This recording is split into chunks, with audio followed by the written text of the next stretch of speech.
The Triumph. The Reality: The USA's Cold War Victory. By Austin Murphy. Preface 9. Prelude: Better Rich and Healthy, an objective analysis. Relative position in the history. Deliberate exterminations. Human beings. 17 Evidence on USA atrocities. 21 Subsequent USA killings of innocent UN armed civilians. 37 Other countries ranked in the top 10 in exterminations. People. Caveats on the reputation. Communist atrocities. 5.2 Conclusion. 5.7.1 The documented facts about Eastern Europe and communism, a refutation. Popular myths about the true good guys. 59 Economic phenomena contributing to the collapse of communism in Eastern Europe. Auth. Factors contributing to the collapse. Communism in Eastern Europe. The war in Afghanistan. 65 Minority of leaders dismantle communism against will of a majority of people. 71 Dispelling other common myths about communism. 72 Quality of life, freedom and individuality. 72 Exaggerations of political repression. 73 Myths about communist economic inefficiency and resource misallocation. 82 Myths about specific aspects of communism efficiency. 86 Implications. The empirical experiences. Eastern Europe and communism. 87 2. And post-mortem comparison. Communist and capitalist societies using the German case as an illustration. 91 Dominating influence. Mandatory East German reparations payments. 91 Advantages East German communism. 94 Advantages West German capitalism. 104 Conclusion. 111 A detailed autopsy. The collapse. The superior system in the divided Germany. 113 Historical background on the most incredible revolution. Our time. 113 Secret police and political repression. 115 Cow War economics. 123 The Berlin Wall. 125 Status symbols in East Germany. 127 Escaping from East Germany. 129 Prelude to the Revolution. 132 Hungary in the summer 1989. 134 The train through Dresden. 136 The last birthday. East Germany. 137 East German police control. 139 The Leipzig Affair. 141 The decisive day. 143 Subsequent demonstrations. 145 Opening the Berlin Wall. 146 The collapse the Berlin Wall. 149 The effect the East German Revolution. 150 4. A comparative analysis. East and West German financial systems in light. The new evidence. 153 Historical evolution. The DTVEDED German financial systems. 153 A comparative analysis. Financial decision-making. 156 Making investments. 156 Funding investments. 159 Managing investments. 163 Empirical comparison. Efficiency. 168 Comparative aggregate economic performance. 169 Causes of collapse in the East. 173 Evidence on the economic inefficiency of capitalism in the East. 175 Non-financial considerations. 176 Outlook for reform. 180 5.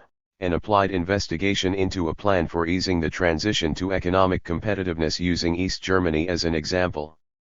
181. The plan for transition to economic competitiveness. 182. The economic model for examining the 1989 East German situation. 185. The model's forecasted results. 189 Risks deviations from model expectations. 193. Risk of a diffy rent level of Western imports under the plan. 193 Risk of diffy rent savings rates. 195. Risks of currency black markets. 197. Risk of diffy rent costs of earning OM export revenue. 199 Risk of diffy rent amounts of Western investment. 202.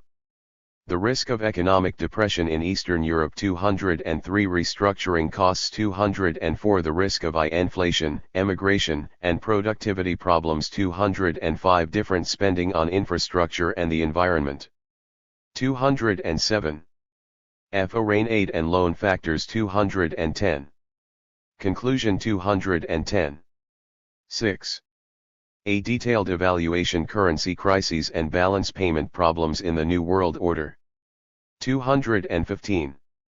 Currency crises after the Cold War. 217. The special effects: the disastrous German unification policies. 224 The shredding currency crises. 226 The real effects currency crises. 232 Policy options to avoid currency crises in the New World Order. 236 Go to standard and currency unions. 236 Gold standard and currency unions. 236 Capital controls. 239 Changes in relative protectionism. 241 Improving productivity. 244. 6. An effective solution to current account problems. 246 Ch. Chapter 7, a summary political analysis. USA world domination. 249 Global Americanization. 249 Rich criminals paradise, capitalism without government. 257 Concluding perspectives on the capitalist world order. 261 Hope for the future. 267. Preface. The triumph of evil represents a wake-up call to the world. Barraged by the most effective propaganda machine in history, I myself long believed at least partially in the make-believe world reported by the mainstream press and the USA establishment. However, having experienced the opening of the Berlin Wall firsthand, I began to learn, as explained in the prelude to this book, that the stories told in the West media often greatly distort the true reality of events. Having subsequently further researched the facts, I now feel an obligation to cite them for those who also wish to wake up to the reality of the USA's Cold War victory. To begin, using a very objective measure of analysis, the introduction to this book documents the fact that the USA is the most evil nation in history. In particular, the USA has deliberately killed more unarmed innocent civilians than any other country in the world, including even more than Nazi Germany. This conclusion is consistent with the main body of the book, which clearly shows that the bad guys won the Cold War. Chapter 1 conclusively demonstrates the fact that the USA propaganda about the evils of communism is largely either greatly exaggerated or pure myth. In fact, communism represents a very good alternative to the very horrible USA capitalist system, as communist countries are not only more benevolent but also economically more efficient. Communist countries were poor relative to the leading capitalist countries only because they were relatively much poorer before they became communist, and, despite exhibiting faster economic growth than capitalist countries, they had not caught up by 1990. Chapter 2 uses the case of the divided Germany to more exactly detail the relative advantages and disadvantages of communism and capitalism in practice. East and West Germany are ideal for a comparison. Because the people and culture were very similar before the division into separate communist and capitalist countries after World War II. The findings show that communism is a superior system in virtually all respects. However, West Germany began with far greater income and wealth than East Germany, and faster economic growth in East Germany. Many had reduced this income disparity by the time of its demise in 1990 but had not eliminated it. The higher incomes of West Germany represented an extremely important attraction by itself in making people prefer to live in West Germany. In addition, the relative poverty of East Germany also forced additional disadvantages on East Germans in terms of the government repression needed to prevent the richer and much more powerful West Germany from using capitalist economic warfare, propaganda, outright sabotage, and other activities to undermine the East German communist system. Chapter 3 describes more details of the East German system that help clarify exactly how and why the communist system, despite its superiority, was overthrown in 1989–90. Contrary to popular belief, East Germans were not seeking to rid themselves of an undesirable system but, instead, were revolting against their relative poverty. Continuing with the German case, Chapter 4 provides a detailed comparison of the economic efficiency of the communist and capitalist financial systems. While there are similarities, the communist financial system is shown to be more effective overall. Despite its superior efficiency, East Germany was poorer than West Germany because it had had to pay an enormous amount of reparations to the Soviet Union after World War II. These reparations payments, which represented partial compensation for all the damages inflicted on the Soviet Union by Nazi Germany as a whole, had a value equal to several times East Germany's annual output. West Germany, on the other hand, was not only spared from having to make such payments, but it also received substantial financial aid from the richer USA, which had been untouched by World War II. While the greater financial and economic efficiency of the East German system allowed it to partially catch up for the huge difference in incomes that existed in the two countries at their founding in 1949, it was not able to fully overtake West Germany by 1989. Chapter 5 details an economic plan for how East Germany could have survived and prospered, even with the opening of the Berlin Wall, even with forced economic integration, and even with the East Germans' natural desire for Western income levels. While the plan, which I created in 1989 and presented to various leaders shortly after the opening of the Berlin Wall, has never been used in practice, economic analysis indicates that it provides a viable means for countries to prosperously survive in a capitalist world, and actually offers a very positive alternative to traditional forms of both capitalism and communism. Chapter 6 explains how the USA's Cold War victory has resulted in the world turning more and more toward free market systems, i.e., global capitalism. The defeat of the Communist Soviet Union has not only created a very powerful propaganda tool for the USA and its capitalist system, but it has also removed the one world power that used to be able to challenge USA domination and counter USA threats. The USA's successful push toward a world market economy, via persuasion and extortion, is shown to have led to widespread poverty and economic catastrophes, especially related to currency crises, and especially in the newly capitalist countries of the former Soviet Union and Eastern Europe. In addition, the economic disaster of the German unification itself is explained to have contributed to a chain of events that has further contributed to the worldwide economic crises. Chapter 7 concludes the book with a political analysis of USA world domination after the Cold War. As indicated there, the atrocities of the USA and the cruelty of the USA's capitalist system continue unabated. The Triumph of Evil, the reality of the USA's Cold War victory is a factual book that leads to one implication for action: overthrow the evil capitalist system by voting it out of power.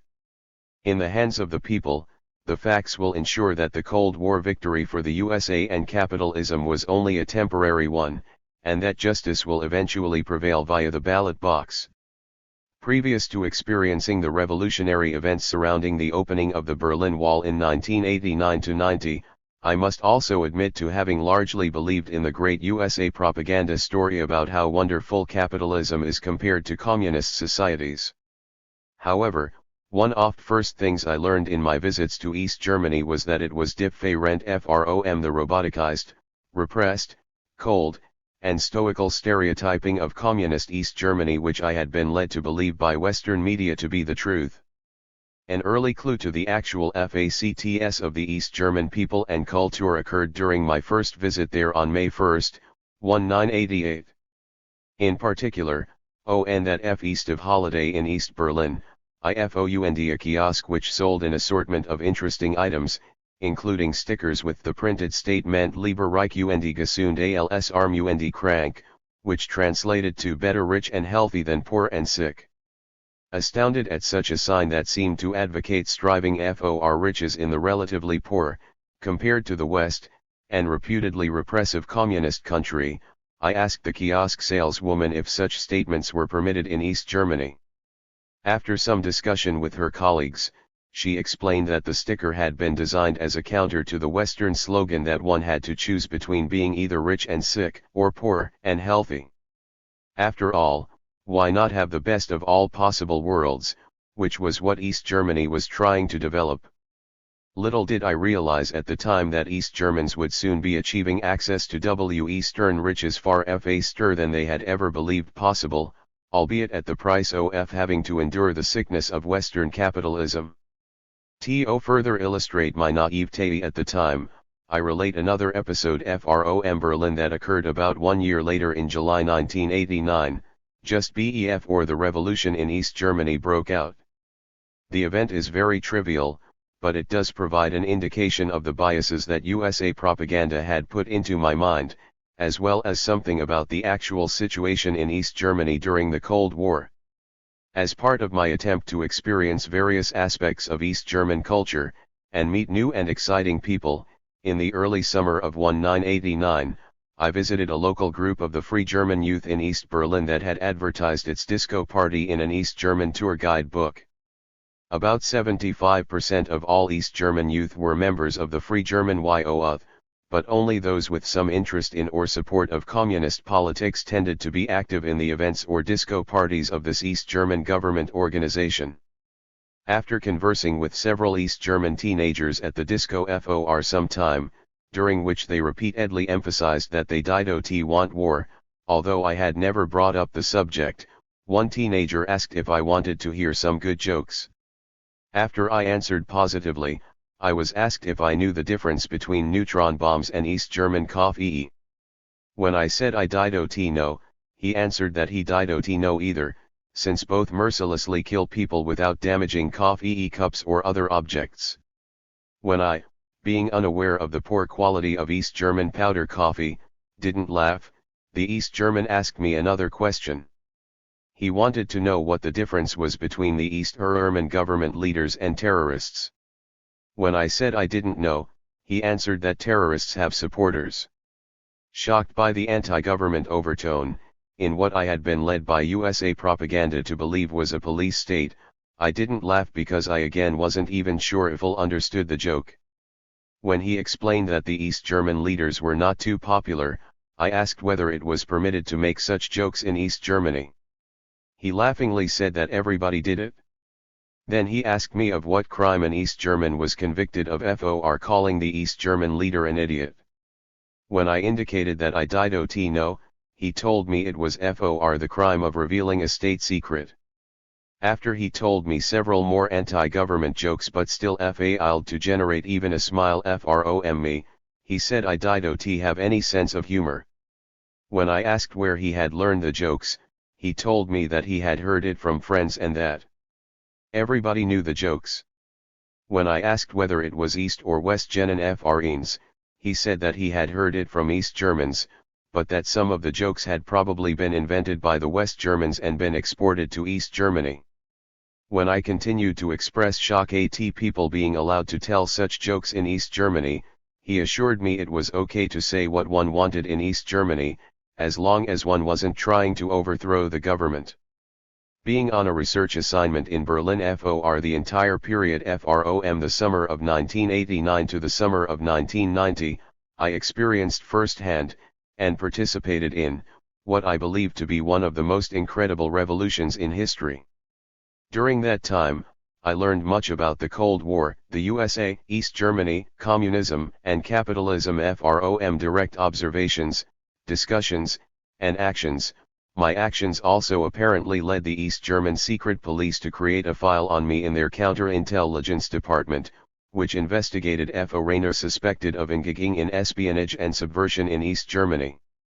Although my initial interest and knowledge in the subject matter of this book grew out of first-hand experience, I have verified all information herein with published sources, and so I cite the relevant authors and publication year in parenthesis in the text or footnotes of this book. I have also investigated contrary published allegations, but I have refuted the distorted opinions with facts. My experiences in 1989 to 90, combined with subsequent events and research, have slowly woken me up to the fact that my country, the USA, is the most evil one on the face of the earth and in the history of mankind. An objective analysis relative. Position in the history deliberate. Exterminations human bay NGS. I spent 33 years and 4 months in active military service as part of this country's most agile military force, the Marine Corps. I served in all commissioned ranks from second lieutenant to major general.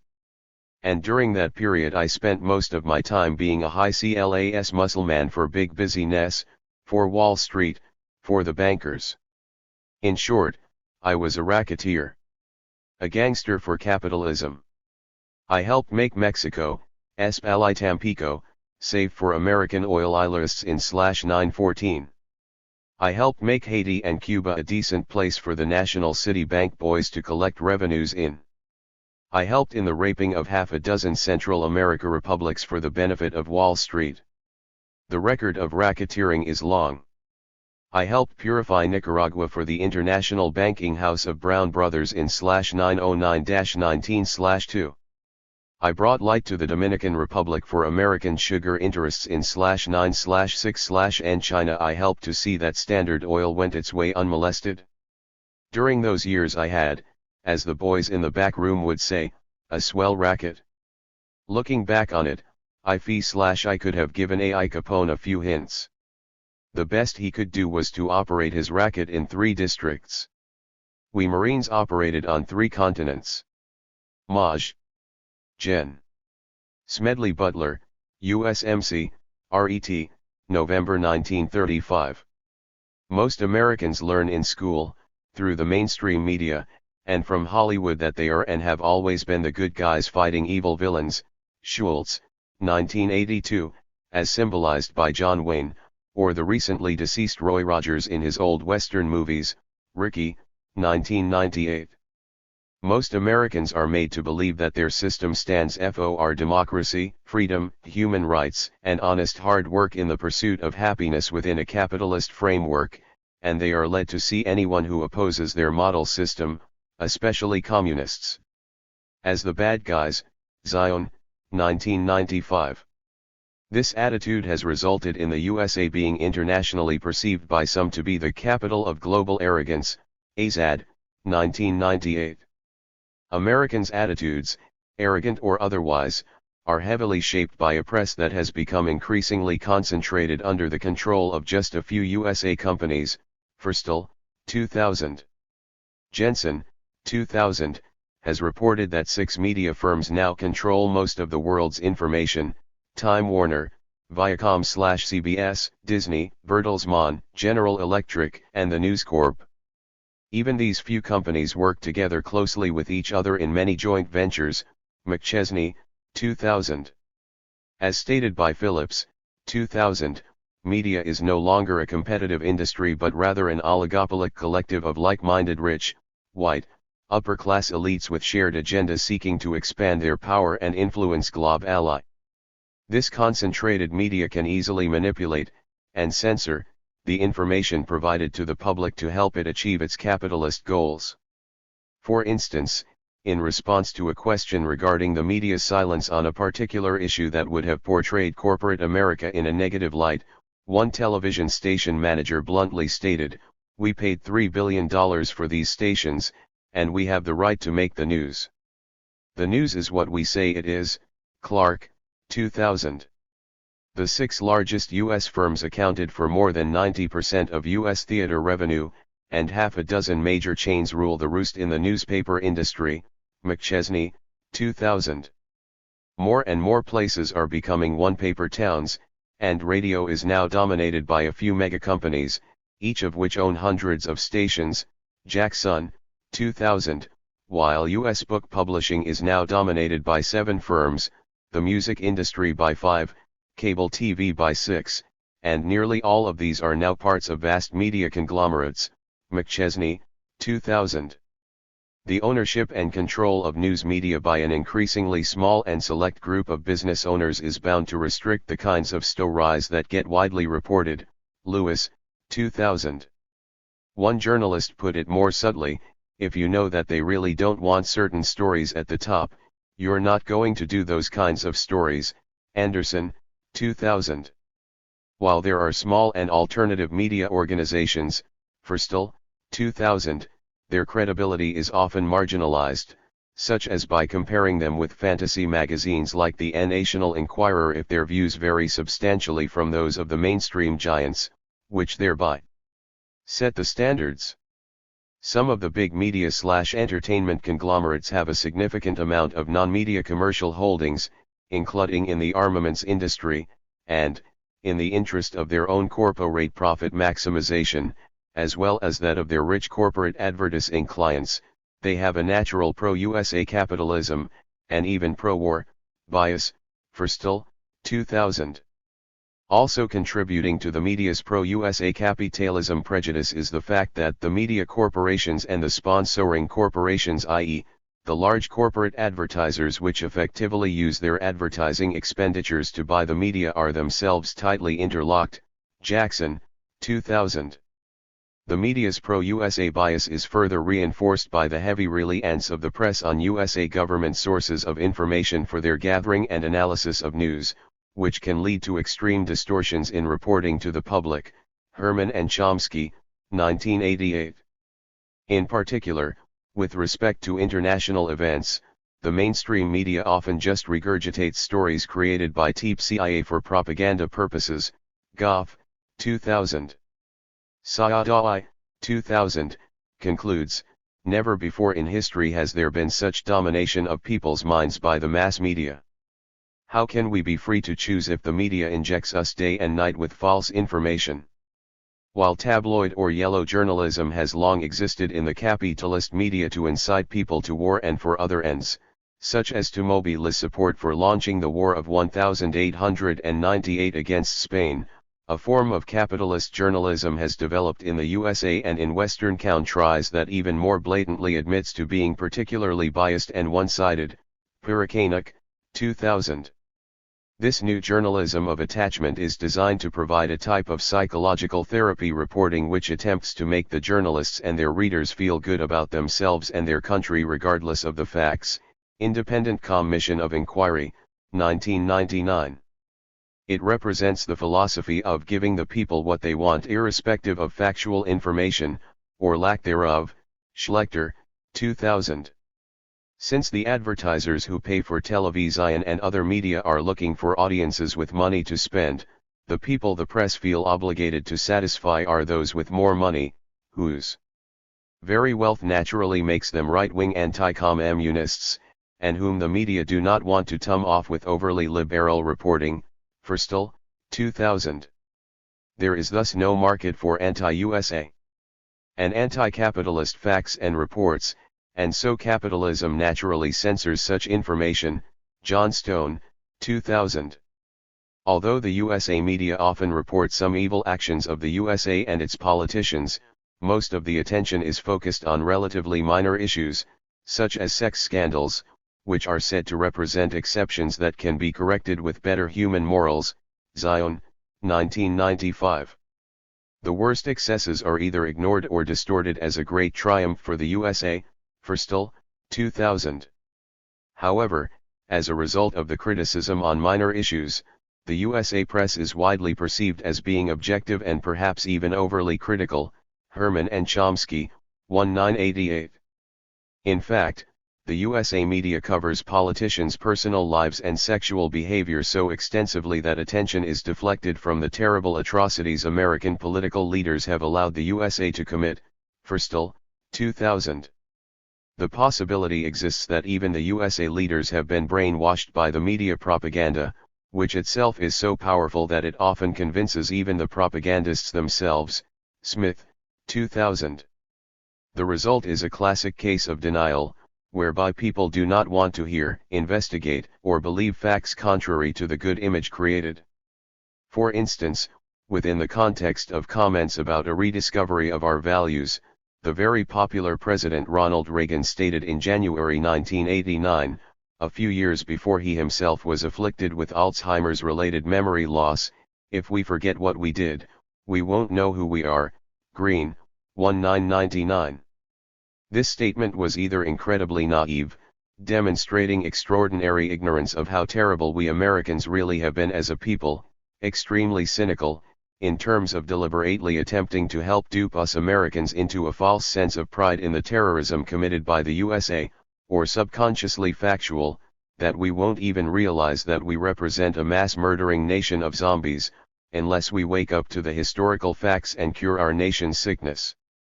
Even those who recognize that the USA has committed many crimes against humanity typically try to justify the USA's atrocities by asserting that the USA has not been as terrible as other countries.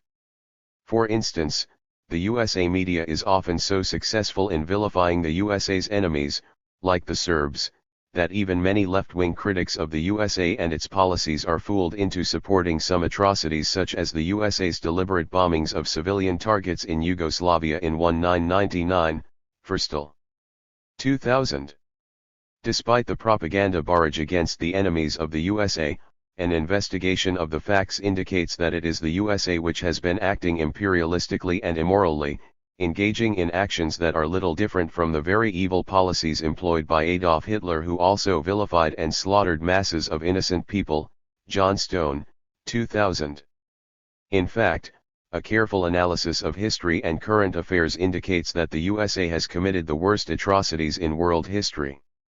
A mere listing of the crimes committed by the USA in its history provides educational perspective on this issue, but an objective measure of atrocities is required in order to establish unbiased evidence on the subject.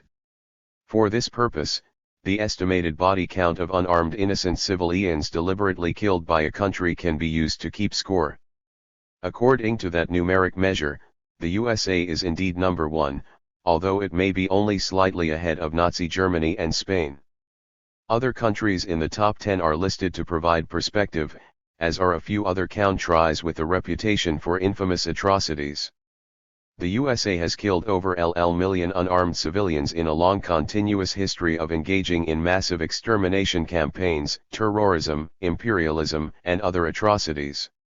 This history ranges from the genocide of Native American Indians, and stealing of their land, to the enslavement of African blacks, from the imperialist invasion of Mexico in the first half of the 1800s, enabling the USA to seize more land from the Indians, to the War of 1898 that was launched to permit the USA to seize Spain's colonies, from the Monroe Doctrine, which effectively solidified the USA policy of controlling or colonizing the Western Hemisphere, to the frequent invasions of Latin American countries that have continued throughout the 1900s to ensure governments there remain largely under the control of the USA, from the terrorist aerial bombings of civilian targets that have killed millions of unarmed innocent civilians over the last 50+ years in places like Korea, Vietnam, Laos, Cambodia, Iraq, etc. And maimed millions more, to the murder of millions of unarmed civilians by CIA-imposed dictators such as in Indonesia, Guatemala, El Salvador, Chile, etc. Zion, 1995. A more exact breakdown of the body count follows. 22. Table 1. Tally unarmed civilians deliberately killed by the USA. Unarmed number. CB Thuriadai.KWL.Y1W. Indians 5,000,000 plus pre-1910. Filipinos 1,018,99 to 1906. GER, Jap. 500,000 1942 to 45. Koreans 1,000,000 plus 1945 to 53. Indonesians 500,000 plus 1965 to 66. Vietnamese 1,000,000 plus 1965 to 73. Cambodians 500,000 plus 1969 to 73. Iraqis 1,000,000 plus 1991 to 98. Miscellaneous 500,000 plus 1946 to 98. Q1HW Lock D. High 5TL22, USA. AWIL 2.000.QQQ plus or minus HIST QQ, USA. Mason Churchill, 1994. Schirmer and Shalom, 1987. Marcuson and Kopf, 1995. Ho, Hui, and Ho, 1993. Griswold, 1979. Herman, 1970. Herman and Chomsky, 1988. Lack, 1998b. Bloom, 1995. Although each of the foregoing extermination campaigns is fairly well documented in the listed references, the breadth and depth of the USA atrocities merit providing more details and perspective. The USA's beginning genocide to begin the analysis with the USA's first, longest, and largest mass murder, it is first necessary to estimate how many Indians were in what is now the USA before the arrival of the white invaders. This task is especially important because USA propaganda would have people believe that the USA was largely a vast unsettled wilderness, occupied by only a few non-peoples called savages, before the invasion of the whites. Jennings, 1975. Heneage, 1998, has provided an abundance of facts indicating overestimation of the original Indian populations in Central and South America, but the Indian population existing within the USA before the arrival of the Europeans has been widely underestimated by a very large amount for much of the 19th and 20th centuries. Churchill, 1994. While the USA was originally estimated by many early observers to be populated with millions of Indians, Thornton, 1987, even these guesses may have been far too low, at least partially because they were lacking in documented analysis. Nevertheless, many successive researchers have discounted, instead of more appropriately raised, such prior esti. Introduction. 23. Mates, resulting in a compounded reduction in the already low numbers that lack scientific justification and that are unquestionably far below the actual original level of the Native American population. Churchill, 1994. There is a very important political purpose and personal nationalistic bias in reporting very low numbers. In particular, underestimating the original Indian population makes the USA seem almost vacant originally before white occupation, thereby creating the impression that the conquest of the territory was a settlement as opposed to an invasion and mass killing. Johansson, 1982. There was also an important legal reason for the extremely low bias in early Indian population estimates. As British colonial law only allowed settlers to seize vacant territory and did not permit the taking of land by force or fraud. James, 1992. Jennings, 1975, has indicated that many of the low estimates of the original Indian population are based on official USA government sources, such as a Smithsonian Institute book listing numbers estimated without specific documentation by Mooney, 1928. 1. The meaninglessness of such government estimates is easily illustrated by Mooney's count of only 25,000 Indians in all of New England in the early 1600s, when one tribe living in a small 800 square mile area of New England alone numbered over 30,000 at that time, and when there is documentation of other densely settled territories of New England, numbering as many as 100 Indians per square mile, as well. Jennings, 1975. Similarly, whereas Mooney, 1928, estimated scarcely 1 million Indians for the entire USA, archaeological evidence indicates millions of Indians lived in the eastern end of the Ohio Valley alone. Jennings, 1975.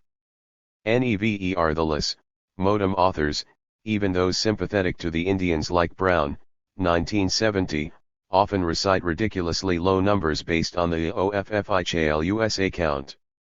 Mooney's official, 1928, book actually implies less than 1 Indian per square mile on the 3+ million square miles of the USA. Such a low estimate is obviously ludicrous when one considers that there was a well-documented 1 Indian on average per square mile in one of the world's areas least hospitable to human habitation in a Western Hemisphere desert. Dobbins, 1966. Even numbers below 10 million Indians in the USA appear somewhat absurd in light of researchers estimating 8 million or more Indians on a single island, Hispaniola, in the Caribbean. Thompson, 1998.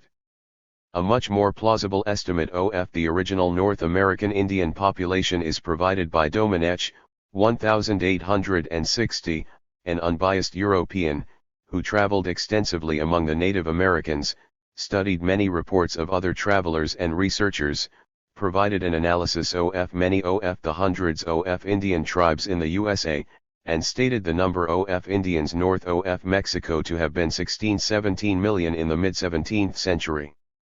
A similar estimate based on other data is provided by Sale, 199, who estimated 15 million Indians north of Mexico. Churchill, 1994, has stated the number of Indians living north of Mexico was most likely between 12.5 million and 18.5 million before the invasion by the whites.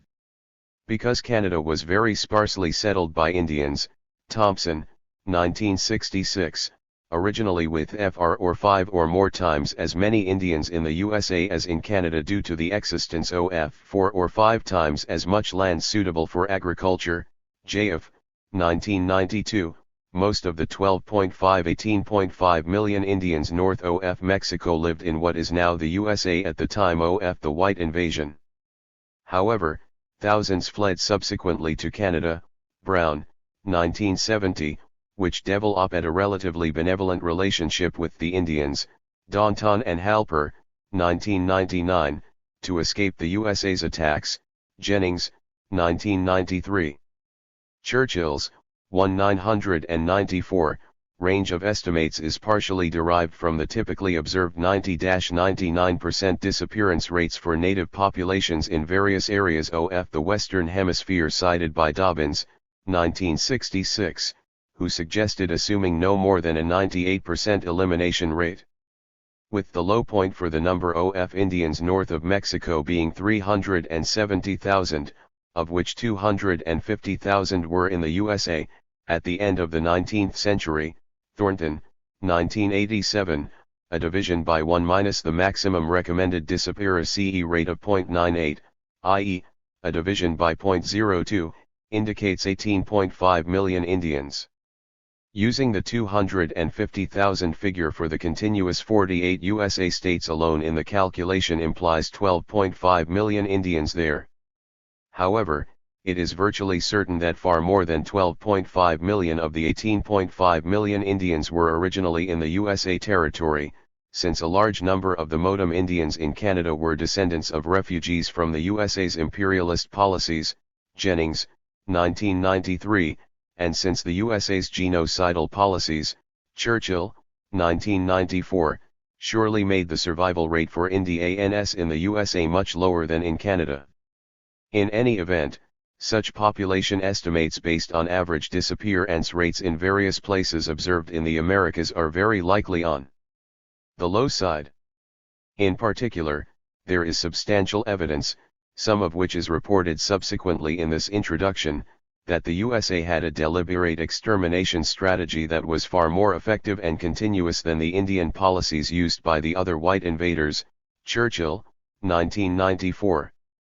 As a result, it is probable that the USA had a much higher elimination rate than the rest of the occupiers of Indian land, thus indicating an extermination rate over 98%, and therefore implying an Indian population in excess of 18.5 million north of Mexico. Thompson, 1966, has recommended an alternative method of estimating the original Indian population as the number that could exist on the land given the technology and resources, assuming the population would stabilize at that level. While Dobbins, 1966, has indicated that only 2 million square miles in the USA were fit for Indian habitation, Kroeber, 1939, has estimated over 150 Indians per square mile on various large tracts of hospitable inland and coastal USA territory. Extrapolating those figures implies that the USA could have potentially supported over 150 x 2 million equals 300 million Indians if it were everywhere as densely settled as in the most populated areas. However, although about half of the 2 million square miles of hospitably USA territory were fertile river valleys, Dobbins, 1983, not all hospitable areas of the USA could have supported 150 Indians per square mile. For instance, Thomas, 1976, provides widespread evidence of typical crop yields for Indians in the USA that were high enough to maintain populations as dense as 90 people per square mile on typically hospitable land, even after allowing for sizable fields left uncultivated for decades to permit soil rejuvenation, and some hunting. The latter, more realistic figure implies that the USA could have supported as many as 180 million Indians. A more conservative estimate is implied by Dobbins, 1983, who has cited a study indicating that 15th century North American Indian farming methods could have supported between 10 and 25 Indians per square kilometer of average hospitable territory, or over 20 to 50 per square mile. One reason for using Dobbins's lower figures is that many Indians also engaged in a significant amount of hunting and fishing, in addition to farming, and those activities tended to use up more territory than pure farming. Thomas, 1976. Dobbins, 1976, has cited one estimate of 5 purely hunter-gatherers per 26 square mile of mountainous territory in the USA and 10 per square mile for hunter-gatherer fishers, but he also cites another estimate, from a 19th century researcher, of 50 Indian hunter-gatherers fishers per square mile over a large 25,000 square mile stretch of California territory. Using the more conservative former numbers, Thompson's, 1966, methodology would imply only 10 to 20 million Indians on the 2 million square miles of hospitable territory in the USA if no Indians were farmers. Because most Indians were engaged in agriculture as well as hunting and fishing, Dobbins, 1983, the number of Indians per square mile would actually be between 5 and 90. Thus, the estimate of 20 to 50 Indians per square mile is very feasible, implying 4100 million Indians on the 2 million hospitable square miles of the USA.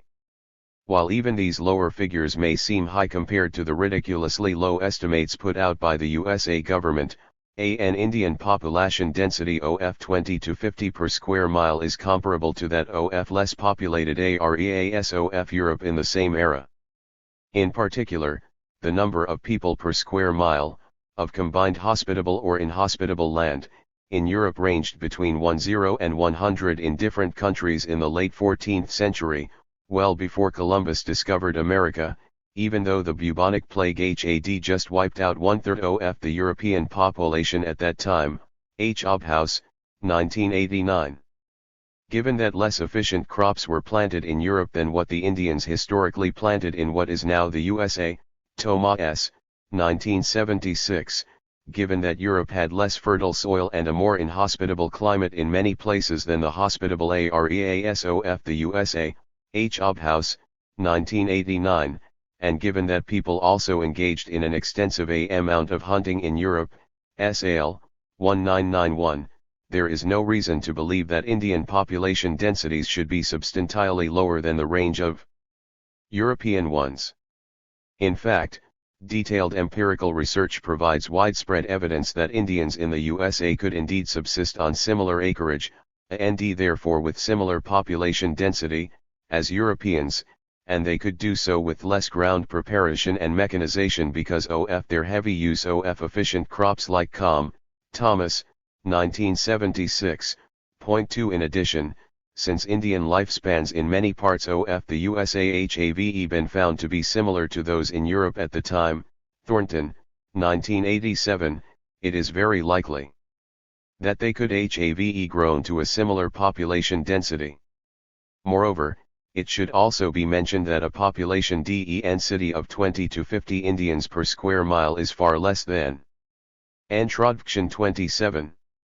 The 125 Indians per square mile estimated to have originally existed in the 200,000 square miles of central Mexico where farming technology was no more advanced than that used at the time by Indians in what is now the USA, Bora and Cook, 1969. An estimate of 20 to 50 Indians per square mile for the USA is also substantially lower than estimated for many other parts of Central and South America, Denevan, 1976. It should be emphasized that the estimate of 4100 million Indians on the hospitable territory of the USA ignores the Indians on the 1 million square miles of desert in the 48 mainland USA states, MACLEOD, 1928. As well as those Native Americans in Alaska and Hawaii.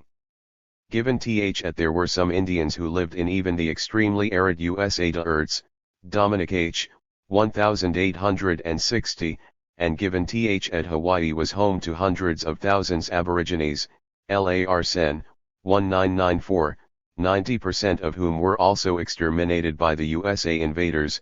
Jennings, 1975, the latter numbers may not be trivia. Another estimate of the original Indian population in the USA can be obtained from actual sightings of Indians by settlers. For instance, after the Europeans had unsuccessfully tried to colonize Virginia in the 6th century, Dobbins, 1976b, a second white invasion of the territory led a Virginia colony secretary to make notes in 1612 indicating 0.7 Indian warriors observed per square mile on hospitable land, Mac Leod, 1928. However, Dobbins, 1966, mentions at many potential warriors, or young adult males, may never have been seen because they died from disease or retreated further inland before being sighted in battle formation.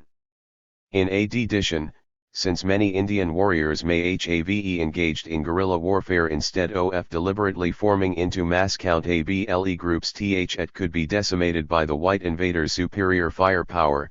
J. Ennings, 1975, many more warriors may not have been counted.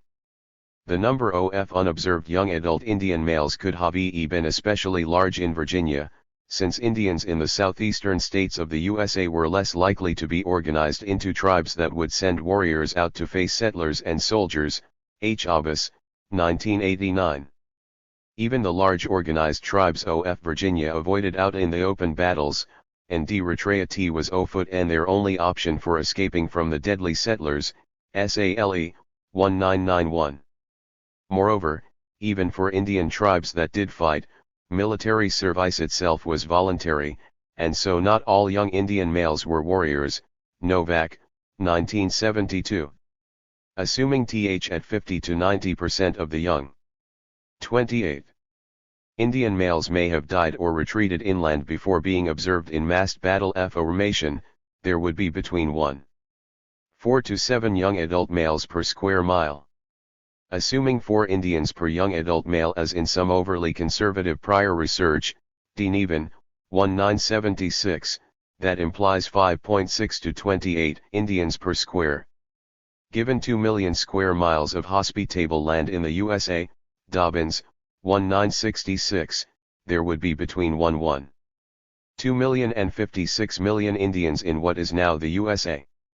Since there is evidence that there were actually 5, Dobbins, 1983, or 6, Denevan, 1996, Indians per young adult male, as opposed to the or assumed in the calculations, and sometimes as many as 12, Domenech, 1860, these figures could rationally be increased by 25 to 50% or more, to at least 15-70 million Indians in the continental USA. Dobbins, 1983, has provided more detailed data indicating there were actually 1.2 to 2.5 Indians per warrior, as not all young males were available to fight on the front lines, and because there were numerous older and younger male Indians as well as FE males. Such a higher multiplier seems especially plausible if the multiplier itself is to incorporate the INF formation provided in the previous paragraph about not all warriors being observed.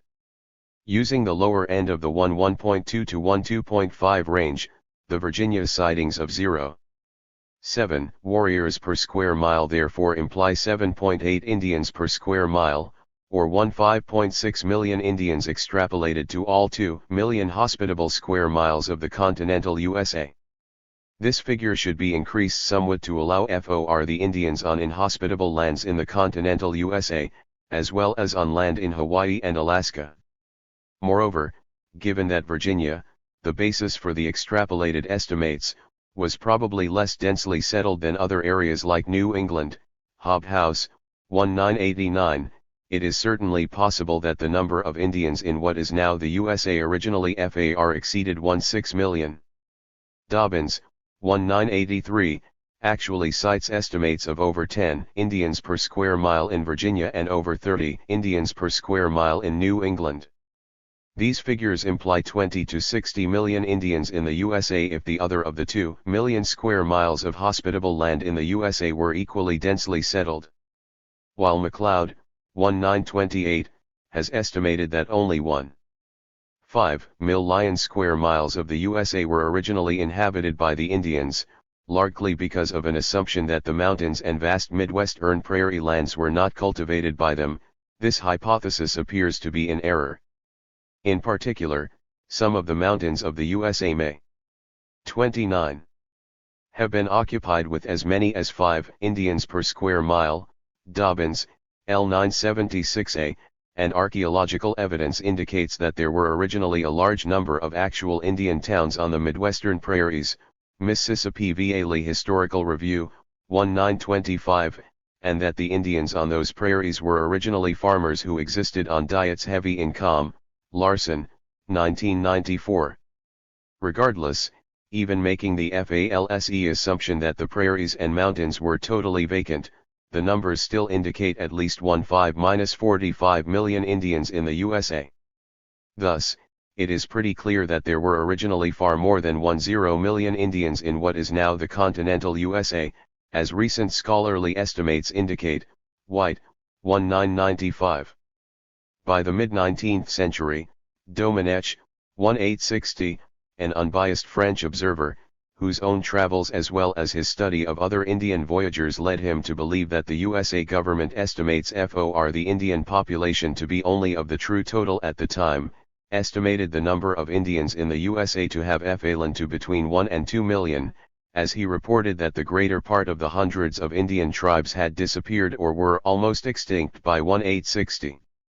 By the time most Indians had been rounded up and sentenced to desert reservations in 1890, or forced to flee into Mexico or Canada, their number in the continental USA had dropped further to only 250,000. Thornton, 1987.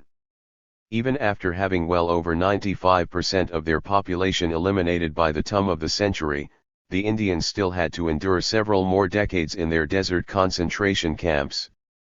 In the meantime, most of the remaining Indian children were separated from their parents so that American Christianity could be taught to them without pagan parent influence, and only afterwards were they finally granted USA citizenship and allowed to leave their reservations.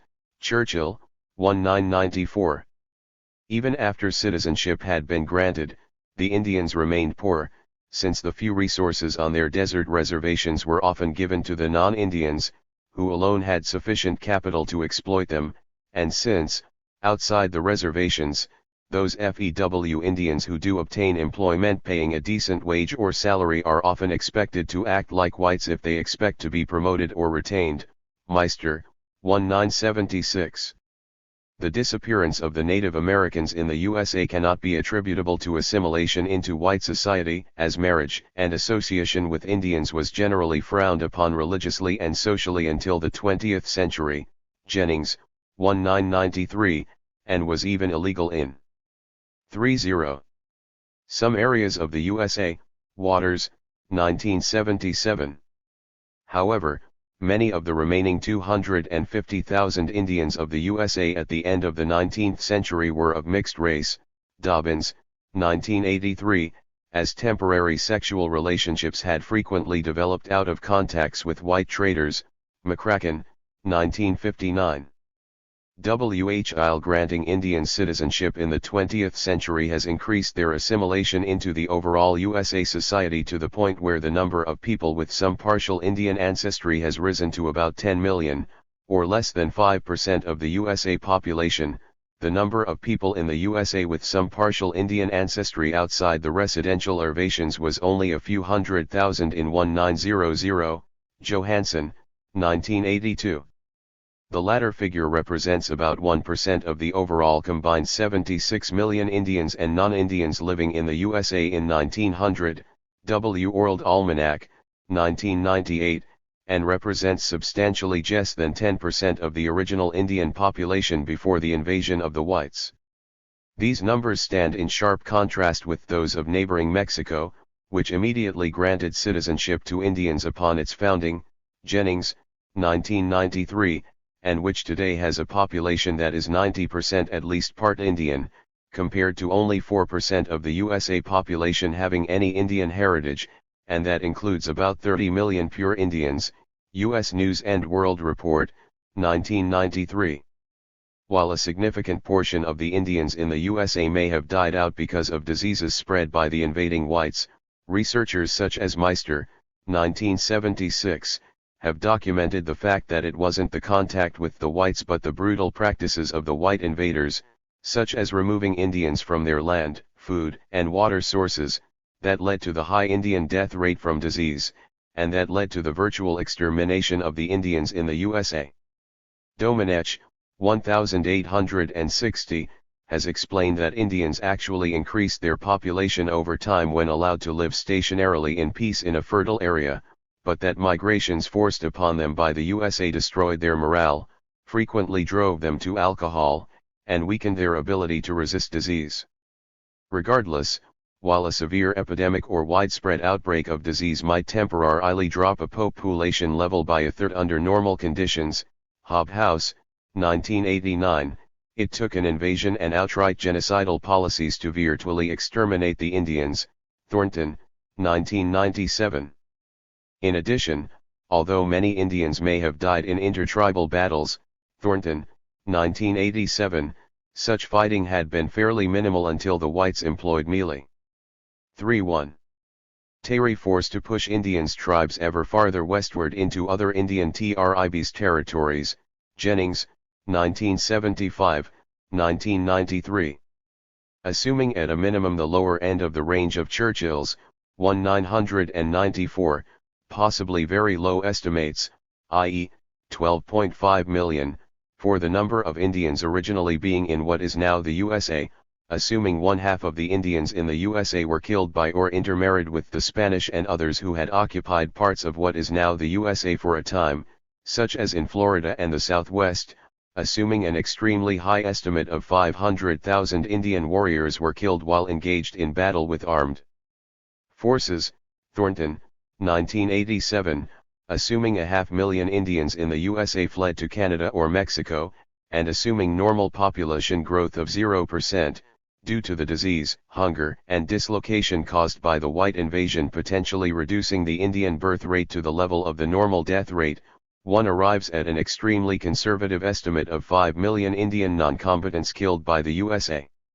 However, given that there were likely far more than 12.5 million Indians originally living in what is now the USA, given that the rate at which the Spanish and others killed or married Indians was only a small fraction of the USA extermination rate, Cook, 1943, and given that the Spanish and others occupied only a portion of the USA and only for a time, it is likely that the number of Indians killed by the USA far exceeds 5 million, and is probably greater than 10 million, although only the absolute minimum figures are included in the conservative Table 1 count. The European settlers in the USA had been involved in the slaughtering of Indians at least since their invasions at Roanoke in 1607 and Plymouth in 1620, Churchill, 1994. Although Britain advised the settlers to pay for the land they seized, such a requirement was virtually impossible to enforce, Chalk and Jonas Sohn, 1990, especially since the colony states had been made fairly autonomous, Osgood, 1957. Even when local British military forces formally forbade settlers from invading Indian territories, in an attempt to keep the peace with the Indians, enforcement was very difficult without more troops and more formal British laws, Downes, 1940.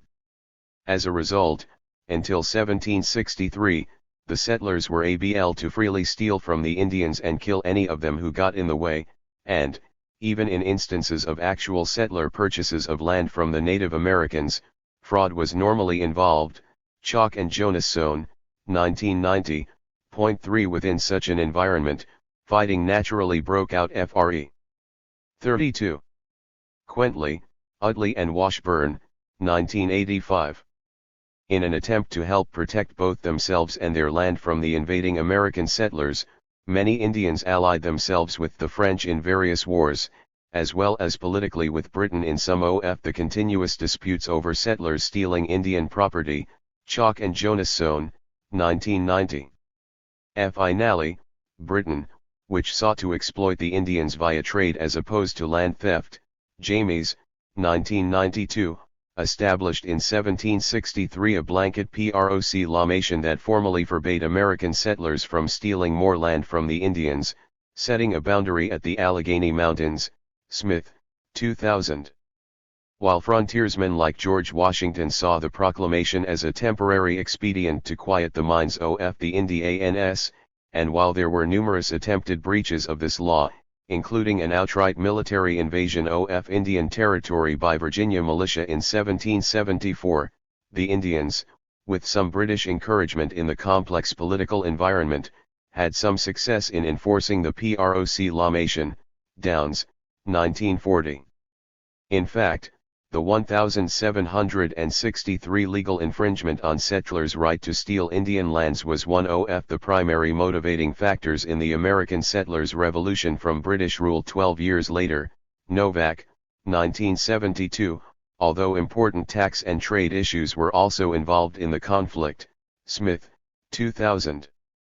Most Indians quite naturally sided with the British against the USA in the American Revolutionary War, which lasted until at least 1782 west of the Allegheny Mountains, as, despite some French political assistance later in the war, USA attempts to win Indian neutrality with treaties promising to steal no more Indian land and to engage in friendly trade, through which the Indians hoped to obtain the weapons needed to defend against settler encroachments on their land, were foiled by continued USA settler invasions of Indian territory and by the USA's failure to pay for goods traded with the Indians.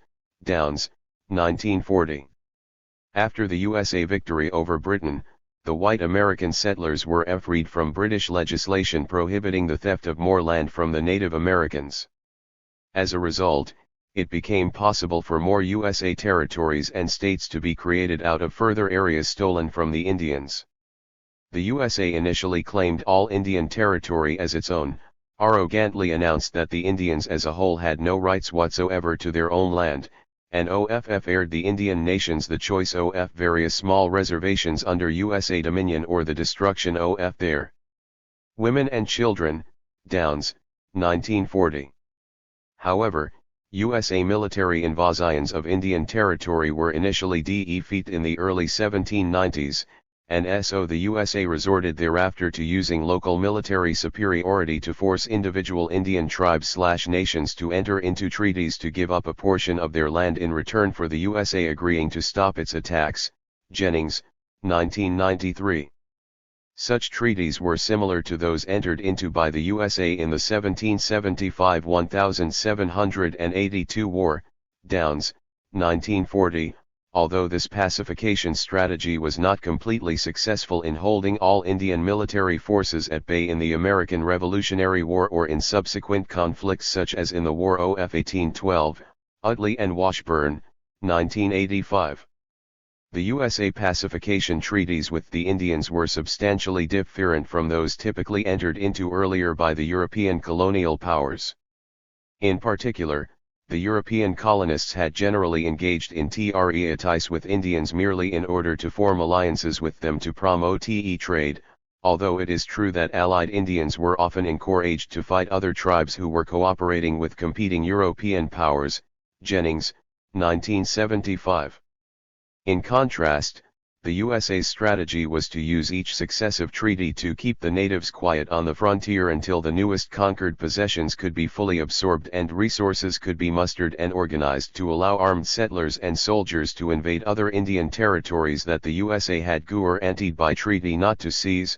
Jennings, 1993. Grind, 1975, provides an illustrative case study whereby settlers in the 1800s invaded Cherokee land guaranteed by federal treaty and engaged in widespread killing of Indians there, but federal officials generally allowed such behavior, legally asserting in the Cherokee case that the federal treaties were overridden by local government rights, such as that of the state of Georgia here, which invariably sided with the settlers and left the Indians with no rights. USA purchases of land from European powers, as well as the USA's seizure of territory from Mexico in an imperialist war that the USA launched in the middle of the 19th century, Zinn, 1995, enabled the USA to carry on its strategy of engaging in pacification/extermination of ever more Indians. Frequently, after settlers had invaded the Indian territories guaranteed by prior treaties, and had begun taking or destroying Indian food sources on the Indian lands, the Indians were paid a nominal amount for the lands they were forced to give up, under threat of more violent expulsion, in a new treaty that would also be broken by the USA at some point thereafter, Domenech, 1860.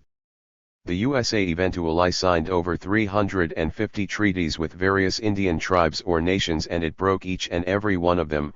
Uane, 1998. Only thereby was the USA able to expand westward. While the American Revolutionary War had freed the USA from the all-important British infringement on the country's right to steal more land, the original 13 USA states generally maintained most of the same laws that they had created when they were autonomous states under British colonial rule. These laws included providing rewards for the extermination of Indians. In particular, the state governments set up by the settlers had begun in 164 to establish legislation that offered rewards for the killing of any and all Indians, including men, women, and children, although special rewards were offered for Indian boy scalps, with such legislation continuing in effect into the late 19th century. Waters, 1977. Note that these laws and killings could scarcely be blamed on European countries, since the colony states had full autonomy in setting such laws. In particular, the American settlers had locally elected their own legislatures and many other government officials, generally exhibiting even more democracy than existed in England itself, and the common people probably had a stronger voice in their government in the English colonies than they did in any other part of the world at that time. Chitwood, 1948. Having seen the prior success of the extermination laws in the East states, many of the new territories seized by the USA also adopted legislation paying for the killing of any and all Indians.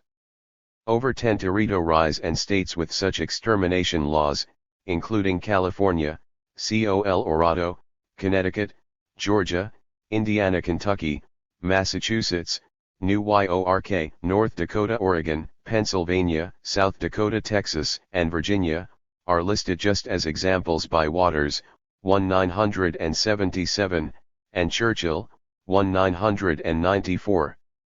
Although the individual states and territories were allowed to set up their own decentralized reward system for killing Indians, the genocide campaign was national in scope. The country's first president, George Washington, told his fellow Americans that Indians were to be hunted like beasts, and the USA hero Thomas Jefferson said that the USA should pursue the Indians into extermination. Churchill, 1994. As a result, Indians were hunted like animals, and their springs were deliberately poisoned. Waters, 1977. Their villages were burned, their crops were destroyed, and successful efforts were undertaken to keep them from obtaining fish. FOD, Craven, 1968. In addition, diseases were deliberately spread among the Indians, and FORCE was frequently used to drive the Indians from their hunting and crop lands. Thornton, 1987. Cook, 1943, wrote that, to USA citizens, all Indians were vermin, to be treated as such. Since the quickest and easiest way to get rid of his troublesome presence was to kill him off, this procedure was adopted as standard for some years. Thus was carried on the policy which had wiped out en masse tribe after tribe across the continent. Stannard, 1992, reported, in 1784 a British visitor to America observed that white Americans have the most rancorous antipathy to the whole race of Indians. Nothing is more common than to hear them talk of extirpating them totally from the face of the earth, men, women, and children. This attitude eventually resulted in the American aphorism "the only good Indian is a dead Indian." Brown, 1970. Besides being offered cash rewards for killing Indians, USA citizens were also given a strong incentive to kill, or disperse or otherwise dispose of, the Native American Indians in order to be able to seize their land that the USA government claimed and sold very cheaply. Strobel and Peterson, 1999. Miller, 1975, has documented one case where AFEW USA settlers shot thousands of unarmed Indians, possibly over 10,000, including many on a reservation designated by the whites, from peaceful tribe alone, the Yuki, over a short period of AFEW years in the mid-19th century, and, despite the successful slaughter of virtually the entire tribe with almost no settler casualties, the murderers actually protested formally to their state governor when soldiers refused to help with the massacre. While the speed of the genocidal actions of this case, with over 90% of the tribe being directly murdered in less than a decade, may have exceeded the norm, the latter settler protest provides evidence that such genocidal acts were not only normally sanctioned but also expected. However, not all 5+ million Indians were shot. In true capitalist fashion, the USA succeeded in its genocide at a minimum cost in terms of resources expended, as those Indians who fled the livable land seized by the USA with its guns often died of starvation and disease. 36. J. Amaze, 1992.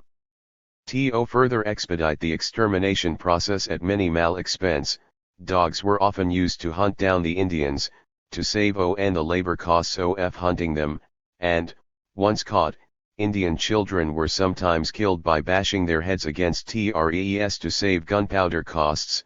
W. Aders, 1977. Few Indians put up a fight, since 70% of the Indian tribes were outright pacifists, Sale, 199-1, and since most of the rest also realized that they could not win against the superior fur power of the white K. Lurs, Merriam, 1905. In this extermination campaign, stationary Indian farmers had little chance of survival, and so some Indians attempted to escape from the USA's new order by becoming SRITLY mobile hunters of buffalo and other game. Hobhouse, 1989, GTVMG up their extensive agricultural pursuits even on the breadbasket of the Midwest. Larson, 1994. Although this non-stationary form of HFA was contrary to most Indians' nature, Domenech, 1860, a number of Indians were able to successfully adapt to this environment, with one tribe, the Navajo, which had historically been composed of nomadic hunters, even being able to prosper under these conditions, more than doubling its population between 1600 and 1860, Meister, 1976. Nonetheless, in the end, few were able to escape from the genocidal policies of the USA, which reacted to the Indian hunting strategy by deliberately killing tens of millions of their buffalo food, and other game, in a deliberate attempt to starve the remaining Indians into extinction. Thornton, 1987. Nevertheless, because even these efficient extermination procedures were not fast enough for some white invaders, the USA frequently resorted to deliberately spreading diseases, such as by having items, like blankets, known to be infected with deadly germs put in or near Indian settlements. Stannard, 1992. Jennings, 1988, documents allegations that offering Indians gifts infected with smallpox was a widespread practice on the western frontier in the 1800s as well as earlier. J. Ennings, 1988.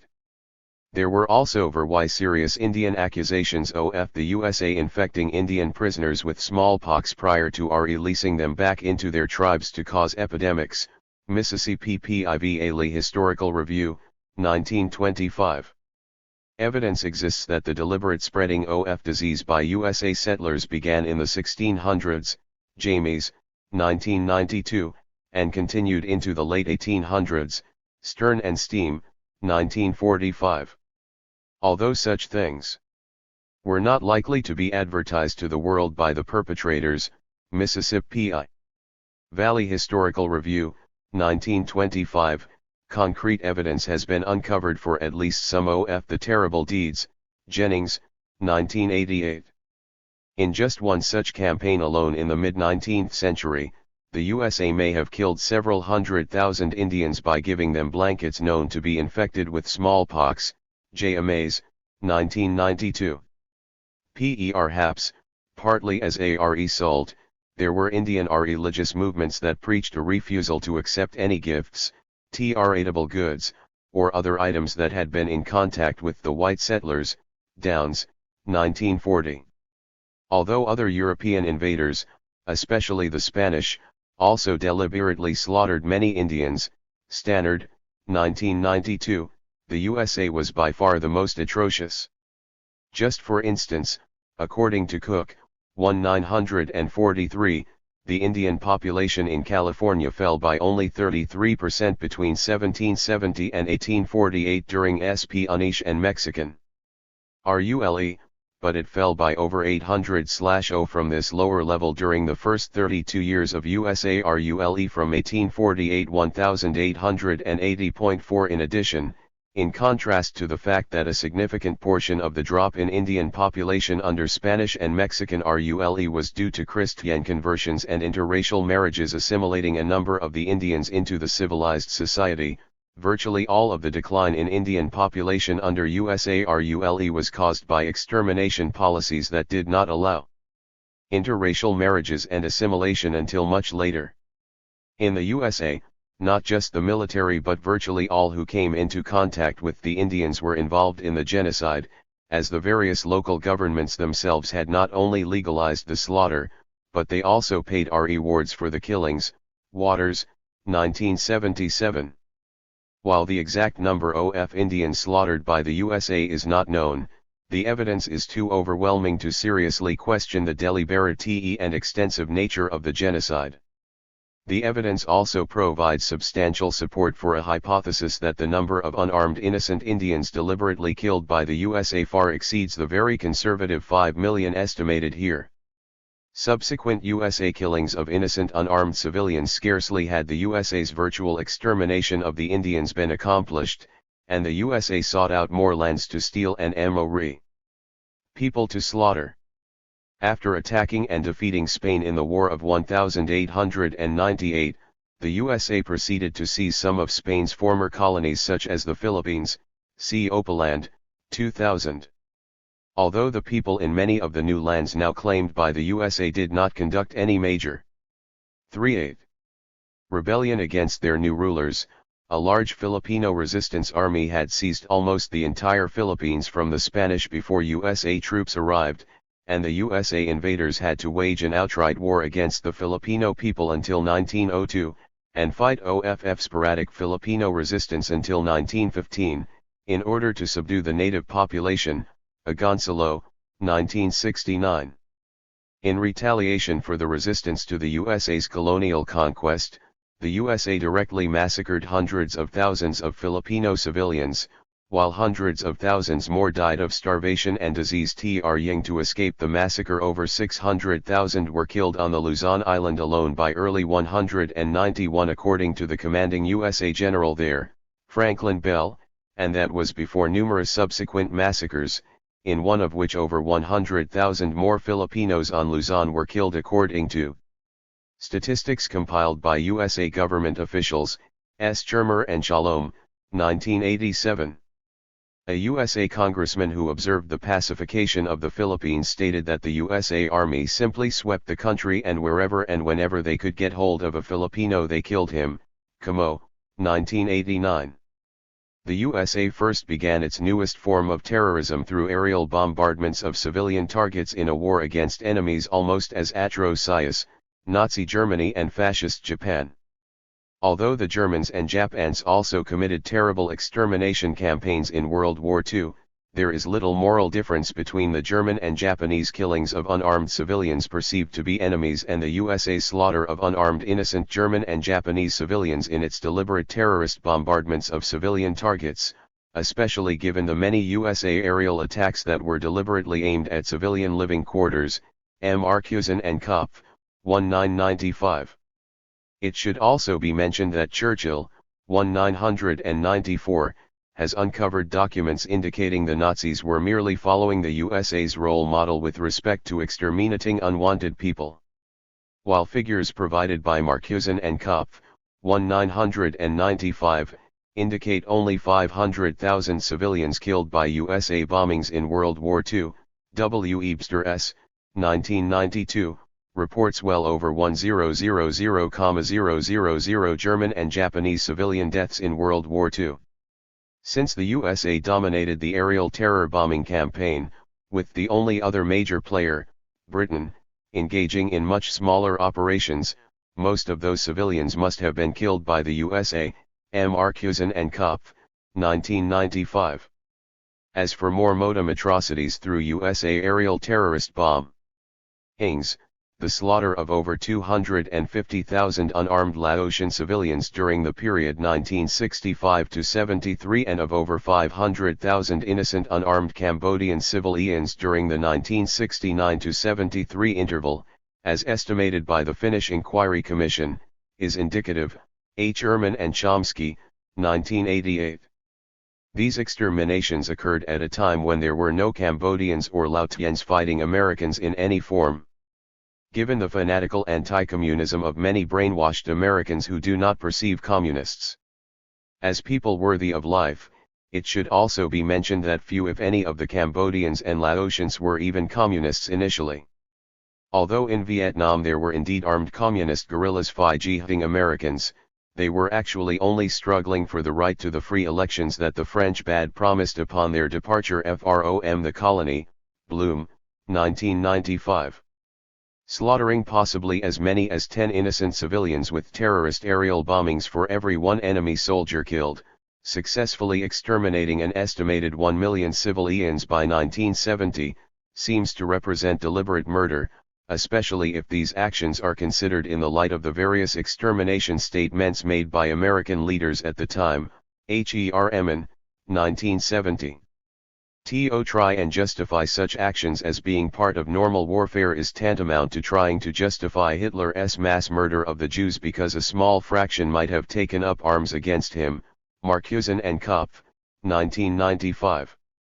Thayer, 1985, cites estimates of only 200,000 to 400,000 civilians having died in Vietnam, but his figures are based on the number of civilians being admitted to South Vietnamese hospitals, and these numbers ignore the massive number of civilians killed in remote or communist-controlled areas where USA air attacks were concentrated. While an exact figure for the number of Vietnamese civilians murdered by the USA is not known, McNamara, 1999, Bass cited Vietnamese government evidence of over 1 million Vietnamese civilian and military casualties per year, implying that millions of civilians were killed during the period of the heaviest USA involvement between 1965 and 1973, since estimates of military deaths, which may be more accurately measured, are only a million or so for the whole war. Bums and Latenberg, 1984. Vietnam officially reports 2 million civilian dead, CNN, 2000b, which would imply far more than 1 million maliciously murdered by the USA, given that there's, 1985, data imply collateral civilian casualties from actual military battles between opposing ground forces numbered far less than 400,000, and given that the communists themselves deliberately killed only about 40,000 civilians. Louis, 1978.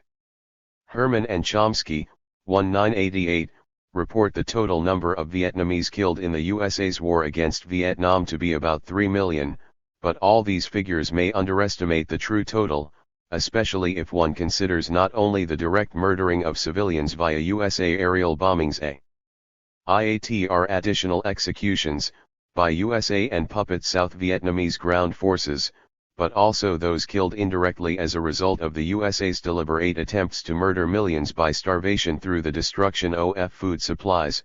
Zinn, 1995.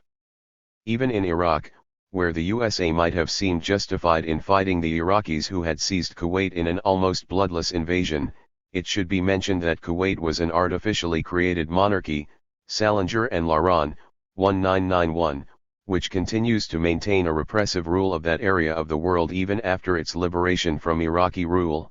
Associated Press, 2000b. In particular, Kuwait was carved out of a larger Iraq shortly after World War I by the British, and made formally independent in 1961, so that the vast oil resources there could continue to be controlled by capitalist companies subsequent to Britain giving up its Middle Eastern colonies. Bloom, 1995. There is also some evidence that the USA plotted to encourage/provoke Iraq into its invasion in 1990 to retake the territory. Salinger and Laron, 1991. Regardless, for purpose of the body count, the USA's terrorist aerial bombardments on Iraq attacked mostly civilian targets, including civilian air raid shelters deliberately, directly resulting in the death of approximately 50,000 Iraqi civilians. Clark, 1992, and almost completely destroying the civilian economy. Laffin, 1994. Moreover, the USA bombings deliberately and systematically destroyed vital civilian targets, such as irrigation systems, power plants, and sewage disposal systems, and this destruction combined with the continuing embargo against Iraq have resulted in extremely poor sanitary conditions, inadequate medical services, hunger, and related disease that has killed over 1 million Iraqi civilians, a very large number of whom are children according to a United Nations, UN, study, Flounders, L998b. In addition, the USA's use of depleted uranium weapons in the 199 war continue to cause tens of thousands of cases of terminal illnesses, such as leukemia and 4.1. Cancer, for those who live near to where such weapons were used. Lack, 1998b. Although the USA was able to use the UN as a cover for its military attacks on Iraq in 1991, the USA alone was responsible for its massive bombing of civilian targets, and although the embargo of Iraq was originally agreed to by the UN in 1990 after Iraq occupied Kuwait, it has been the USA vetoes, with British support, of UN proposals to lift the trade sanctions that have perpetuated the embargo long after the Iraqi withdrawal. Flounders, 1998b. While the USA has agreed to loosen the trade sanctions in recent years to allow the import of some nutritional items, including alcohol, and luxury goods, like cars, many necessities, like parts to rebuild Iraq's power and transportation infrastructure, agricultural and medical equipment or components, and even medicines, are still held up by the USA, as the USA continues to try to terrorize the Iraqi people into overthrowing their leader, whom the USA government leaders just happen not to like. King, 2000. Even a USA congressional representative has recently called the USA-led, and USA-enforced, embargo against Iraq a horrendous policy. It's infanticide. CNN, 2000a. USA Secretary of State Madeleine Albright's statement that the mass killing of civilians in Iraq is worth it as a means to achieve the desired political goal of removing Saddam Hussein from power verifies the deliberate nature of the USA's extermination of innocent Iraqi civilians. Lack, 1998b. As for the crimes of the CIA and its controlled leaders, Indonesia is a good example. There in 1965, the CIA had one of its allied Indonesian military leaders, Suharto, overthrow the elected government in a coup and then proceed to murder close to 1 million unarmed communists and other civilians, who had been part of, or identified with, a previously elected coalition government. Griswold, 1979. While the CIA gave the Indonesian government a great deal of latitude in slaughtering virtually any people with left-wing opinions, the CIA also provided lists of thousands of specific Indonesians to be exterminated. Bloom, 1995. The communists here, like the Jews under Hitler, offered virtually no resistance as they were killed by combinations of army troops, police, and gangs or paramilitary forces that were specifically armed by the CIA for the task. Levine and Roberts. 1999. In addition, the same CIA ally, Suharto, slaughtered hundreds of thousands of innocent people in one of his annexed provinces, East Timor, in the 1970s and 1980s.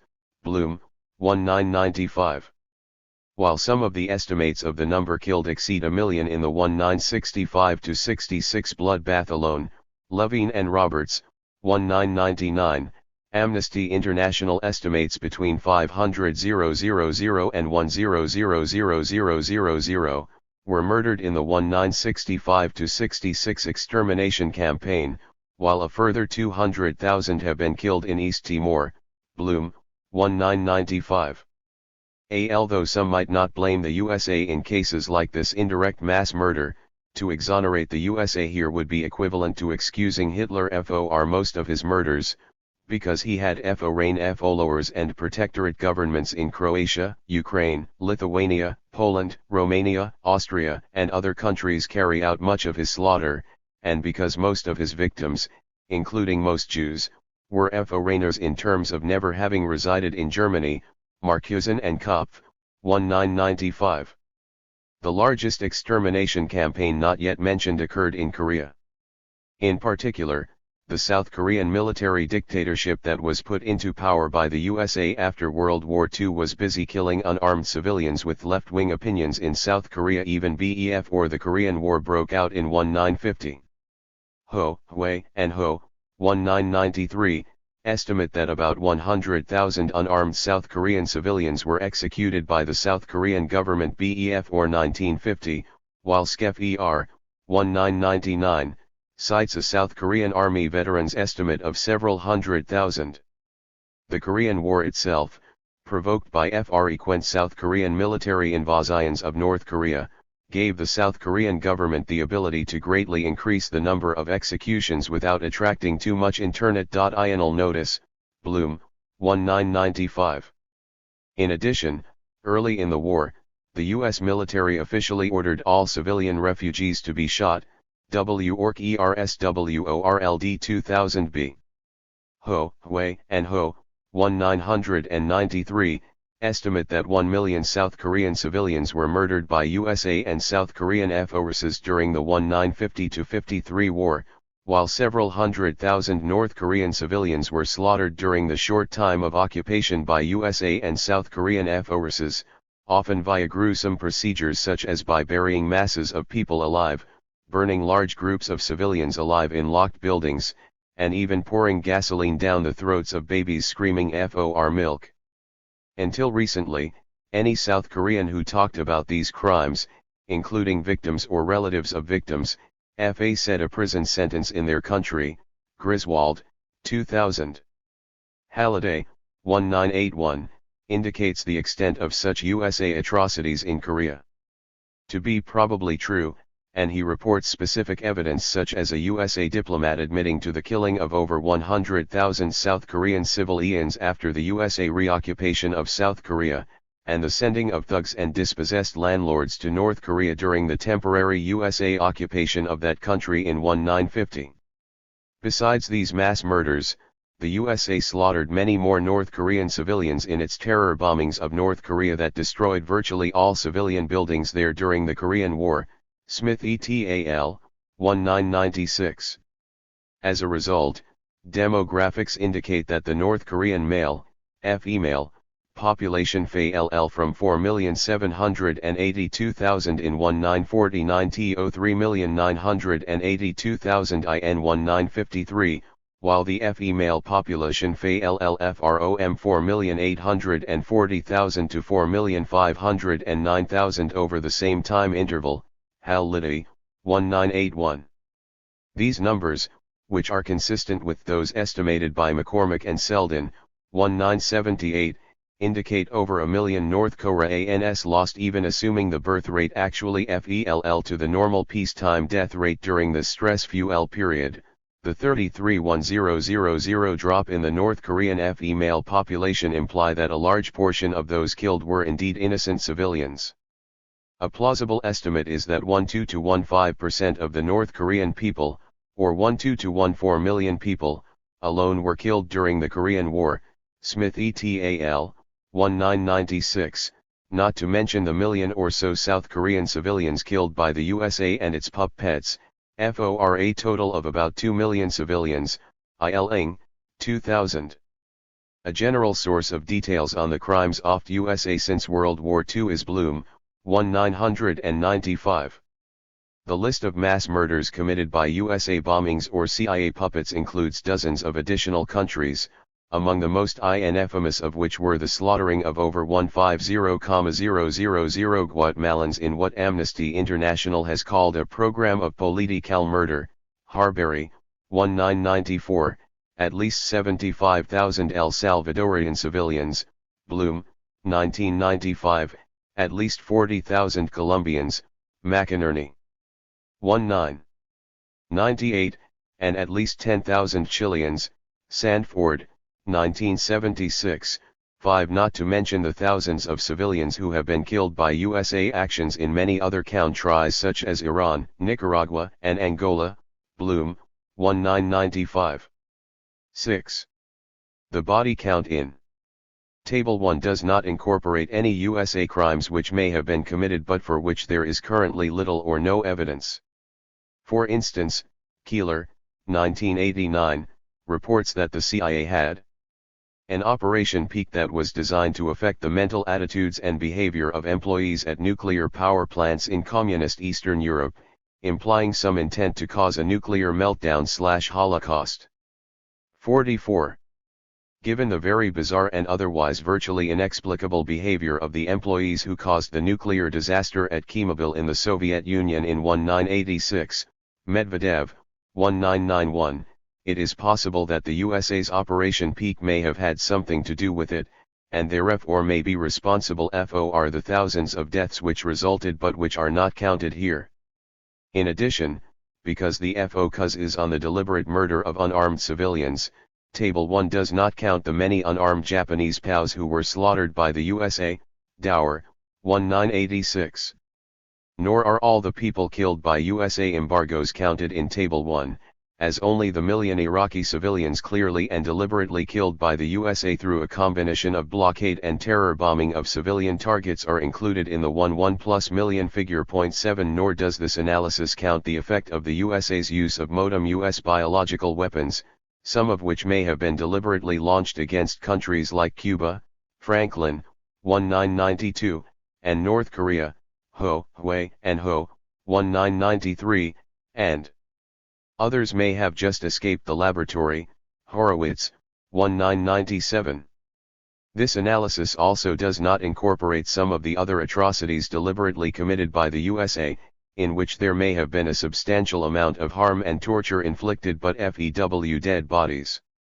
For instance, there is some evidence that the Chainsaw does engage in mind control torture, often through cults and other front organizations, and even estimates as high as 10 million victims, many of whom may, as a result, have their lives wasted in mental asylums or be lost through suicide and other unnatural deaths, have been cited in a 1995 TES conference on the subject, sponsored by the Freedom of Thought Foundation, in the video The Rosetta Stone to the Unconscious. Note here that the NSA stands for the National Security Agency, about which most Americans knew nothing for decades, although it was the largest intelligence organization in the USA. Bamford, 1983, thereby providing an indication of the enormous potential for secret undisclosed crimes of the USA Secret Police, since most Americans had never even heard of the NSA, much less knew of its covert actions. Some interesting sources on the CIA/NSA crimes committed in the USA are Bowart, 1978, Stick, 1994, and Constantine, 1995, who also document some of the cooperation between the USA intelligence agencies and organized crime, including joint efforts to sell narcotics. The latter activity. 45. Ties may not really be so surprising given that the drug trade was actually instrumental in the spreading of British capitalism and colonial rule, though Moss, 1997. While some of the reports on the activities described in this paragraph, but not countable in the aggregate documented body count reported in Table L, may be exaggerated, or distorted in some way, as would be expected in mind torture activities, they merit mention because of the paucity of mainstream media coverage of the evidence on these issues and because of the lack of evidence refuting the claims. The foregoing measurement of the USA's mass murders also does not include its part in one of the worst atrocities in history, the enslavement of millions of Africans.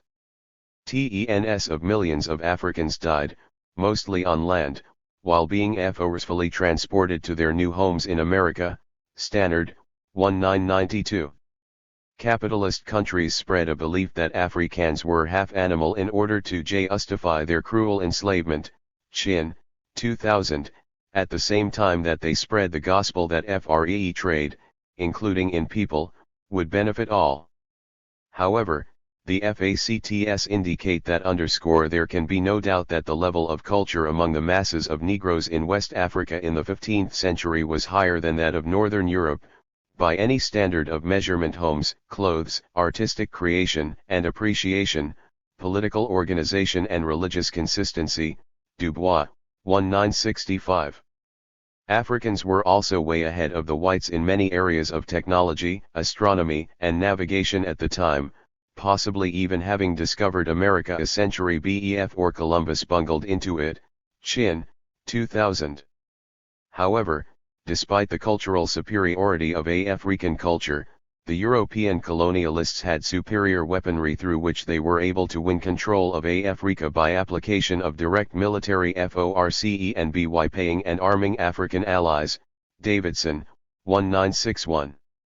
The African puppets of the whites were manipulated, through intrigues, bribes, and threats, into serving the will of their European masters to have the human goods delivered, in return for more weapons and luxury items. Into the middle of the 19th century, Lsakman and Lsakman, 1983. The slave trade itself robbed Africa of its prime workers and created a chaotic society that focused on obtaining slaves for export instead of on domestic production of real goods. Dubois, 1965. In particular, the African economic and social system was destroyed by Europeans. Profitable use of exploitative trade strategies, which involved selling mass-produced luxury goods to the African rich, especially to the slave-trading puppets themselves, in return for slaves and other commodities, thereby reducing the demand for traditional African production forth. Lack masses and hus. Bankrupting local African producers. This system is actually very tin ruler to the methods utilized by the USA today to destroy foreign economies and to economically enslave much of the world, as will be explained later in chapters 6 and 7. Although the USA was not the only country involved in committing atrocities against slaves, the USA treatment of Africans was in many respects worse than the other major players such as the Spanish. In particular, there were less slaves brought to the USA than to the Spanish colonies, at least partially because the USA had less people and money than the Spanish colonies initially, and so the USA was not able to murder, rape, and torture as many as the Spanish. However, the USA slavery laws were much more atrocious insofar as they made the blacks and their descendants slaves forever, whereas the Spanish did not enslave the offspring and even allowed most of their existing slaves to earn or buy their freedom eventually. Tepin, 1998.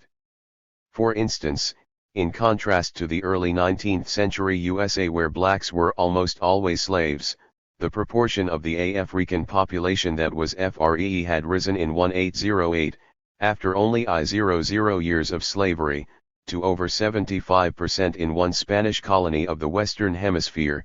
Sharp, 1976.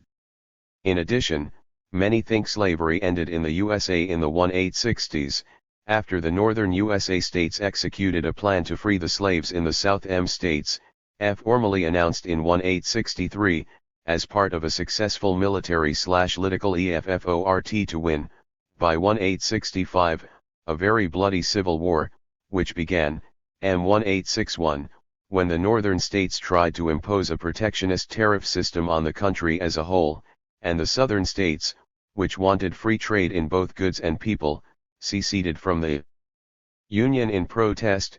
Copeland, 2000. However, after the southern whites lost the Civil War, they created a form of neo-slavery by forcing blacks to sign work contracts that essentially sold their freedom and lives to white owners in return for being allowed to live. Lewis, 1998. Because the blacks had no money, no food, and no land, they bad no other choice, Zinn, 1995.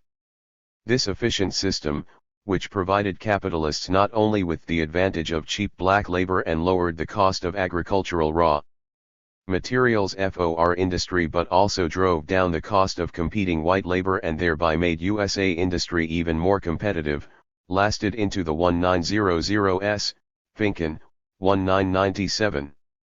As documented by Patterson, 1970, such explicit forms of slavery have been replaced with more subtle forms of racism and wage slavery in the 20th century that are similar to those used by Nazi Germany against the Jews before their extermination in World War II, and data indicate that this system has resulted in the early death of over 30,000 blacks per year in the USA, cumulating to millions of deaths over time.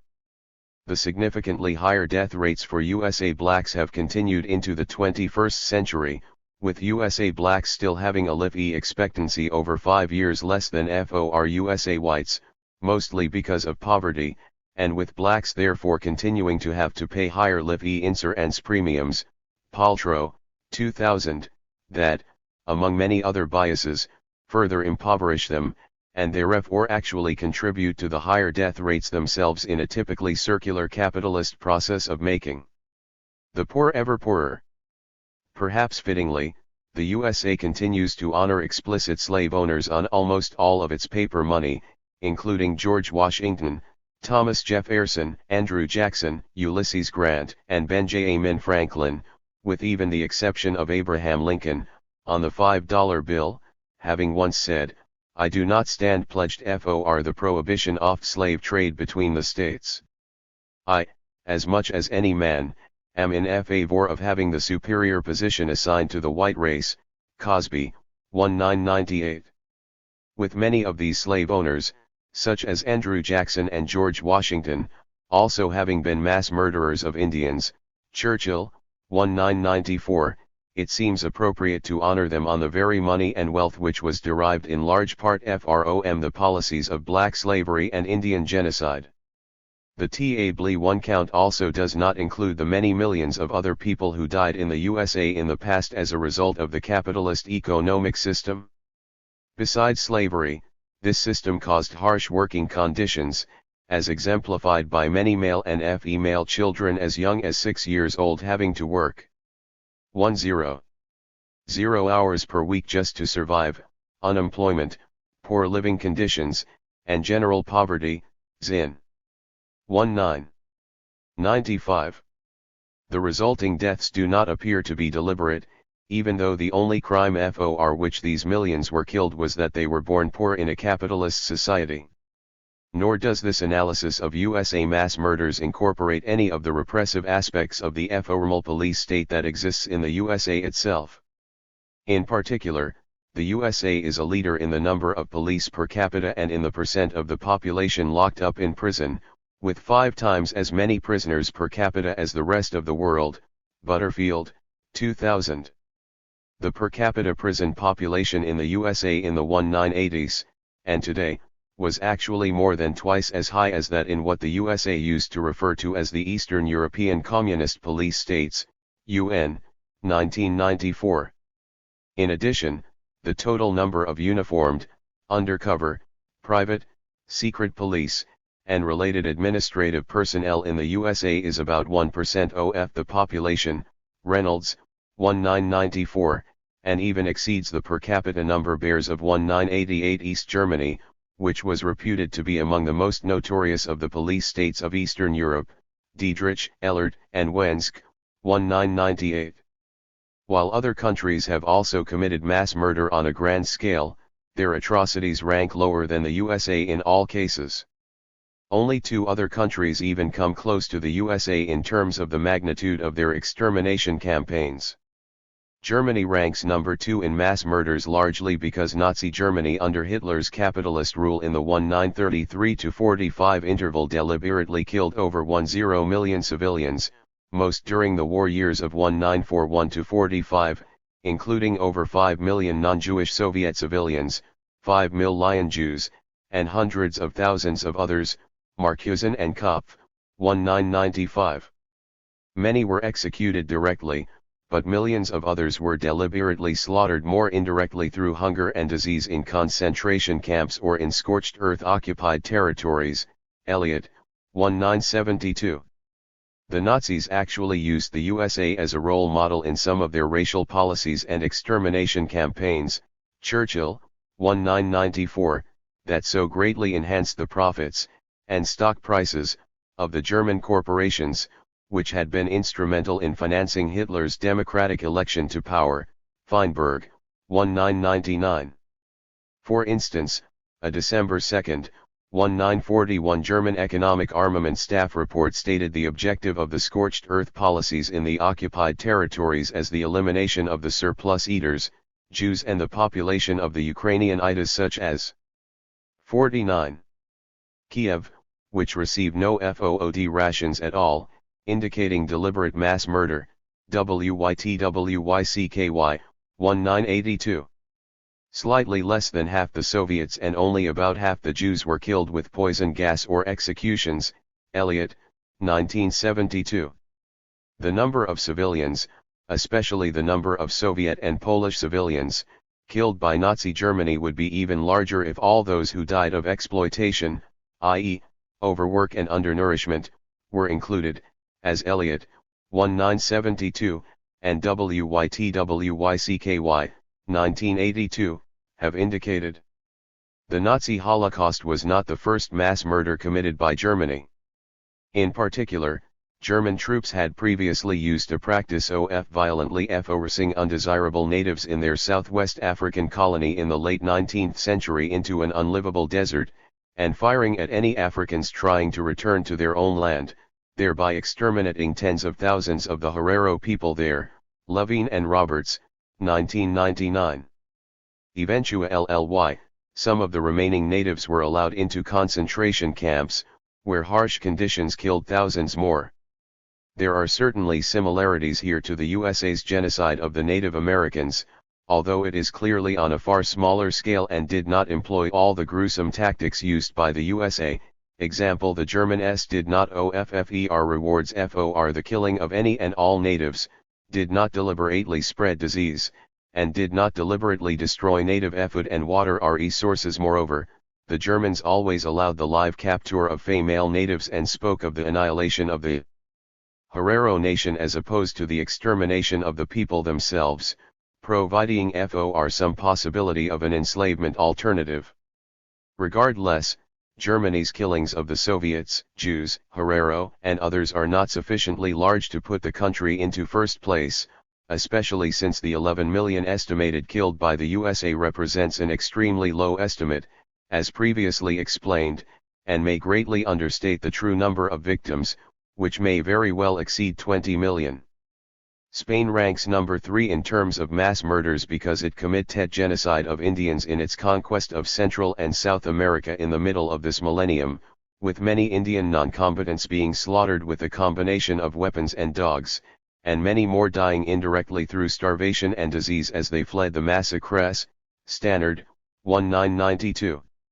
While some have estimated a disappearance of tens of millions of Indians from Spanish colonies in the Western Hemisphere, Stannard, 1992, estimates of initial Indian populations in Central and South America may have been way too high, as explained in Denevan, 1976, and Henige, 1998. In addition, of millions of Flondians who did once live in Spanish America, many were killed in battle and from related causes, such as starvation and disease on the front lines of military sieges of fortified cities defended by armed combatants, and many more died as a result of the harsh living and working conditions they had to endure as Spanish slaves, Chalk and Jonas Sohn, 1990, or as overtaxed serfs, Bora and Cook, 1969. A large portion of the Indians in Spanish America died of disease, which spread rapidly in the environment of Spanish conquest, Stannard, 1992, but Spain's official policy was one of forcing the conversion of the Indians to Christianity and subservience as opposed to outright genocide, James, 1992. As a result, except FOR the deaths resulting from some of the initial genocidal policies followed by the Spanish conquistadors, who may have engaged in willful extermination policies that contributed to the spreading of disease, Larson, 1994, most of the Indian deaths are not counted as deliberate murders. In particular, the Spanish generally sought via slavery, and extracting raw materials like gold from their land, to economically exploit the Indians, and not kill them, and, in contrast to the USA policy of offering rewards for the killing of natives, Spain even punished heroes like Columbus just for excessively exploiting the Indians, Chalk and Jonas Sohn, 1990. In addition, a significant portion of the decline in the Indian population of Central and South America can be attributable to the Spanish policy of separating the Indian male slaves from the females for substantial periods of time and by working them so hard even when they were allowed to meet that they had little inclination for marital communication. In this fashion they ceased procreation, Cook, 1998. Moreover, a large part of the reduction in the pure Indian population in the Spanish Coloradonese was due to interracial mating, as many Indians were assimilated into society via Christian conversions, and most Spanish freely married with the Indians, Driver, 196-1. Although Spain has also committed atrocities against non-Indian peoples, such as during the Inquisition, which mostly involved the Christian murder of non-Christians, it has not been involved in any material atrocities in the last few decades. An exact number of non-combatants deliberately killed by the Spanish is not known, but it may exceed 5 million, Stannard, 1992. 5-1. The remaining countries in the top 10 killed far less people. For instance, number 4 Pakistan murdered as many as 3 million Bengalis in 1971, Chalk and Jonas Sohn, 1990, number 5 Japan slaughtered over 1 million Chinese civilians in its invasion of China in the 1930s and 1940s as well as conducted several lesser atrocities, Marcuson and Kopf, 1995, number 6 Turkey exterminated over 1 million unarmed Armenian civilians between 1915 and 1922, as well as thousands of people in the Balkans in prior years, Levine and Roberts, 1999, and thousands of Kurds. In subsequent years, Andriopoulos, 1994, number 7 Tsarist Russia slaughtered over 1 million people in a purge of Circassians from its Caucasus provinces, Levine and Roberts, 1999, Num 8 Nigeria killed over 1 million of its ethnic Igbo civilians, via flagrant mass murder, blatant aerial bombings of civilians, and deliberate efforts to prevent Red Cross and other relief supplies from reaching a starving civilian population, in a war against its secessionist Biafra province, Forsyth, 1969. Number 9 France massacred over 500,000 in its Coloradonese, Smith, 2000, and number 10 Britain legalized the killing of hundreds of thousands of people, including over 200,000 Aborigines in Australia after ruling the country to be uninhabited in 1788, Reynolds, 1995, and over 300,000 Irish in the 17th century, Levine and Roberts, 1999, in a Parliament-approved campaign that treated all sections of Irish as if they were, not humans but beasts, and that imposed the death penalty for Irish. Found repelli communicating with Catholic priests or failing to leave land seized by British soldiers, McManus, 1973. 1. It is interesting to observe that with the exception of Japan, all of the countries in the top 10 are religiously Christian or Muslim. In addition, all of the countries in the top 10 just happen to be capitalist ones, even though no credit is being given here for the millions who have died of starvation and disease as a result of colonialism and other methods of capitalistic economic exploitation, as those people like the millions who perished in the slave trade, died as a result of the cruelty of the capitalist economic system as opposed to being deliberately nidled, Marx and Engels, 1988b. The criteria used in this study to assess the magnitude of humanist inadvertence ignores all such deeds which are not clearly deliberate. For instance, the deaths of millions of slaves who died in transit from Africa were not caused by deliberate 52. Extermination policies, but instead by poor living conditions that can be attributed to the capitalist system, which put a positive value on the slaves' lives but not high enough to provide them with adequate food, water, quarters, medicine, and sanitary conditions. Miller, 1988. To provide perspective here, it should be mentioned that there is some evidence that the death rate of the free white crew members who transported the slaves was about as high as that of the slaves. Curtin, 1969, providing an indication of the relative value, and the kill rate, of work ERS in general under capitalism, but not implying a general intent to kill them. Point 9. From a legal perspective, the primary reason for not including deaths related to pure economic exploitation in the atrocity count is the falsity that deliberately killing workers, even one's own slaves, was generally against the law, even though such murder was only a misdemeanor in the USA when the victim was a slave. Nicholson, 1994. Thus, under this legal framework, the massive deaths resulting from capitalist economic exploitation are not considered intentional killings. However, the executions of runaway slaves are, although the numbers are too small relative to the other USA mass murders to be listed separately in TABLI and are instead essentially incorporated into the other account, just as the mass slaughter of civilians of specific countries with bombings and embargoes is counted as deliberate murder because it was not only allowed but even ordered by the USA, and killing Indians in any fashion was obviously even more deliberate insofar as it was not only legal but also encouraged by the USA with rewards of money and land. Caveats on the reputation communist atrocities. Given the distorted reputation of communist countries in the capitalist press, Herman and Chomsky, 1988, some may find it surprising that no communist countries made the top 10, especially since even many skeptics of the mainstream media, and left-wing critics of the USA, often recite the anti-communist propaganda they hear in the mainstream press, such as by referring to the Union of Soviet Socialist Republics, USSR, as one of the 20th century's most bloody dictatorships. Str. Bell and Peterson, 2000.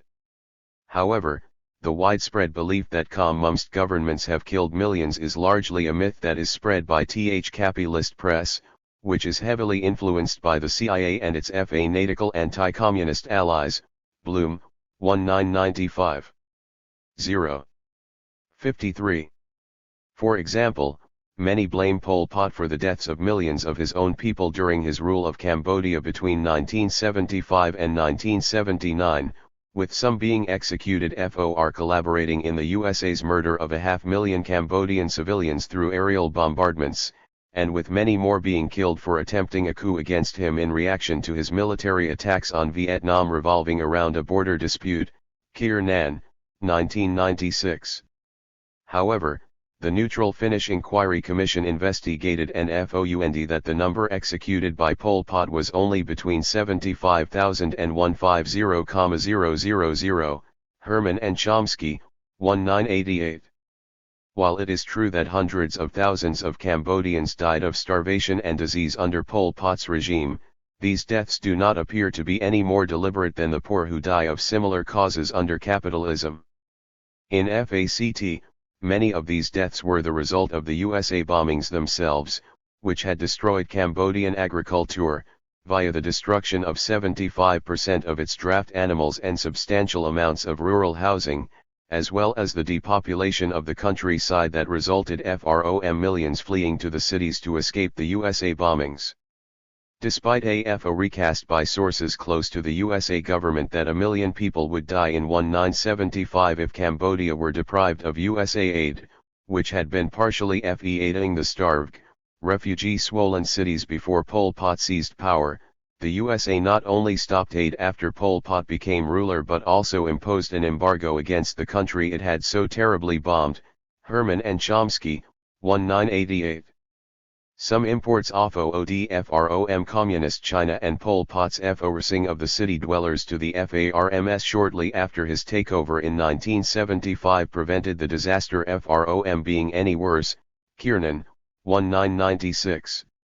It should also be mentioned that, subsequent to Pol Pot's removal from power, which occurred after the Vietnamese army counterattacked and occupied Cambodia in 1979, the USA supported Pol Pot in his guerrilla war against the occupying Vietnamese troops, Bloom, 1995. In addition, given the USA history of using diplomacy, bribes, and extortion to stir up tensions between communist countries, Griswold, 1972, it is possible that the USA itself had played a part in promoting the deadly rivalry between Cambodia and Vietnam that motivated many of Pol Pot's killings, Klinghoffer, 1998. Regardless, Pol Pot's execution of 75,000,000 people is a horrible crime, although it is not enough to make the top 10. 54. In a similar grotesque exaggeration of the truth, Rummel, 1991, and others claim that Communist China murdered tens of millions of people, especially during the period 1950–52, shortly after the Communist seizure of power, and during the Cultural Revolution in the 1960s. However, such estimates are largely based on various sources that are either unpublished or published for propaganda purposes by the Anti-Communist League of Nationalist China on the island of Taiwan, which appears to have completely fabricated the numbers, Taiwis, 1997, in an apparent attempt to justify its military attacks on Communist China that continued long after the Communist seizure of power, Associated Press, 1950. Schumann, 1956, even saw and talked with some specific people in Communist China after they were alleged to have been executed. More accurate figures are provided by Chinese government sources.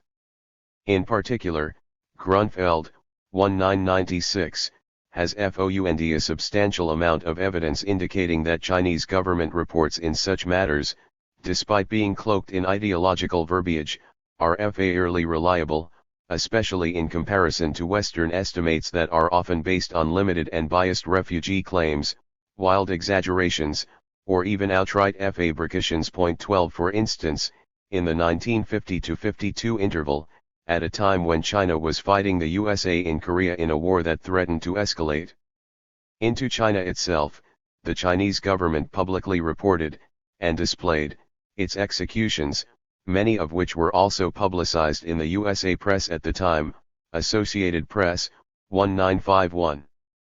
The local Chinese government announced a total of 28,332 executions for one province, Kwantung, during the 1950–1951 interval, and if that figure were extrapolated proportionally to the rest of the country, it would imply about 400,000 official deaths, Stavis, 1978. However, that province was a coastal one near Hong Kong and may have had an abnormally high number of executions.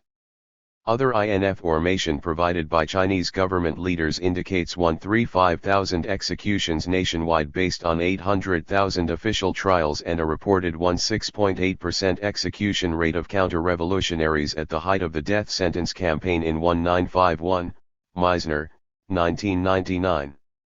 In addition to the official government death sentences, there were also many executions carried out independently by the local peasants, who may very well have killed tens of thousands of landlords, in retaliation for the prior decades of mass starvation inflicted upon them, and other perceived enemies such as agents or supporters of the former nationalist Chinese government on the mainland, Taiwais, 1997. There is one Chinese source estimate of 710,000 victims between 1950 and 1952, Gong, 1994, but that figure may reflect a speech made by Mao in the 1950s that referred to so many liquidations, Stavis, 1978, which the anti-communist propagandist Rummel, 1991, himself admits could simply mean to remove, deactivate, or make ineffective, rather than kill.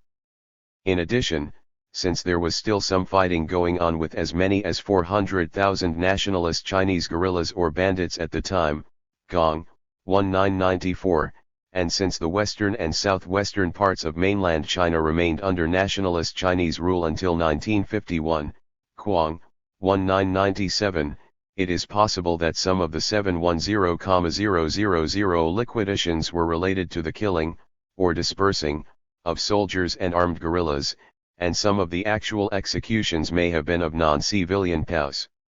Moreover, FEAR of arrest during the 1950-52 Stravy may have motivated as many as 500,000 people to commit suicide, Taiwais, 1997, and these deaths may have been included in the 710,000 liquidations. While the suicides were certainly caused by the Communist Chinese seizure of power and subsequent campaign of public trials, they could not be considered willful murders, especially given the fairly low rate of death sentences in the trials. As a result, the true number of deliberate killings of unarmed civilians is likely to have been FAR below 710,000 during the 1950-52 interval.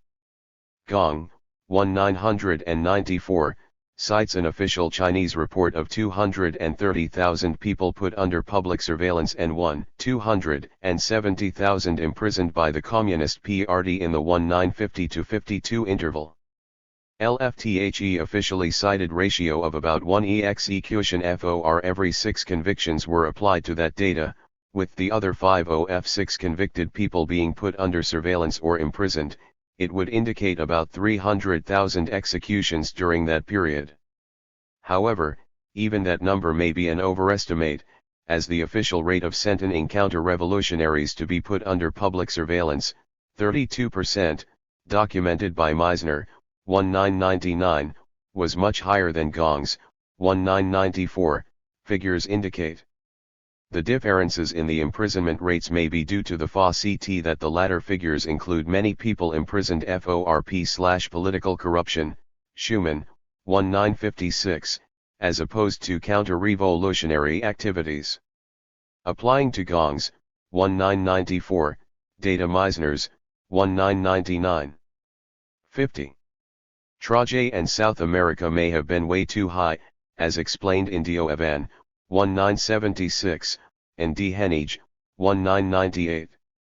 In addition, OF the millions of Flondi ANS who did once live in Spanish America. Many were killed in battle. And from related causes, such as from starvation and disease on the front lines of military sieges of FORDIF cities defended by armed combatants, and many more died as a result of the harsh living and working conditions they had to endure as Spanish slaves, Chalk and Jonas Sohn, 1990, or as overtaxed serfs, Bora and Cook, 1969. A large portion of the Indians in Spanish America died of disease, which spread rapidly in the environment of Spanish conquest, Stannard 1992, but Spain's official policy was one of forcing the conversion of the Indians to Christianity and subservience as opposed to outright genocide, James, 1992. As a result, except FOR the deaths resulting from some of the initial genocidal policies followed by the Spanish conquistadors, who may have engaged in willful extermination policies that contributed to the spreading of disease, Larn, 1994, most of the Indi deaths are not counted as deliberate murders. In particular, the Spanish generally sought via slavery, and extracting raw materials like gold from their land, to economically exploit the Indians, and not kill them, and, in contrast to the USA policy of offering rewards for the killing of natives, Spain even punished heroes like Columbus just for excessively exploiting the Indians, Chalk and Jonas Sohn, 1990. In addition, a significant portion of the decline in the Indian population of Central and South America can be attributable to the Spanish policy of separating the Indian male slaves from the females for substantial periods of time and by working them so hard even when they were allowed to meet that they had little inclination for marital communication. In this fashion they ceased procreation, Cook, 1998.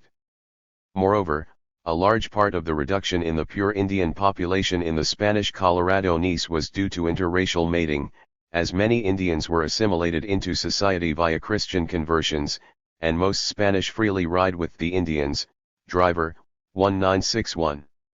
Although Spain has also committed atrocities against non-Indian peoples, such as during the Inquisition, which mostly involved the Christian murder of non-Christians, it has not been involved in any material atrocities in the last few decades. Exact number of non-combatants deliberately killed by the Spanish is not known, but it may exceed 5 million, Stannard, 1992. 5.1. The remaining countries in the top 10 killed far less people. For instance, number 4 Pakistan murdered as many as 3 million Bengalis in 1971, Chalk and Jonas Sohn, 1990, number 5 Japan slaughtered over 1 million Chinese civilians in its invasion of China in the 1930s and 1940s as well as conducted several lesser atrocities, Marcuson and Kopf, 1995, number 6 Turkey exterminated over 1 million unarmed and neon civilians between 1915 and 1922, as well as thousands of people in the Balkans in prior years, Levine and Roberts, 1999, and thousands of Kurds in subsequent years, Andriopoulos, 1994, number 7 Tsarist Russia slaughtered over 1 million people in a purge of Circassians from its Caucasus provinces, Levine and Roberts, 1999, number 8 Nigeria killed over 1 million of its ethnic Igbo civilians, via flagrant mass murder, blatant aerial bombings of civilians, and deliberate efforts to prevent Red Cross and other relief supplies from reaching a starving civilian population, in a war against its secessionist Biafra province, Forsyth. 1969. Number 9 France massacred over 500,000 in its Colorado Nice, Smith, 2000, and number 10 Britain legalized the killing of Hun. Dread of thousands of people, including over 200,000 Aborigines in Australia after ruling the country to be uninhabited in 1788, Reynolds, 1995, and over 300,000 Irish in the 17th century, Levine and Roberts, 1999, in a parliament-approved campaign that treated 1 sections of Irish as if they were, not humans but beasts, and that posed the death penalty for Irish found repeatedly communicating with Catholic priests or failing to leave land seized by British soldiers. McManus, 1973. 8 It is interesting to observe that, with the exception of Japan, all of the countries in the top 10 are religiously Christian or Muslim. In addition, all of the countries in the top 10 just happen to be capitalist ones, even though no credit is being given here for the millions who have died of starvation and disease as a result of colonialism and other methods of capitalist economic exploitation, as those people, like the Mdalhans who perished in the slave trade, died as a result of the cruelty of the capitalist economic system as opposed to being deliberately killed, Marx and Engels. 1988b. The criteria used in this study to measure the magnitude of human exterminations ignores all such deaths LCH are not clearly deliberate. For instance, the deaths of millions of ADVs who died in transit from Africa were not caused by deliberate 52.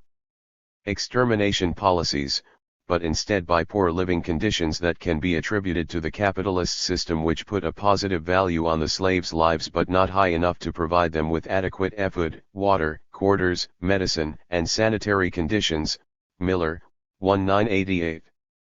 To provide perspective here, it should be mentioned that there is some evidence that the death rate of the free white crew members who transported the slaves was about as high as that of the slaves, Curtin, 1969, providing an indication of the relative value, and the kill rate, of work ERS in general under capitalism, but not implying a general intent to kill them.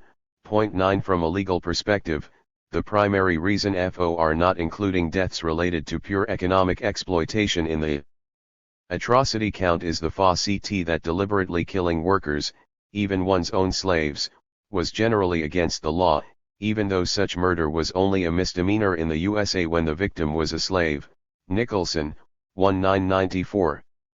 Thus, under this legal framework, the massive deaths resulting from capitalist economic exploitation are not considered intentional killings.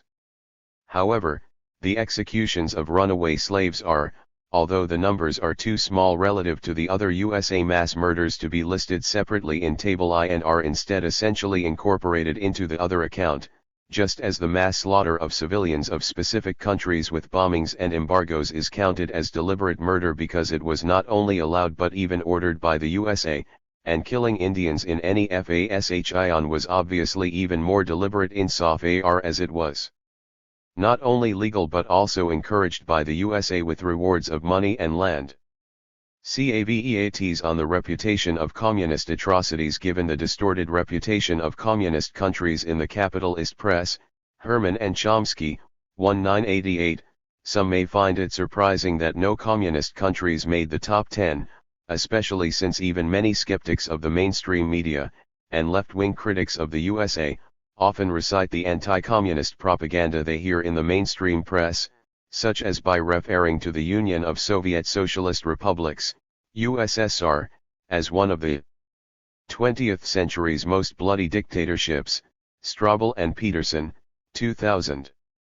However, the widespread belief that communist governments have killed millions is largely a myth that is spread by the capitalist press, which is heavily influenced by the CIA and its fanatical anti-communist allies, Bloom, 1995.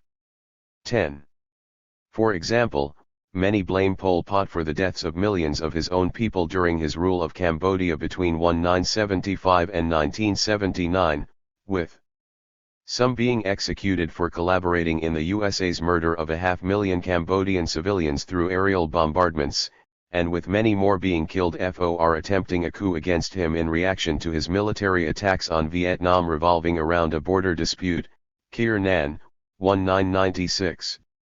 However, the neutral Finnish Inquiry Commission investigated and found that the number executed by Pol Pot was only between 75,000 and 150,000, Herman and Chomsky, 1988. While it is true that hundreds of thousands of Cambodians died of starvation and disease under Pol Pot's regime, these deaths do not appear to be any more deliberate than the poor who die of similar causes under capitalism. In fact, many of these deaths were the result of the USA bombings themselves, which had destroyed Cambodian agriculture, via the destruction of 75% of its draft animals and substantial amounts of rural housing, as well as the depopulation of the countryside that resulted from millions fleeing to the cities to escape the USA bombings. Despite a recast by sources close to the USA government that 1 million people would die in 1975 if Cambodia were deprived of USA aid, which had been partially aiding the starved, refugee-swollen cities before Pol Pot seized power, the USA not only stopped aid after Pol Pot became ruler but also imposed an embargo against the country it had so terribly bombed, Herman and Chomsky, 1988. Some imports of FOOD from Communist China and Pol Pot's forcing of the city dwellers to the FARMS shortly after his takeover in 1975 prevented the disaster from being any worse, Kiernan, 1996. It should also be mentioned that, subsequent to Pol Pot's removal from power, which occurred after the Vietnamese army counterattacked and occupied Cambodia in 1979, the USA supported Pol Pot in his guerrilla war against the occupying Vietnamese troops, Bloom, 1995. In addition, given the USA history of using diplomacy, bribes, and extortion to stir up tensions between communist countries, Griswold, 1972, it is possible that the USA itself had played a part in promoting the deadly rivalry between Cambodia and Vietnam that motivated many of Pol Pot's killings, Kling Ho FFER. 1998. Regardless, Pol Pot's execution of 75,000 to 150,000 people is a horrible crime, although it is not enough to make the top 10. 54. In a similar grotesque exaggeration of the truth, Rummel, 1991, and others claim that Communist China murdered tens of millions of people, especially during the period 1950–52, shortly after the Communist seizure of power, and during the Cultural Revolution in the 1960s.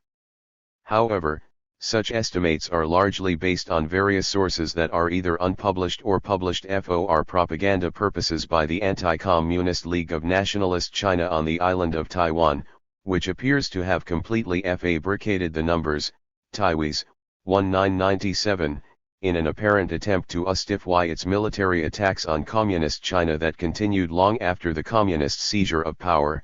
Associated Press, 1950. Schumann, 1956, even saw and talked with some specific people in Communist China after they were alleged to have been executed. More accurate figures are provided by Chinese government sources. In particular, Grunfeld, 1996, has found a substantial amount of evidence indicating that Chinese government reports in such matters, despite being cloaked in ideological verbiage, are fairly reliable, especially in comparison to W. Stern estimates that are often based on limited and biased refugee claims, wild exaggerations, or even outright fabrications too. For instance, in the 1950-52 interval, at a time when China was fighting the USA in Korea in a war that threatened to escalate into China itself, the Chinese government publicly reported, and displayed, its executions, many of which were also publicized in the USA press at the time. Associated Press, 1951.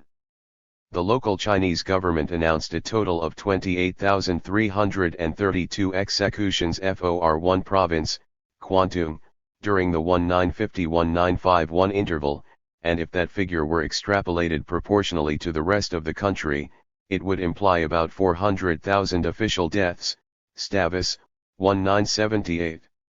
However, that province was a coastal one near Hong Kong and may have had an abnormally high number of executions.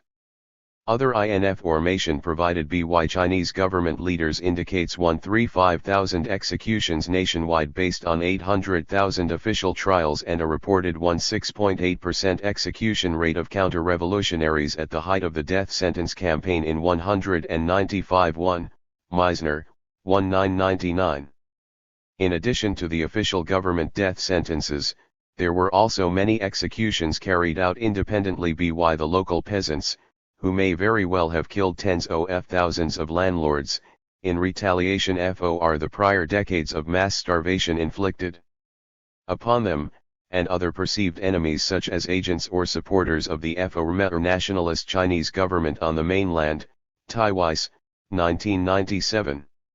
There is one Chinese source estimate of 710,000 victims between 1950 and 1952, Gong, 1994, but that figure may reflect a speech made by Mao in the 1950s that referred to so many liquidations. Stavis, 1978, which the anti-communist propagandist Rummel, 1991, himself admits could simply mean to remove, deactivate, or make ineffective, rather than kill. In addition, since there was still some fighting going on with as many as 400,000 nationalist Chinese guerrillas or bandits at the time, Gong, 1994, and since the western and southwestern parts of mainland China remained under nationalist Chinese rule until 1951, Quang, 1997, it is possible that some of the 710,000 liquidations were related to the killing, or dispersing, of soldiers and armed guerrillas, and some of the actual executions may have been of non-civilian POWs. Moreover, FEAR of arrest during the 1950-52 strife may have motivated as many as 500,000 people to commit suicide. Taiwais, 1997, and these deaths may have been included in the 710,000 liquidations. While the suicides were certainly caused by the Communist Chinese seizure of power and subsequent campaign of public trials, they could not be considered willful murders, especially given the fairly low rate of death sentences in the trials. As a result, the true number of deliberate killings of unarmed civilians is likely to have been far below 710,000 during the 1950-52 interval. Gong, I-994, cites an official Chinese report of 230,000 people put under public surveillance and 270,000 imprisoned by the Communist Party in the 1950-52 interval. LFTHE officially cited ratio of about 1 execution FOR every 6 convictions were applied to that data, with the other 5 OF6 convicted people being put under surveillance or imprisoned. It would indicate about 300,000 executions during that period. However, then that number may be an overestimate, as the official rate of Centon MG counter-revolutionaries to be put under public surveillance, 32%, documented by Meisner, 1999, was much higher than Gong's, 1994, figures indicate. The differences in the imprisonment rates may be due to the FA-CT that the latter figures include many people imprisoned for peace/political corruption, Schumann, 1956, as opposed to counter-revolutionary activities. Applying to Gong's, 1994, data Meisner's, 1999. 56. Cited ratio of about L execution FOR every 2 people put under observation would imply less than 200,000 executions over the 1950-52 period. Mao did clearly admit that several of his leaders killed 35,000 people through cruel treatment in prisons during the Cultural Revolution during the 1960s, but it should also be mentioned that he had those leaders responsible tried and executed. Mac Farquhar, 1993. While there was some violent fighting during the Cultural Revolution, Dietrich, 1994, and while Mac Farquhar, 1993, cites some estimates of the number of killed in the hundreds of thousands, he admits such high numbers are based on flimsy evidence that extrapolates potentially exaggerated guesses of killings from refugees fleeing areas with a greater amount of disorder. As Delane, 1974, indicated, the rhetoric during the Cultural Revolution was very violent, there were a significant number of arrests, and 200,000 people were thrown out of the Communist Party, but there was very little actual violence, and the number of people actually killed in the 1960s probably approximates the Chinese government estimate of 35,000. The total number of people killed by Communist China is therefore probably low enough to keep the country out of the top 10 in mass murders, although more evidence on the issue is certainly needed to be sure of the exact number. 13 Rummel, 1991, and Mac Farquhar, 1993, have also blamed Mao for tens of millions of Chinese deaths during a famine in 1958-61, but the magnitude of such deaths may be overstated, and they certainly do not represent deliberate killings. In particular, managerial errors, especially with respect to a rapid attempt to attain huge economies of scale without adequately addressing small group incentive and initiative issues, a relatively greater investment focus on industry, for national security reasons related to ongoing USA Cold War threats, and very poor weather caused the catastrophe, MERS, 1999. In addition, it should also be mentioned that, even if there had been as many as 10 million additional deaths annually, compared to 6 million officially recorded by the Chinese government, during that 3-year disaster, Aston et al., 1984, it would not have even brought the death rate up to the level of the pre-communist era. For instance, Delane, 1974, states that the annual death rate in China had been 3.4% in normal peaceful, and prosperous, times in the 1930s under capitalism, whereas the death rate had fallen to 1% by the mid-1950s under communism. 14 Applying the diff. 57.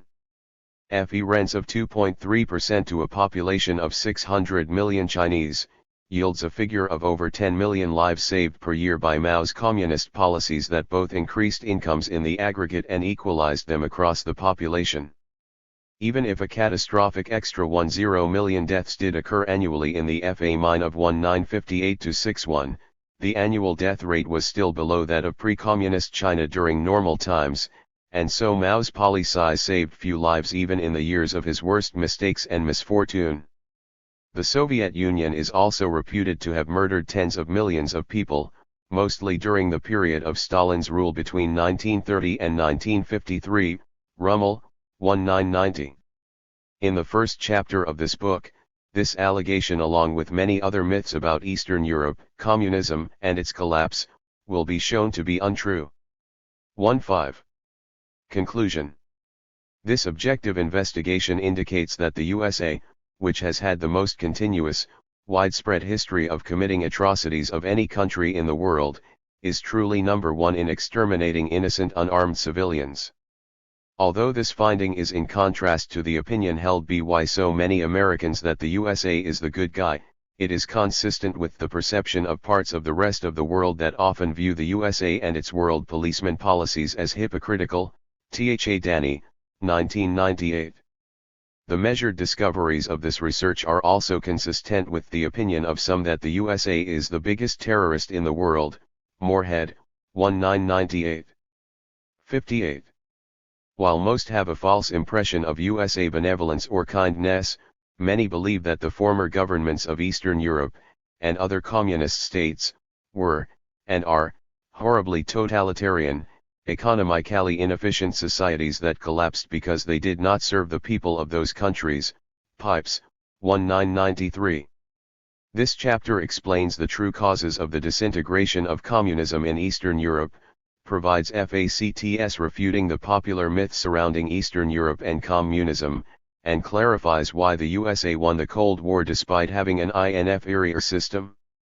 Economic phenomena contributing to the collapse communism in Eastern Europe. The virtually bloodless collapse of communism in Eastern Europe has caused many to conclude that the communist system was removed there largely as a result of its own economic failure to improve the standard of living of the people. Campbell, 1992. While it is true that economics did play a role in the fall of communism, the communist system itself was actually reasonably effective economically, as is indicated by the higher average real economic growth rates experienced by East Europe under communism, compared to capitalist countries, from 1946 to 89, as well as before that time interval in the Soviet Union where communism took hold earlier in 1917, Murphy. 1998. In fact, Eastern 60. Europe enjoyed higher growth rates than Western Europe even in its final critical years. IMF, 1993, and the fall of communism in Eastern Europe can be more attributed to the economic failure of the system in existence there prior to communism than to the mistakes and problems of communism itself. In particular, prior to communism, Eastern Europe had substantially lower economic output per capita than Western Europe and the USA. Mead, 1994. For instance, the gross national product, GNP, per capita of Russia was about 10% of that of the USA during peacetime before communism in 1913, Gregory, 1982, and GNP per capita was even lower by the time of the Communist Revolution there in 1917, Hutchings, 1982. Thereafter, real GNP per capita in the Soviet Union under communism caught up significantly, rising to 31% of USA GNP per capita by 1991, UN, 1994. That performance occurred despite the very destructive foreign interventionist civil war of 1918-22, Krivoshev, 1997, which reduced Soviet output by about half, Hutchings, 1982, and despite the almost as destructive Nazi invasion of 1941-44, which reduced Soviet GNP by over 20%, Madison, 1969. 2. After growing faster than the USA in all peaceful decades up to the political collapse of Eastern Europe in 1990-3, Russia's economy deteriorated enormously following the capitalist takeover by Yeltsin, with real GNP falling by about 50% between 1991 and 1996, IMF, 1997a. A comparison of real economic growth rates in the Soviet Union and the USA shortly before and after the collapse of Eastern European communism in 1990 is provided in Table 2. Similarly, real economic growth in all of Eastern Europe under communism was estimated to be higher than in Western Europe under capitalism, as well as higher than in the USA, even in communism's final decade, the 1980s, and real economic output fell by over 30% in East Europe. As a whole in the 1990s after the reimposition of capitalism, IMF, 1998, 171. So why was communism overthrown in Eastern Europe, if real economic growth was higher than under capitalism? One answer can be found in the area's historic poverty. Although communism had partially bridged the huge gulf in standard of living differences between Eastern Europe and developed capitalist countries, it had not completely done so, and many people began to incorrectly associate communism with poverty. Increasing contact and communication with richer capitalist countries contributed to this feeling. Point 4. As a result, many Eastern Europeans, including many of their leaders, began to falsely perceive capitalism to be a get-rich-quick scheme to bring their standard of living up to the level of the developed capitalist countries. Marcy, 1990. There were, of course, other factors that reduced people's support for the communist system in Eastern Europe and therefore contributed to its demise. Many of these other factors related back to the economic problems in Eastern Europe. However, the Soviet participation in a civil war in Afghanistan may have played a role independent of economics in reducing support for, and confidence in, the communist system. General problems relating to the economy. The efficiency of communism may have enabled Eastern Europe to overtake the richest capitalist countries by 1989, and may have thereby avoided communism's undeserved reputation for economic inefficiency, if it had not suffered so much destruction from war and had not therefore also felt the need to expend enormous resources on defense. In particular, the Soviet Union had been invaded militarily by over a dozen countries in the first 25 years of its existence, including by the very powerful capitalist countries of the USA, Britain, Germany, and Japan. Subsequently, it had been subjected to various threatening Cold War acts by the USA, including a massive number of military flights over 62 Soviet territory, as well as frequent attempted assassinations and sabotage by USA spies and infiltrators. Smith, 2000. Many of those infiltrators and others seeking to instigate armed revolution in the Soviet Union had earlier collaborated with the Nazi invaders during their temporary occupation of a portion of the USSR in World War II. And some of those terrorists preaching freedom, democracy, and other humanitarian concerns had even been members of Nazi extermination squads. Bloom, 1995. Although the absolute amount of military spending was lower in the Soviet Union than in the USA, the Soviet leaders felt it necessary to spend a larger portion of their smaller GNP in order to maintain relative military parity as a deterrent to more attacks. Campbell, 1974. Without this higher percentage of GNP allocated to defense spending, a larger amount of resources would have been available for consumption and productive investment, and the Soviet Union no doubt would have come closer to catching up with the USA in terms of satisfying consumer desires by 1989. In addition, the technological embargo imposed by the richer West countries against Eastern Europe contributed to the inability of that area to fully meet its consumers' demand for high-tech goods. Just for instance, the cost of producing modem semiconductors was over 20 times higher in Eastern Europe in 1989 than it would have cost to purchase them on the free world market. Cricket, 1996. Despite the embargo, Eastern Europe was able to attain a level of technology that was at least on par with that of many capitalist countries with similar GNP per capita, and less than a decade behind that of the USA. Smith, 2000, but the embargo certainly increased the cost of technology and inhibited the ability of Eastern Europe Union to satisfy their consumers' wishes. Parrott, 1985.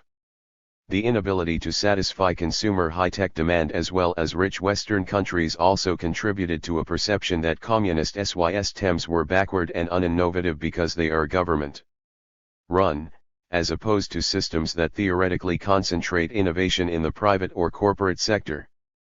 Despite this false perception, there is actually some evidence that governments encourage more long-term innovation than rich capitalists or corporate bureaucrats who are more risk-averse and focus more on short-term profits.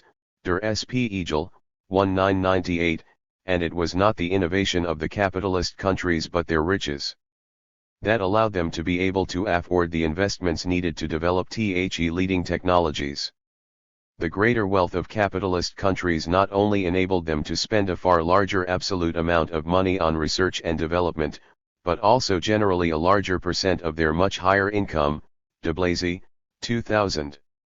The capitalist riches themselves arose through centuries of colonialism, imperialism, slavery, and other forms of foreign exploitation, which were enforced via strong military forces that were able to increase their relative strength as the relative income disparities between the countries grew, as explained by Biddorf, 1992, and Darity, 1992. Exploitation in the form of horrible work and living conditions for the domestic masses, that included forcing 6-year-old children to work 100+ hour weeks just to survive, also contributed to the capitalists' accumulation of wealth and technology. Marx and Engels, 1988b. Despite the riches of private capitalist individuals and businesses, it has actually been governments that have originally been responsible for many of the major innovations in the world, such as related to computers, electronics, the internet, space exploration, and atomic energy. Marcy, 1990. Even communist China, despite its very low level of income per capita, that still has far to go to catch up with. The West has managed to become among the world leaders in innovation in many areas, such as in gene research, Leggett and Johnson, 2000, and in the development of important practical agricultural processes or new plant strains. Mers, 1999. Although economic misconceptions directly contributed to the collapse of communism, there were certainly other factors involved as well. For instance, a desire for the political freedoms of the developed capitalist countries, not just their riches, played a part in Eastern Europe turning away from communism. However, to some extent, it was the greater wealth of the developed capitalist countries that enabled them to engage in the many threatening actions and wars that motivated Communist repression to restrict some political freedoms. Bloom, 1995. Similarly, the Eastern European people's desire for greater travel-free freedom, especially in East Germany, also motivated them to overthrow communism. However, it was the relative economic poverty of Eastern Europe that heavily contributed to the restrictive travel policies which were implemented to combat the drain of important skilled workers, like doctors and nurses, to the higher incomes of Western Europe. Apel, 1966.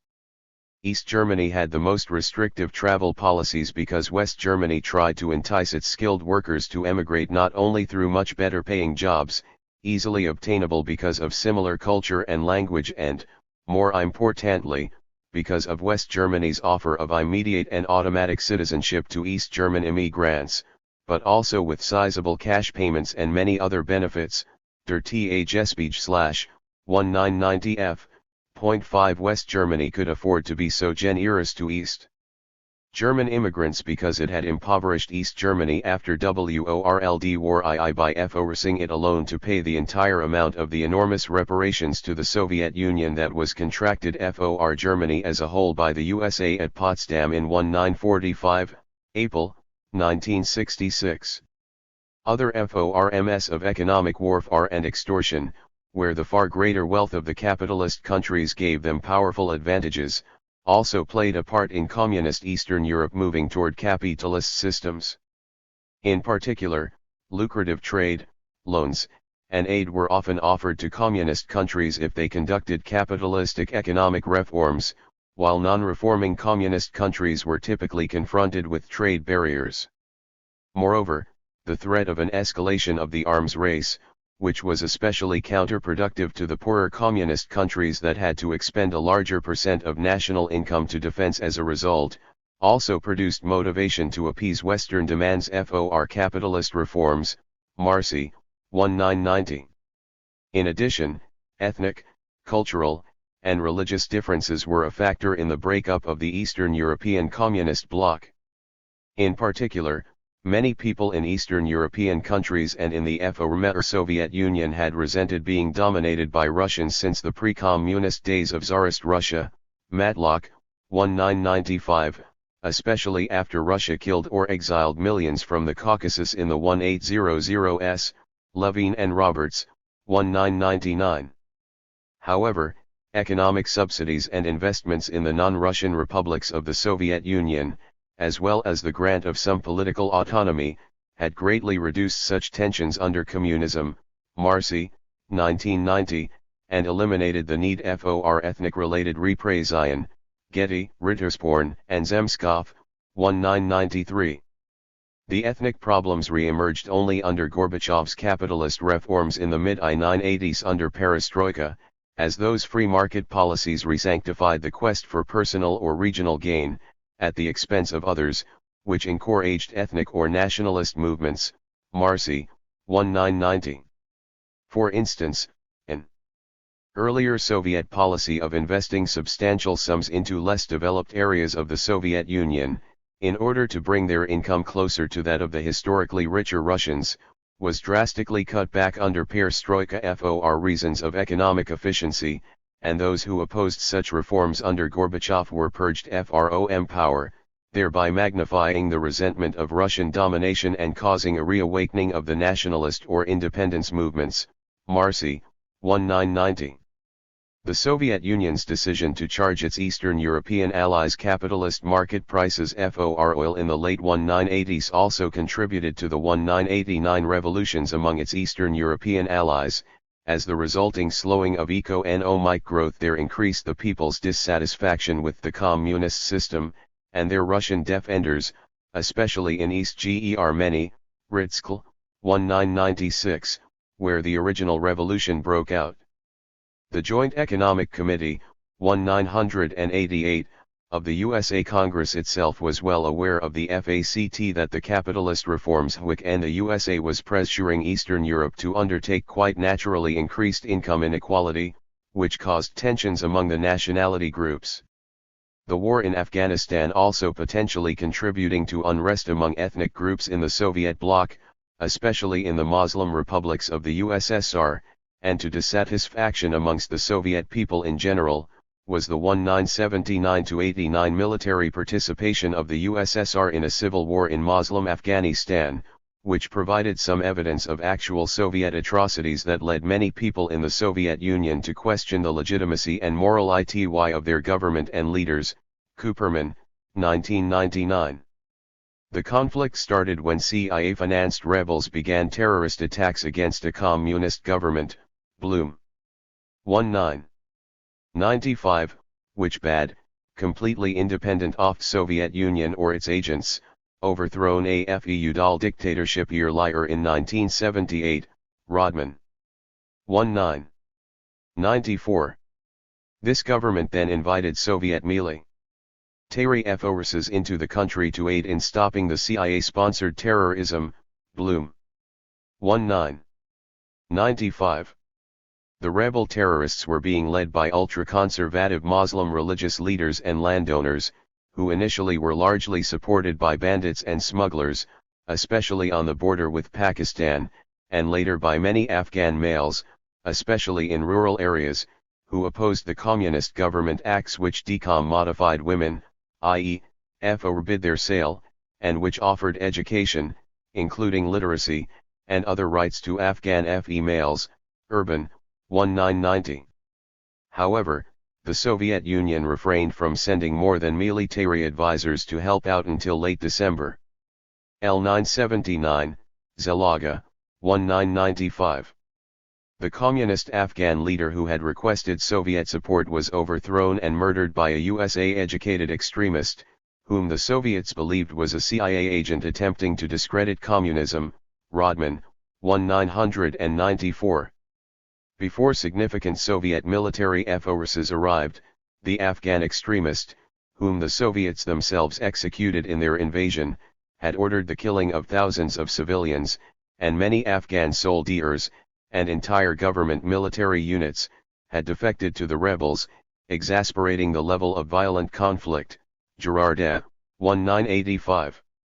LT should be mentioned that violence in Afghanistan did not really start with the communist seizure of power in 1978, as there had been widespread tribal feuding in Afghan rural areas before 1978 that was not related to the communists or Soviets and that had created over 100,000 refugees at one point in the mid-1970s, Urban, 1990.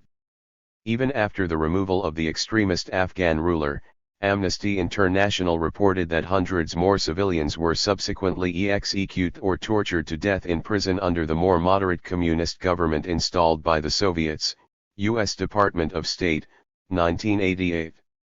Nonetheless, it should be emphasized that the communist repression in Afghanistan was motivated by possibly even more horrifying actions conducted by the foreign-supplied rebels, who themselves had long engaged in widespread murderous acts of terrorism against civilians in Afghanistan, Bloom, 1995, and who later, beginning in the 1980s, launched numerous terrorist attacks against civilian targets within the Soviet Union itself, Amstutz, 1986.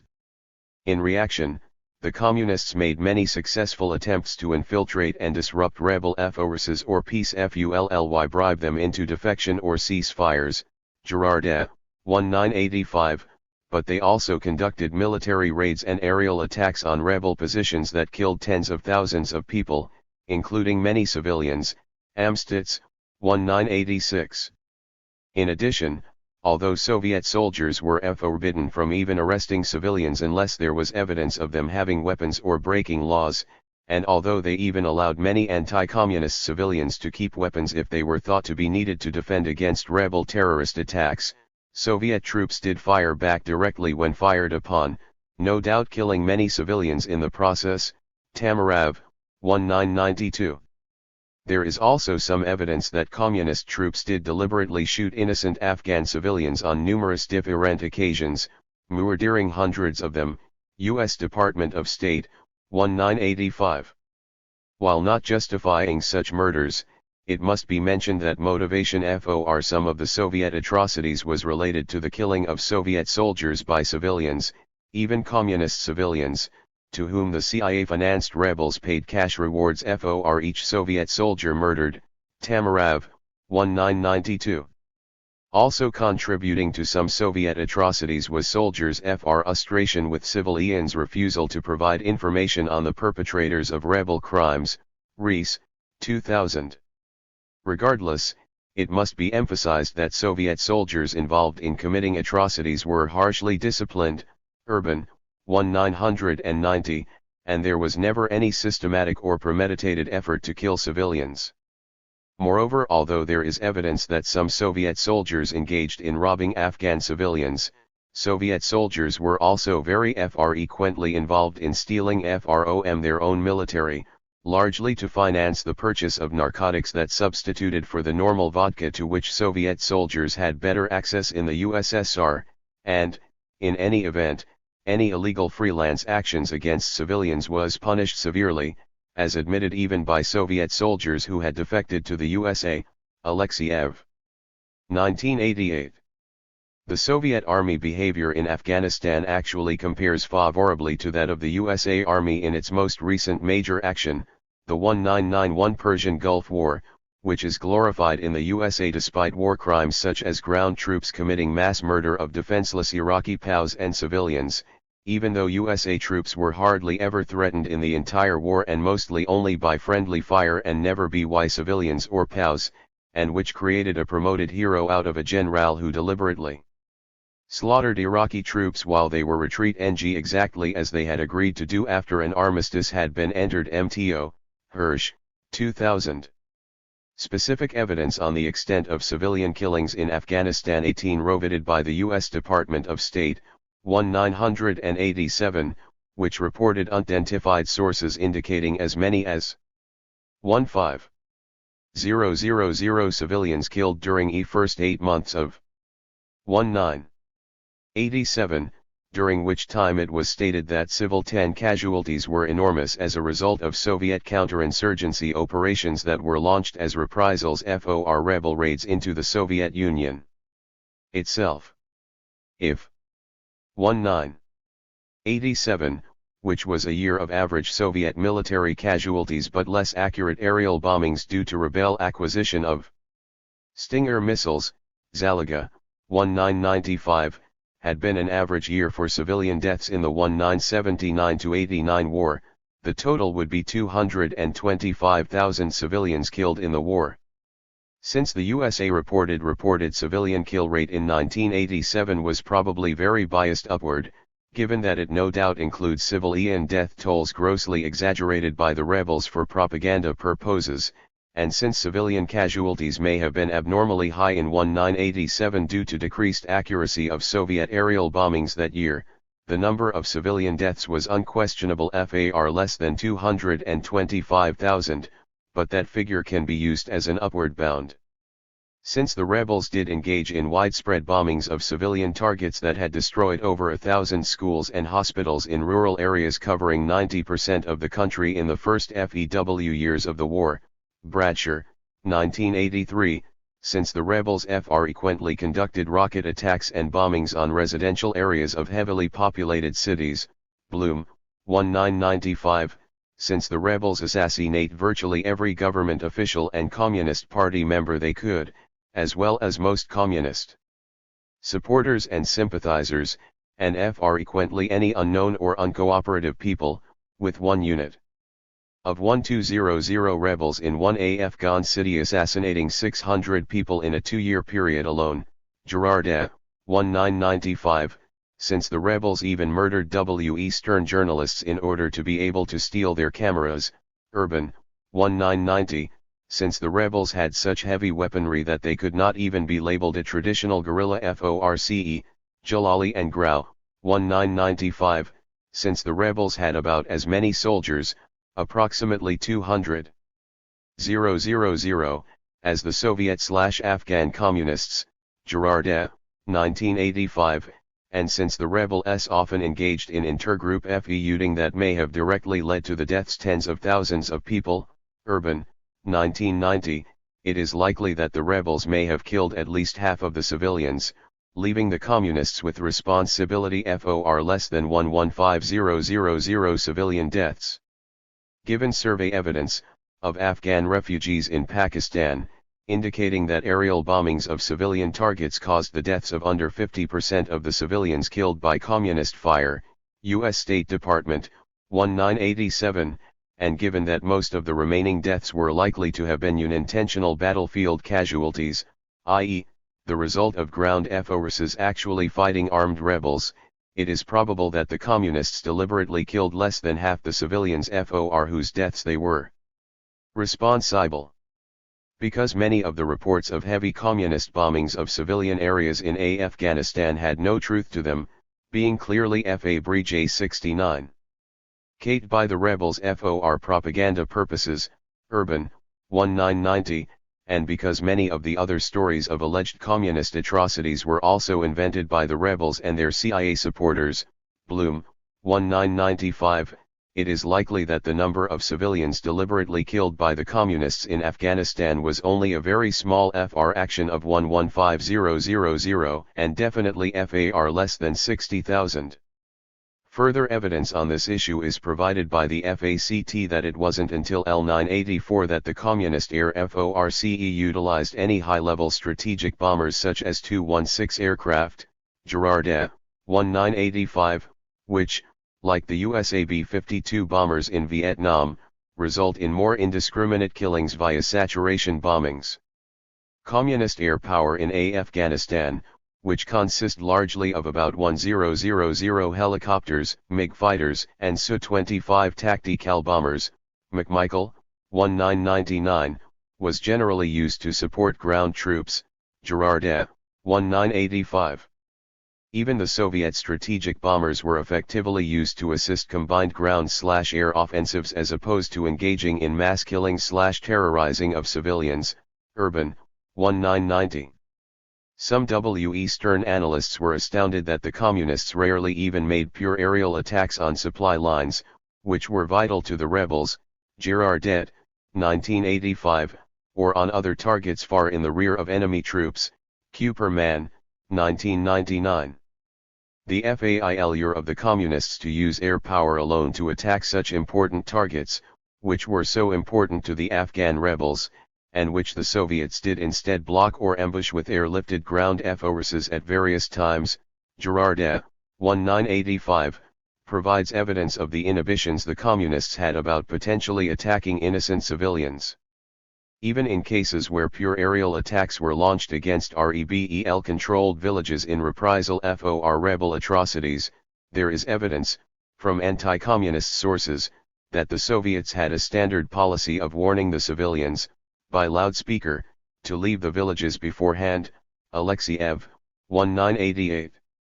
Similarly, despite allegations of some limited communist use of chemical weapons in the war and despite a Western perception that chemical weapons would have been very effective militarily in the Afghan terrain if widely employed against populated rebel positions, the Soviets apparently believed they created too much risk of many collateral Tfn and friendly casualties, McMichael, 1991. A leading British expert journalist has called the allegations of any Soviet use of chemical weapons a complete lie. A CIA fabrication, Urban, 1990. All. 70.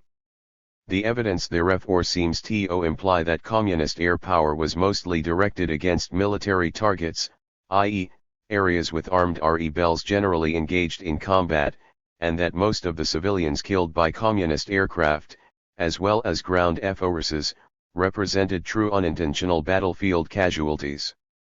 The number of civilians deliberately killed by the communist forces may have therefore amounted to only a few thousand, especially since the total number of civilian killings is probably greatly overestimated, as mentioned previously. 6. Communist troops in Afghanistan did conduct raids to methodically destroy villages and farms in order to inhibit their use as rebel supply centers, in a scorched earth policy designed for rebel-controlled rural areas, but there was no actual attempt to kill civilians or commit genocide. In FACT, affected residents were welcomed into government-controlled cities, Bradshaw, 1983, and displaced people were even offered rewards for settling in government-protected rural areas, Urban, 1990. Hundreds of thousands of people did move to government-controlled cities, although more, millions, preferred to flee into refugee camps in neighboring countries like Pakistan, which were suffering from the continuous rebel terrorist attacks on government-protected areas in Afghanistan, Girardet, 1985, and which were also almost never attacked by the Communists, Urban, 1990. At least partially contributing to the fact that so many refugees chose resettlement in neighboring countries was the heavy outside humanitarian aid provided to ensure tolerable living conditions in the foreign refugee camps, Amstutz, 1986. Regardless, within this civil war environment, many civilians may have died for health reasons, although there was no mass starvation like there was in peaceful times during the prior rule of the Afghan feudal dictatorship of the early 1970s, when as many as 100,000 Afghans died of hunger in the peaceful 1971-72 period alone before the Communists took power, and the biggest health hazard of the 1980s in Afghanistan was induced by an extreme shortage of medical personnel in rebel controlled that was largely caused by Afghan doctors leaving for higher pay in foreign capitalist countries, Girardet, 1985. Although the actual extent of communist atrocities in Afghanistan was no doubt far less than widely claimed, publicity about them certainly caused some Soviet citizens to question the validity of their country's official policy of benevolence, Cooperman, 1999. This reduced confidence in their government and leaders may have led many to yearn for a change. Minority of leaders dismantle communism against will of majority of people. While there were numerous factors that contributed to a desire among some to turn away from communism, it is especially important to point out that the majority of the Eastern European people did not want to eliminate their system, although they may have wanted to reform aspects of it. Communism was actually dismantled by various Eastern European leaders who acted against the will of the people. For instance, the Soviet people, including a majority in the subsequently independent Caucasus and South Asia, had vetoed overwhelmingly, over 70%, in favor of preserving the system. Early won a FREE plebiscite on the issue, Becker, 1999a. However, despite T1's vote, the free market advocate Yeltsin led the dissolution of the Soviet Union later in 1991 in a major power grab, Wayland, 2000a. Somewhat later in 1996 the dissolution of the Soviet Union was voted to have been unconstitutional by a Russian parliament elected under Yeltsin's new constitution, Wall Street Journal, 1996, but it was too late because the continuing, hostile capitalist President Yeltsin had already created the dictatorial powers for himself, Wayland, 2000a. Nevertheless, STTE heavy marketing and positive media coverage of capitalist politics in Russia in the 1990s, and virtually no effective marketing by communists there. One survey indicated that 58% of Russian population believed in 1999 that it would have been better if the country had stayed as it was before 1985, and only 27% of the Russians disagreed with that opinion, Economist, 1999c. Similarly, the majority of the people in East Germany, the country that had led the 1989-90 revolution in Eastern Europe, wanted to preserve a reformed version of their communist country. In particular, an unbiased survey conducted in December 1989, shortly after the opening of the Berlin Wall indicated 71% of East Germans were in favor of keeping their socialist system and 73% were in favor of maintaining a separate country, Barna and Links, 1994. However, as will be explained in chapters 2 to 4, va. Us East German leaders gave in to Western pressure to open up the economy and political system, thereby enabling an overwhelmed calm. 72 Thetriumph. By nation of West German bribes, extortion, and marketing to destroy the East German economy and the people's will to preserve their system and independence. It should also be noted that the people in some Eastern European countries, such as Serbia, Economist, 1993, and Bulgaria, Economist, 1990, actually voted to maintain rule by reformed versions of their communist parties even after opening up their political system to West-style elections that permitted manipulation by Western media and economic extortion, LAC, 1998a. Despite the fact that anti-communist capitalists exercise a virtual monopoly over the media in some countries like Russia, Associated Press, 1996a, and threaten to resist, implying economic boycotts and even civil war or other upheavals, if the people vote communism back into power, Associated Press, 1996b, many Eastern Europeans continue to vote for left-wing political parties that are reformed versions of the communist parties which previously ruled Eastern Europe, Murphy, 1995. Such parties have been elected into power in Hungary, Poland, Bulgaria, and Lithuania in the mid-1990s, Economist, 1995, as well as in Yugoslavia, Economist, 1997, and Mongolia, Associated Press, 2000. Dispelling other common myths about communism. Many people have many other misconceptions about communism and the causes of its collapse. These misconceptions are spread by the myths and strong anti-communist bias that exists in the mainstream press, which is controlled by concentrated capitalist money and is heavily influenced by the CIA, Herman and Chomsky, 1988. As stated by Ralph McGehee, a highly decorated CIA veteran, disinformation is a large part of the CIA's covert action responsibility, and the American people are the primary target audience of its lies. Goff, 2000. Quality of life, freedom, and individuality. Due to the widespread existence of a dominating one-party rule and more leveled income under communism, there is often the perception that normal life was harshly regimented under communism. Pipes, 1993. In FACT, communism FREED people FROM unemployment, poverty, crime, major money anxieties, excessive social frictions, and economic inequalities, and thereby actually created the opportunity for a higher quality of life, Falk, 1998, as Marx and Engels, 1988a, predicted. Some evidence on the relative value of rights and freedoms under communism is provided by a recent 1999 Russian survey, White House, 1999.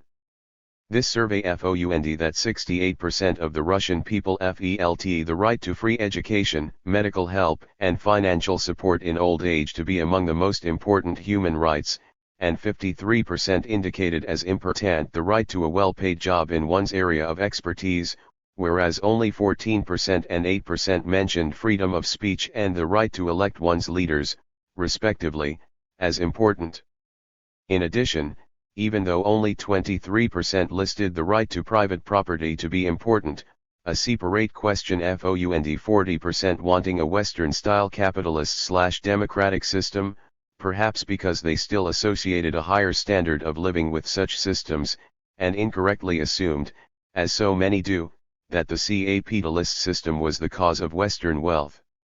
Despite the latter perception among a significant number of Russians that is perpetuated with Russian capitalist political slogans like "Don't you want to live as in Europe?"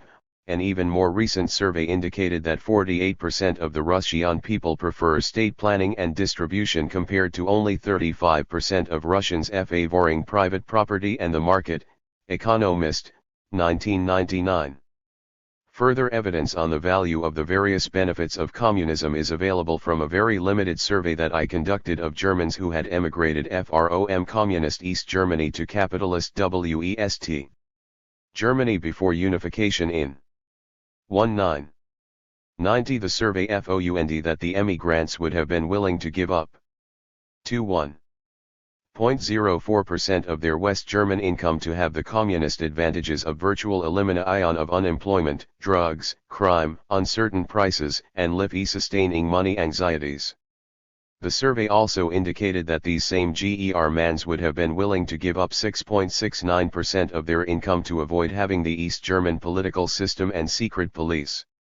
A separate and more thorough survey of East Germans in the 1990s indicate that they had felt overall freer from government interference in the 1980s in communist East Germany than they did in the United Capitalist Germany in the 1990s, Nordhoff, 1995.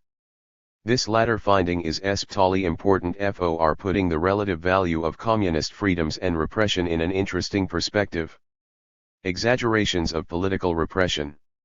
Much of the USA government and mainstream press propaganda. 74. About political repression and secret police in Eastern Europe was exaggerated, Marcy, 1990. Just for instance, in December 1, 1989, it was reported worldwide in the mainstream press that Romania had killed over 60,000 peaceful demonstrators, when in fact a thorough investigation by the government that overthrew the communists indicated only 142 demonstrators were killed, and only after they had violently attacked police forces and indicated their intention to overthrow the government, Raich, 1991. Exaggerated claims of communist atrocities, which in the case of Romania led to a brief civil war that did kill hundreds of armed soldiers and police, often result from CIA disinformation, which is spread through press sources in countries allied with the USA against communism, or through private organizations and individuals funded, overtly or covertly, by the CIA, Bloom, 1995. The claim that Stalin and other Soviet leaders killed millions, Conquest, 1990, also appears to be wildly exaggerated. More recent evidence from the Soviet archives opened up by the anti-communist Yeltsin government indicate that the total number of death sentences, including of both existing prisoners and those outside captivity, over the 1921 to 1953 interval, covering the period of Stalin's partial and complete rule, was between 775,866 and 786,098, Getty, Rittersporn, and Zemskov, 1993. Given that the archive data originates from anti-Stalin, and even anti-communist, Sources: it is extremely unlikely that they underestimate the true number. Thurston, 1996. In addition, the Soviet Union has long admitted to executing at least 12733 people between 1917 and 1921, mostly during the foreign interventionist civil war of 1918-22, although it is possible that as many as 40,000 more may have been executed unofficially. Andix, 1969. These data would seem to imply about 800,000 executions. The figure of 800,000 may greatly overestimate the number of actual executions, as it includes many who were sentenced to death but who were not actually caught or who had their sentences reduced. Getty, RIT Tersborn and Zemskov, 1993. In FACT, Vinton, 1993, has provided evidence indicating that the number of executions was significantly below the number of civilian prisoners sentenced to death in the Soviet Union, with only 7,305 executions in a sample of 11,000 prisoners authorized to be executed in 1940, or scarcely 600/0. In addition, most, 681,692, of the 780,000 or so death sentences passed under Stalin were issued during the 1937-38 period. Getty, RIT Tersbaum and Zemskov, 1993, when Soviet paranoia about foreign subversion reached its zenith due to a 1936 alliance between Nazi Germany and Fascist Japan that was specifically directed against the Soviet Union. Manning, 1993, and due to a public 1936 resolution by a group of influential anti-Stalin foreigners, the Fourth International, which was allied with the popular but exiled Russian dissident Leo Trotsky, advocating the overthrow of the Soviet government by illegal means. Glotzer, 1968. Stalin initially set a cap of 186,500 imprisonments and 72,950 death penalties FORA 1937 special operation to combat this threat that was to be carried out by local three-man tribunals called troikas.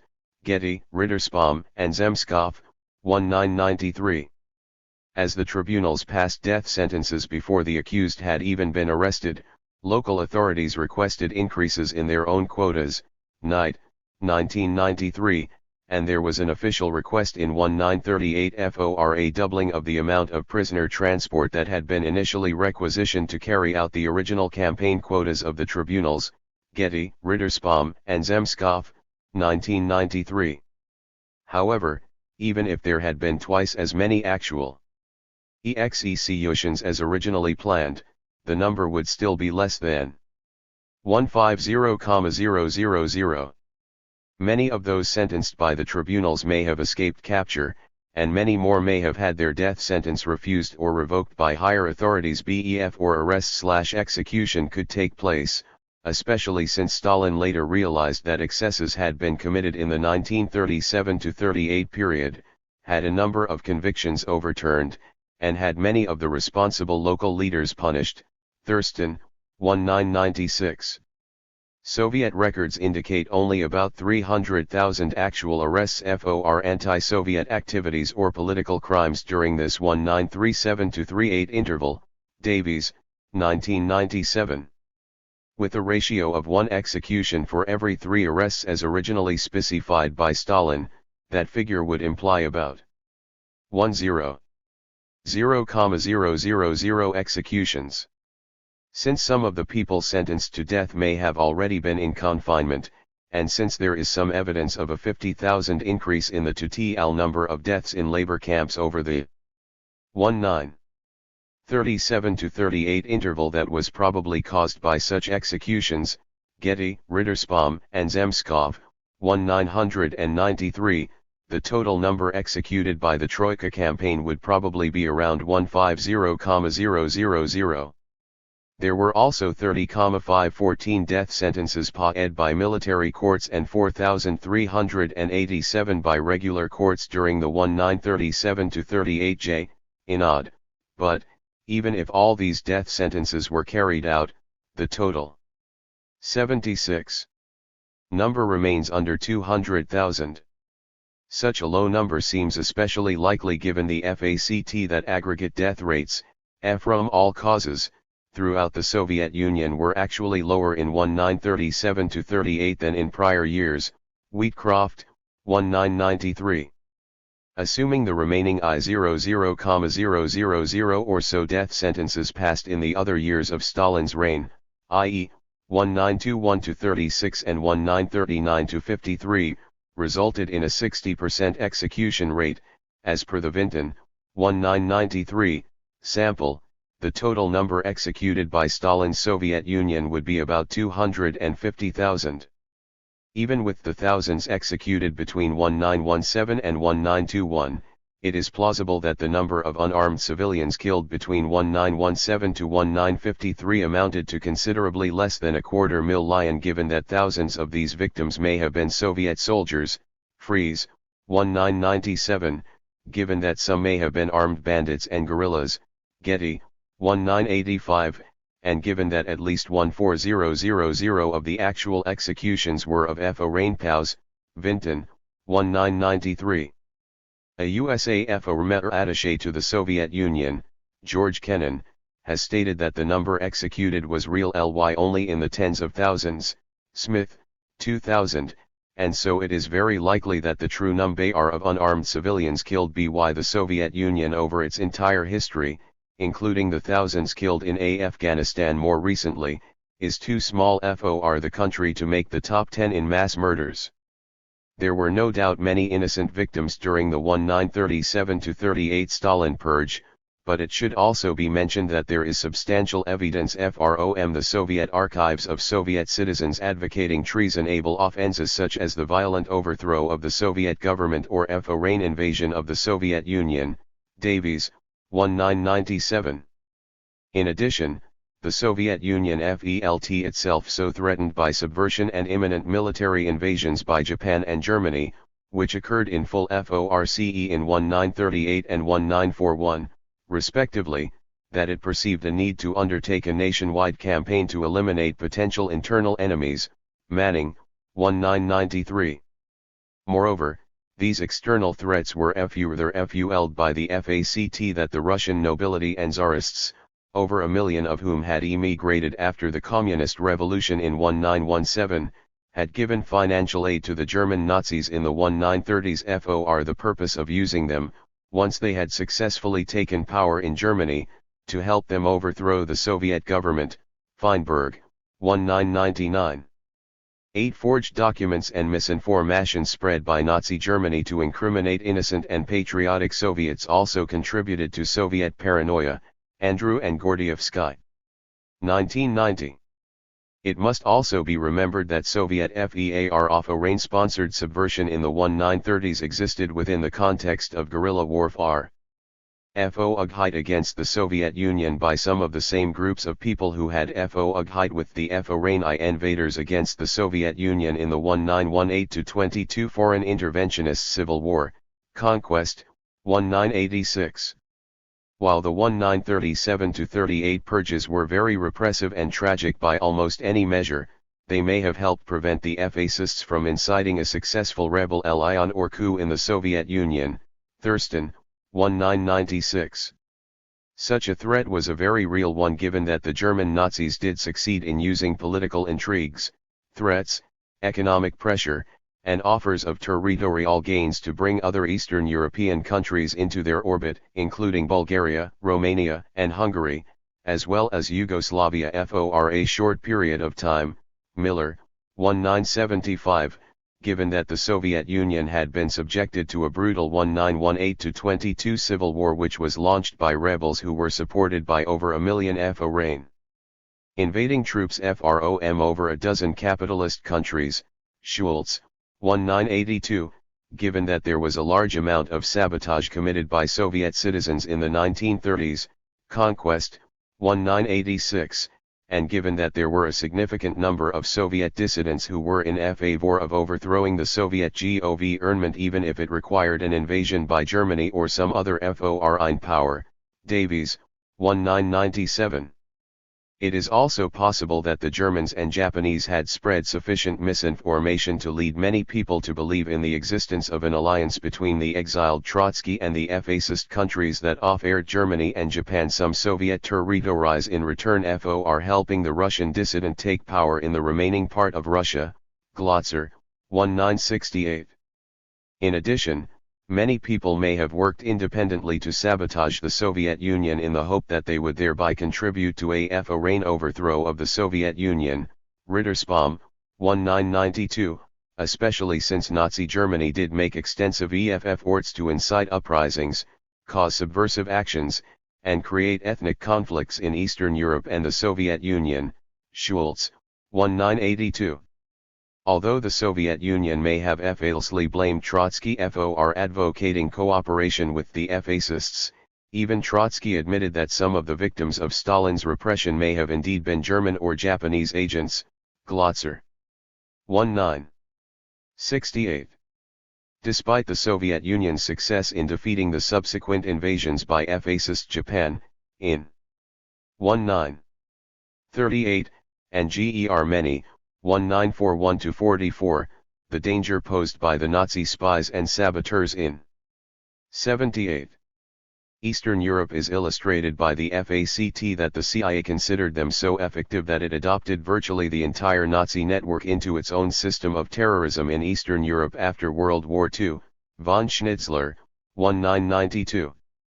The CIA also extensively used Trotskyites and other anti-Stalin leftists in its very powerful anti-communist propaganda machine. Saunders, 1999. Evidence from the Soviet archives indicates that the officials responsible for the political repression of the 1930s sincerely felt the victims were guilty of some crime such as sabotage, spying, or treason. Thursday Stan, 1996. And many of the executions of the Great Purge were reported in the local Soviet press at the time. Conquest, 1990. Even when there was proven to be no direct connection between the accused and the fascist foreign powers, there was often a strong belief that the suspects were foreign sympathizers who were working on their own, without formal direction, to contribute to the overthrow of the Soviet Union. Rittersbaum, 1992. It should also be noted that much of the 1937-38 repression, often called the Great Purge, was actually directed against the widespread banditry and criminal activity, such as theft, smuggling, misuse of public office for personal gain, and swindles, that was occurring in the Soviet Union at the time. Getty, 1985. In addition to the executions, there were also many imprisoned, and hundreds of thousands of people were expelled from the Communist Party during the Great Purge for being incompetent, corrupt, and or excessively bureaucratic, with such targeting of inept or dishonest Soviet bureaucrats being fairly popular among the average Soviet citizens. Davies, 1997. Like the myths of millions of executions, the FAIRY tales that Stalin had tens of millions of people arrested and permanently thrown into prison or labor camps to die in the 1930-53 interval, Conquest, 1990, appear to be untrue. In particular, the Soviet archives indicate that the number of people in Soviet prisons, gulags, and labor camps in the 1930s, 1940s, and 1950s averaged about 2 million, of whom 20 to 40% were released each year. Getty, Rittersborn, and Zemskov, 1993. This average, which includes desperate World War II years, is similar to the number imprisoned in the USA in the 1990s, Catalinato, 1998a, and is only slightly higher as a percentage of the population. It should also be noted that the annual death rate for the Soviet I-79 interned population was about 4%, which incorporates the effect of prisoner executions. Getty, Rittersborn, and Zemskov, 1993. Excluding the desperate World War II years, the death rate in the Soviet prions, gulags, and labor camps was only 2.5%. Getty, Rittersbaum, and Zemskov, 1.993, which is even below that of the average free citizen in capitalist Russia under the Tsar in peacetime in 1913. Wheatcroft, 1993.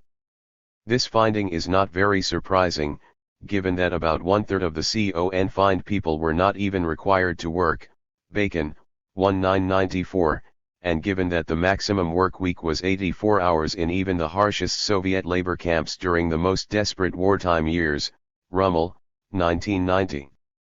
The latter maximum, and unusual, work week actually compares favorably to the 100-hour work weeks that existed even for free 6-year-old children during peacetime in the capitalist industrial revolution, Marx and Engels, 1988b, although it may seem high compared to the 7-hour day worked by the typical Soviet citizen under Stalin, Davies, 1997. In addition, it should also be mentioned that most of the arrests under Stalin were motivated by an attempt to stamp out civil crimes such as banditry, theft, misuse of public office for personal gain, smuggling, and swindles, with less than 10% of the arrests during Stalin's rule being for political reasons or secret police matters, Getty, Rittersbaum and Zemskov, 1993. The Soviet archives reveal a great deal more political dissent permitted in Stalin's Soviet Union, including a widespread amount of criticism of individual government policies and local leaders, than is normally perceived in the West, Davies. 1997.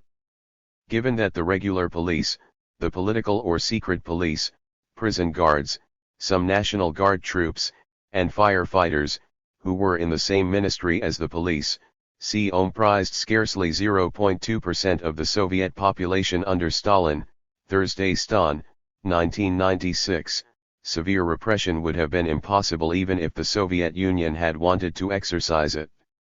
In comparison, the USA today has many times more police as a percentage of the population, about 1%, not to mention prison guards, National Guard troops, and firefight ERs included in the numbers used to compute the FAR smaller 0.2% ratio FOR the Soviet Union.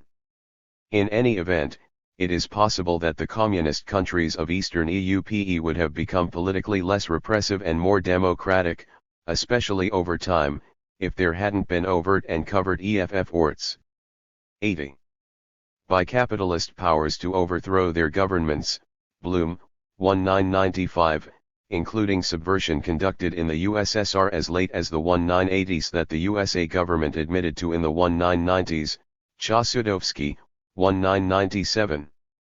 These efforts at violent subversion were initially carried out mostly by the British, before World War II, and then later more so by the USA through the CIA, which did succeed in one case in violently overthrowing a very democratic communist government in Chile in 1973, Bloom, 1995.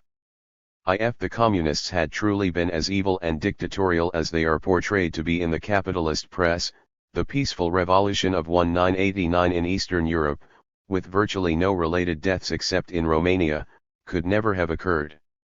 Moreover, it is far from clear whether the communist countries acted more repressively against people with capitalist views than capitalist countries have acted against communists, Schultz, 1982. Most who are not communists are probably not aware of the harassment, economic penalties, such as loss of a job for political reasons, torture, imprisonment, and murder that even goes on in developed capitalist countries, not to mention the atrocities that occur in less developed capitalist countries like Greece, Zaire, post-1973 Chile, etc. Bloom, 1995. Just as ordinary Germans in Hitler's Nazi Germany, i.e., those who weren't communists or other people that Hitler hated, had little to fear from the Nazis, Associated Press, 2000 those who don't have communist views are often not affected by capitalist government repression, and so most don't feel threatened by it in any way. Nonetheless, despite the fact that political repression by modern capitalist states does not directly affect the majority of the population, just as Hitler's capitalist German government directly repressed only a minority of the German population, political repression by capitalist governments has claimed millions of victims, such as close to 1 million unarmed civilians with left-wing political views killed by a dictator put into power in Indonesia by the CIA in 1965-66, Griswold, 1979. As previously mentioned in the introduction. In stark contrast to capitalism, there is long-term evidence from earlier cultures such as the North American Indians that communist societies can be very natural, free, and democratic, Novak, 1972. Some evidence on the relative attractiveness of these societies can be found from the fact that a large portion of white people taken prisoner by the Indians in the USA willingly stayed with them and refused offers to return to the white capitalist society, Downs, 1940. Some of the initial Spanish explorers/conquerors of the Western Hemisphere reported that many of the Indians lived in a virtual communist paradise without shortages, money, government, or violence, Sale, 1991. Although some of the communist Indian tribes did engage in some limited fighting, especially when invaded, attacked, or threatened, Churchill, 1994, there were also many earlier communist peoples, such as the Aborigines of Australia, Reynolds, 1995, and 70% of Indian tribes, Sale, 1991, who were almost completely pacifists. Even the Indian tribes that occasion ally with other tribes did so much less ferociously than capitalist societies and were internally more peaceful with far less crime, Jennings, 1993. Ancient communal societies show that violence, crime, and wars are not innate to human nature but are instead the product of egotistical ideologies and systems such as capitalism, Marcy, 1990. For instance, capitalism in the USA promotes an unnatural self-centeredness that has resulted in a long history of engaging in extermination campaigns and other atrocities, as documented in the introduction. In contrast, evidence of a modern communist country that remains somewhat democratic, despite the USA's enormous efforts to use virtually all possible means to overthrow it, is provided by the Cuban political system.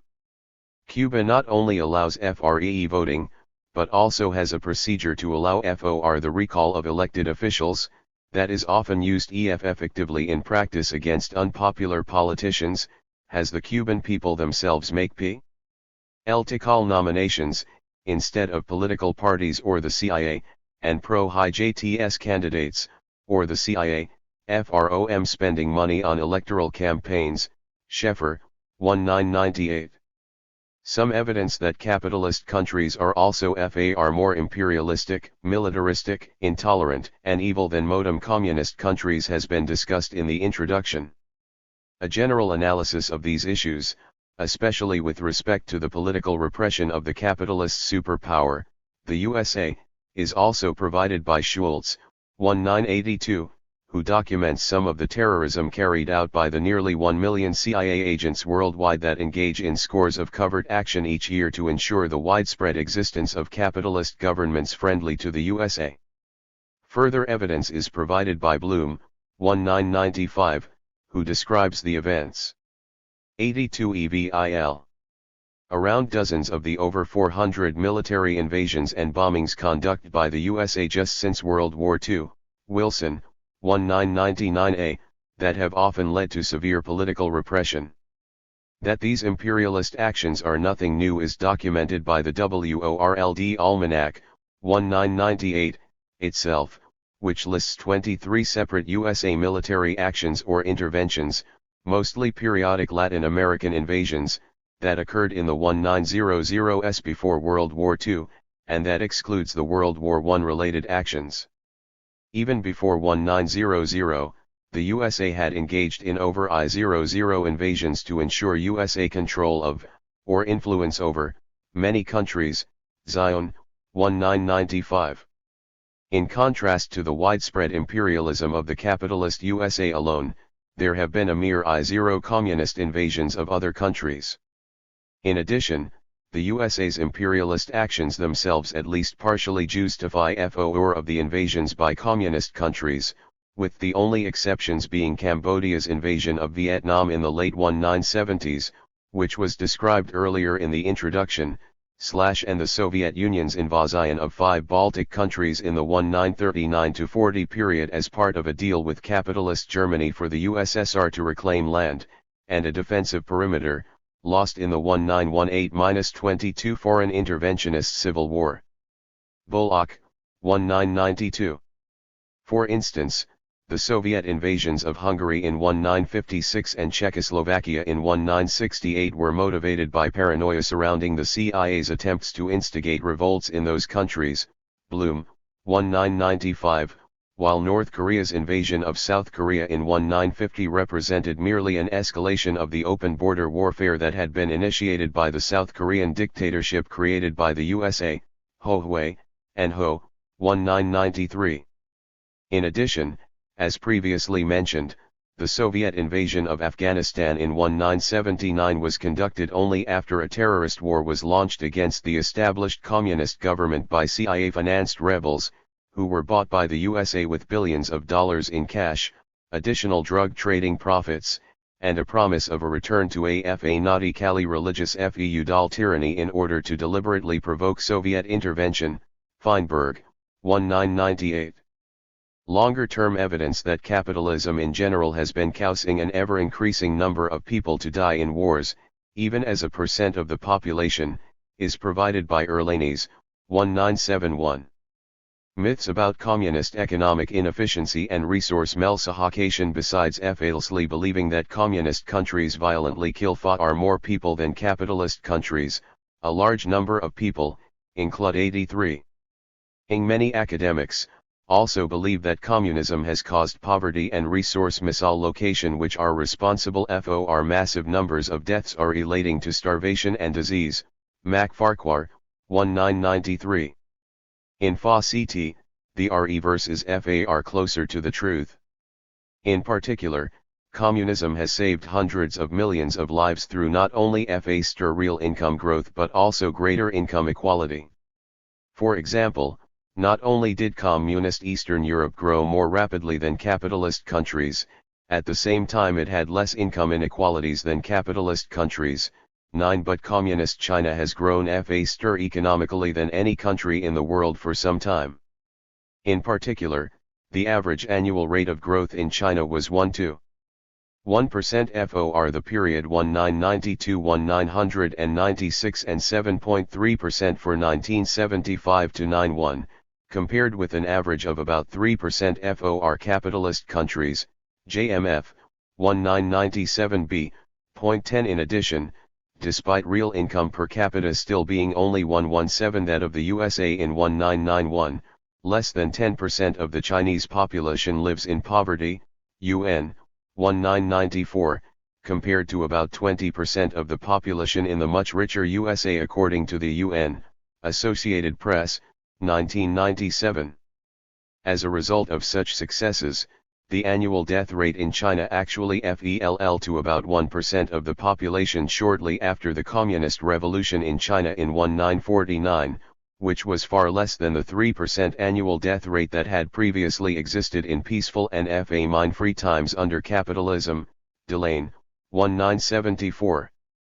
As documented in the introduction, Monism therefore actually resulted in the saving of over 10 million halves per year in China, and the only exception was the interval 1958-61 when, due to horrible weather that caused a terrible famine, the death rate temporarily rose back close to the same level as it had previously been in normal times before communism.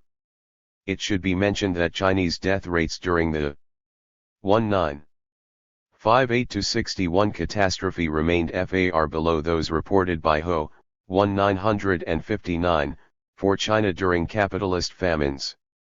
Although inadequate storage and some mistakes made during the Great LP Forward contributed to the human disaster in 1958-61, it is interesting that so many authors such as Macfarquhar, 1993, blame communism for these deaths but ignore the fact that the death rate in these worst years under communism was comparable to the level in normal years under capitalism in China.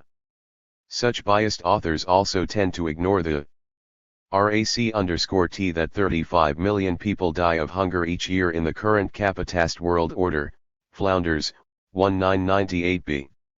Similar to the case of Communist China, many falsely blame Stalin's 84. Soviet Union for over 10 million mine-related deaths in the Soviet Union in the 1930s, Conquest, 1986, although the FACTS indicates Stalin and the Soviet Union actually saved the lives of millions of people.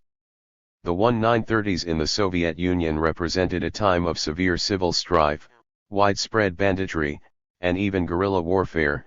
Getty, 1985, which started when rich Russian farmers and rural merchants, called kulaks, who controlled most of the agricultural machinery and capital in the 1920s, and who often charged peasants interest rates of 100% or more for use of the needed equipment, sought to increase their profits by refusing to supply FOOD to the cities at prices set by the government. Mers, 1999. Stalin countered this attempt to extort higher prices with a collectivization of the FARMS that many FARMers resisted. 1. The rich FARMers and rural merchants themselves were initially allowed to join the collectives, but their resistance to the process later caused the government to assign most of these millions of people to jobs elsewhere. Conquest, 1986. Many were sent to other provinces, or to work camps, such as in Siberia, especially if there was evidence they'd been involved in the widespread activity of destroying FOOD or committing sabotage in protest against collectivization. Campbell, 1974. Farmers indeed committed about 100,000 separate acts of terrorism, about half being violence against people and the other half being destruction of property, in each of the years 1929 and 1930 alone. Mers, 1999. Meanwhile, because of the frequent practice of farmers refusing to work and even destroying FOOD, and because of bad weather, many farmers did not have enough FOOD to make the mandatory sales of grain to the state at a fixed price. Conquest, 1986, with such sales representing a sort of land tax except that consumer goods were provided in return for the tax payment. Although the government procured less FOOD than it had in the late 1920s to keep the city dwellers fed, Mers, 1999, there was insufficient grain left for some farmers, and hunger and related disease existed in this environment, especially in the Ukraine in the early 1930s, Koenker and Bachmann, 1997. Nevertheless, Teodol, 1987, has documented an enormous body of evidence indicating that much of the information on the FA mine-related deaths are completely fraudulent or wildly exaggerated, with the sources of the FALSE propaganda being Nazi Germany in the 1930s, rich anti-communist Americans, and various Ukrainians who fled to the West after collaborating with the J. 85. Nazis during Hitler's occupation in the early 1940s. For instance, many pictures alleged to have been taken of victims of the 1932-33. Amin were actually from the famine that resulted from the 1918-22 CLVLL war, and many of the stories were made up by people who had never even visited areas they claimed to have witnessed. Despite these FACTS, Conquest, 1986, claims that Stalin is responsible for about 15 million deaths in the 1930s. He bases his numbers on his citation that the Soviet population grew from 158 million to about 169 million between early 1930 and early 1939, whereas a population of 184 million would have been expected with a more normal population growth based on the growth rates of the late 1920s. 12. However, this computation ignores the fact that birth rates tend to be lower during periods of rapid industrialization, Schmid, 1998, such as during the 1930s in the Soviet Union. The erroneous population growth extrapolation also does not fully take into account the lower birth rate that can be expected to occur during periods of civil strife, famine, hunger, disease, and massive displacement of people. It fails to take into consideration the deaths stemming from armed conflict, which included widespread guerrilla warfare and even an invasion by Japan in 1938 that had to be defeated by the Soviet Union. Conquest. 1986, and it ignores the fact that many left the Soviet Union as refugees from this situation. Nov. 1993.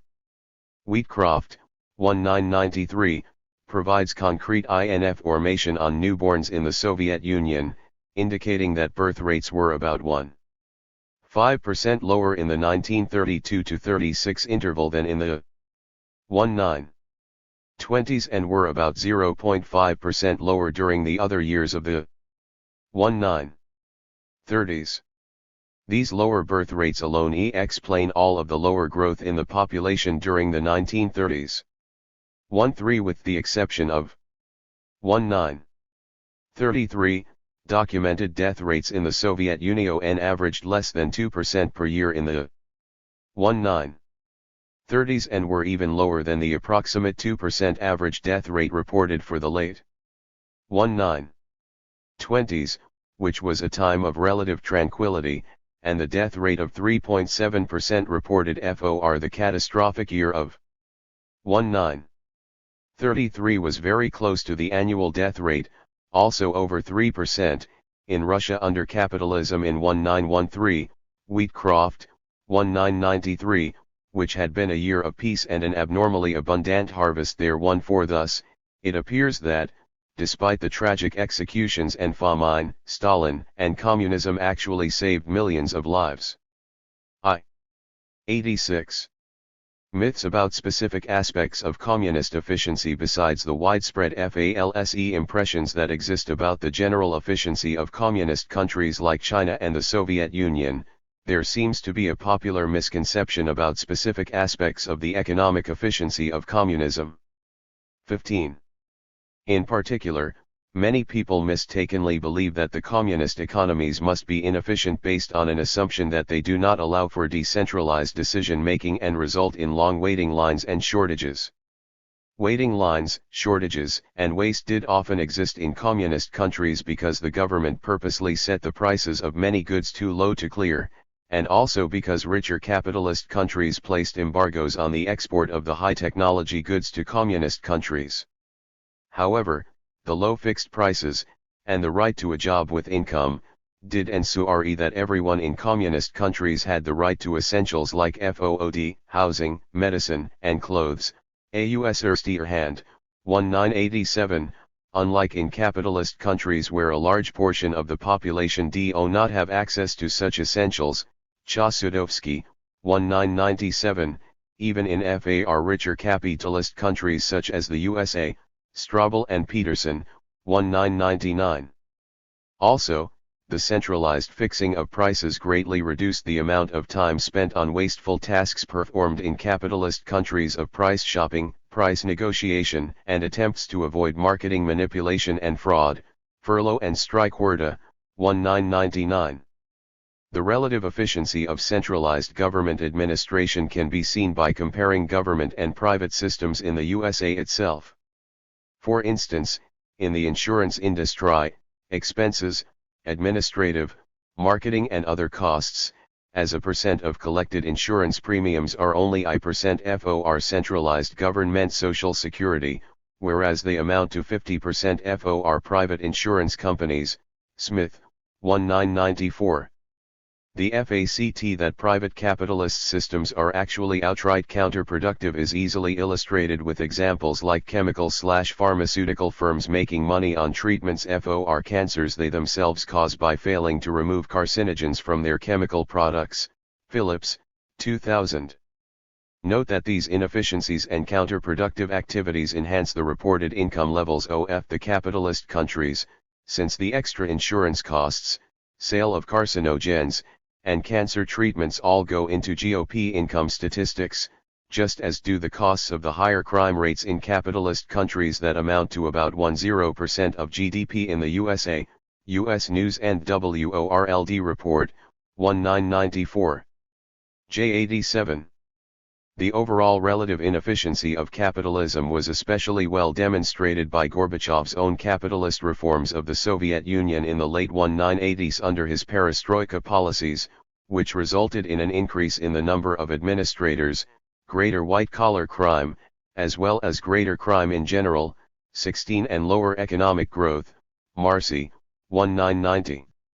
The planning and administrative advantages of communism, combined with full employment and some economies of scale and scope, represent some of the reasons why communist countries did grow faster in real terms than capitalist countries, despite all the wars and other obstacles put in their way by the external environment. More specific analysis of these issues are provided later in Chapter 4 in a direct comparison of communist and capitalist financial systems in Ger Many.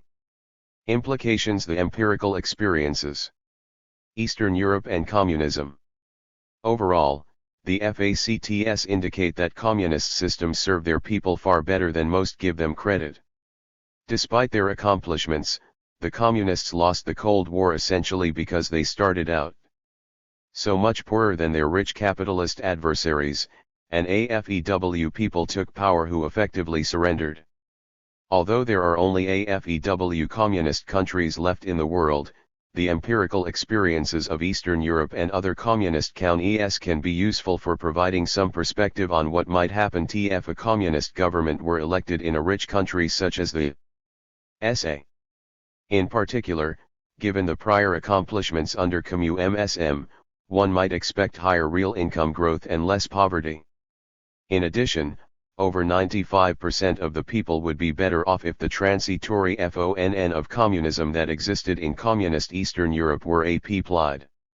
For instance, in the USA, dividing 1999 gross domestic product, GOP, by the number of people employed, the average income would be about $70,000 per worker. In addition, under communism, taxes would probably be much lower, because there would be no need for the huge military spending now used to maintain USA world domination, Bloom, 1995-17, and because communist governments tend to be more efficient than their bureaucratic capitalist counterparts. And as in communist Eastern Europe, higher 88 pay would be available to the most productive and skilled, implying over $150,000 in annual income being available to the most skilled in the USA, and so only the millionaires and billionaires would be economically worse off. The advantages of communism to an extremely large portion of the population becomes even more apparent when one considers the FACT that it is substantially more likely for a middle-class American to fall into poverty than to rise into the upper class, Strobel and Peterson, 1999, thus implying that communism may be desirable not only because it increases incomes for almost all Americans but also because it greatly reduces the undesirable downward component of income variation. 19. Communism was theoretically and ideally designed to eventually eliminate the need for government, as capitalistic egoism was supposed to be slowly delamed after potentially hundreds of years of transitory communism or socialism, at which time all could share equally in consumption/income according to their need. Hahn, Kosing, and Ruprecht, 1983.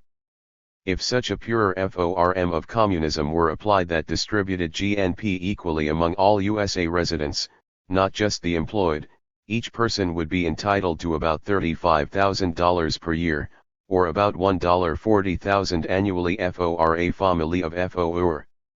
Note that this latter calculation incorporates Social Security and similar transfer payments to retirees and others not working, and so an even smaller percentage of this latter income would be taken away in taxes. In addition, the latter figure might easily be 0 to 20% higher because cheap childcare facilities and the availability of jobs for all under communism would increase employment and GOP. Some might assert that output might actually decline under pure communism without material incentives for harder work and productivity, largely because capitalist economists tend to view work as irksome, involving disutility that must be overcome by wages to secure the labor needed for production.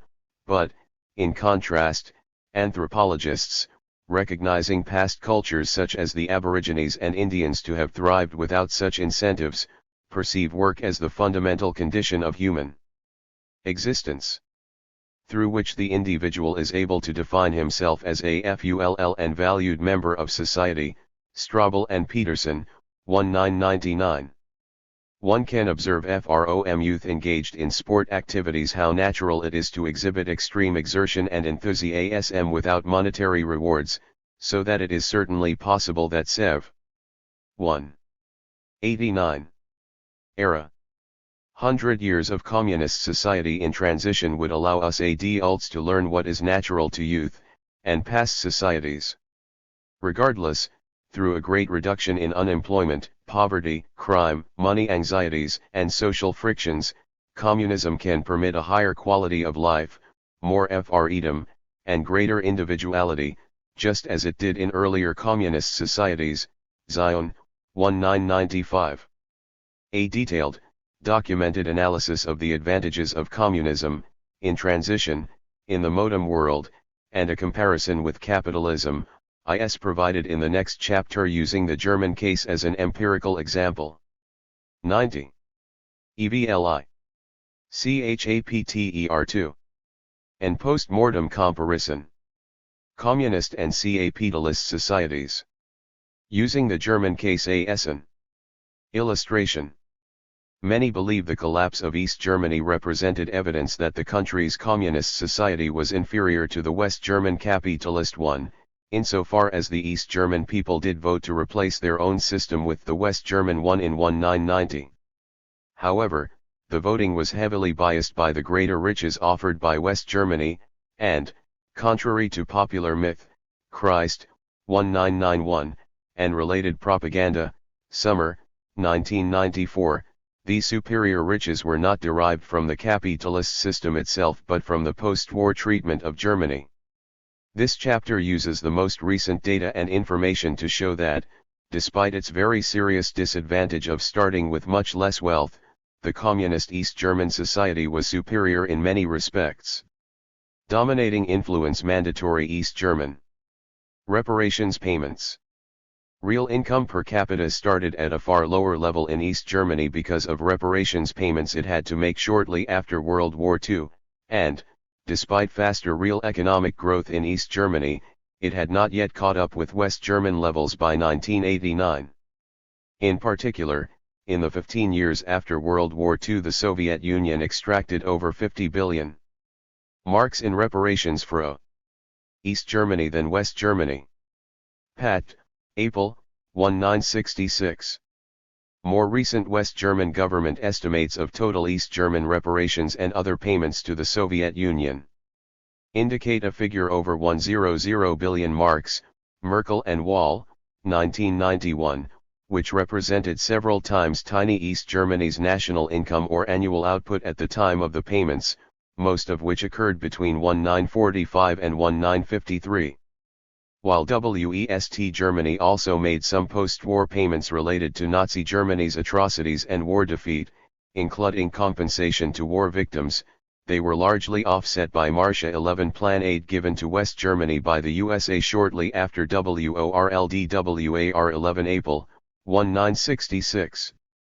If East Germany had instead been able to invest the 100 billion marks in reparations, starting in 1953 and reinvesting all capital and earnings each year, at its average 18% rate of return on investments, Naumann and Trumpler, 1990, it would have compounded to give East Germans income per capita equal to about 1.5 times the level in West Germany in 1989.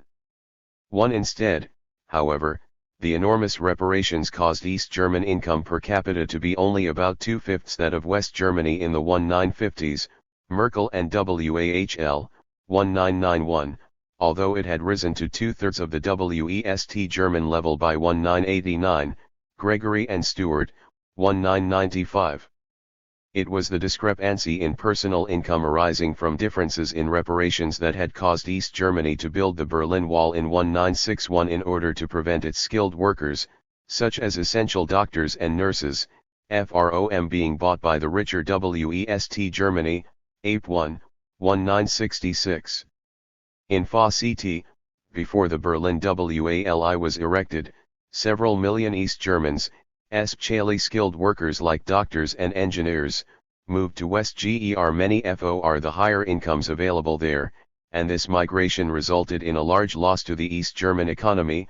April, 1966. Besides the large net migrations of people, black market activities and outright sabotage by both the CIA and West Germany also helped motivate the building of the WALL, Bloom, 1995. Given that East German income would have been higher than in West Germany without the reparations payments, it can be deduced that it would not have been necessary for East Germany to have the Berlin WALL if West Germany had made its share of the reparations payments for Nazi Germany's war crimes. In particular, the burden to East Germany would have thereby been enormously reduced and would have allowed its income to be substantially higher. At the same time, West Germany's income would have been reduced by it making its share of the payments. In this situation, it probably would not have been ne. 2. 93. Necessary for East Germany to have slightly longer work weeks, since it would not have been necessary to catch up with the West, nor to have such severe shortages, that could have been alleviated with greater wealth, nor to spend so little on pollution control, that reflected East Germany's relative poverty, nor to restrict political freedoms, that East Germany did not want the richer West Germany to take advantage of, nor to have such an obnoxious secret police, whose primary purpose was to keep East Germans from leaving the country for the greater riches of West Germany.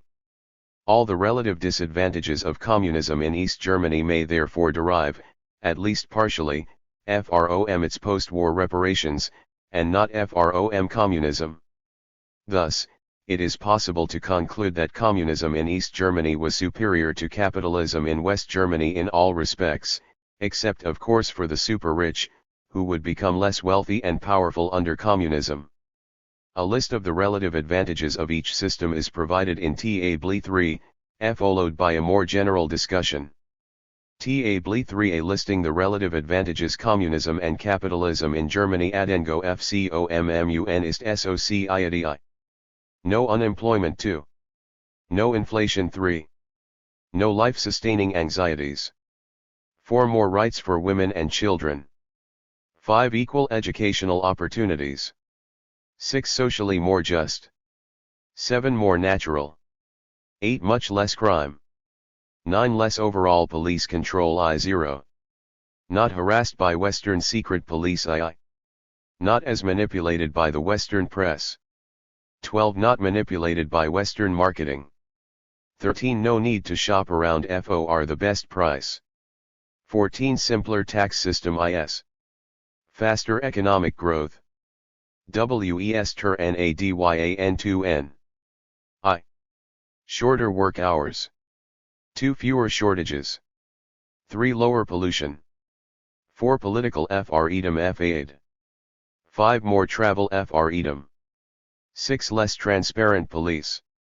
7 greater wealth, i.e., ESCAPDICLL error A.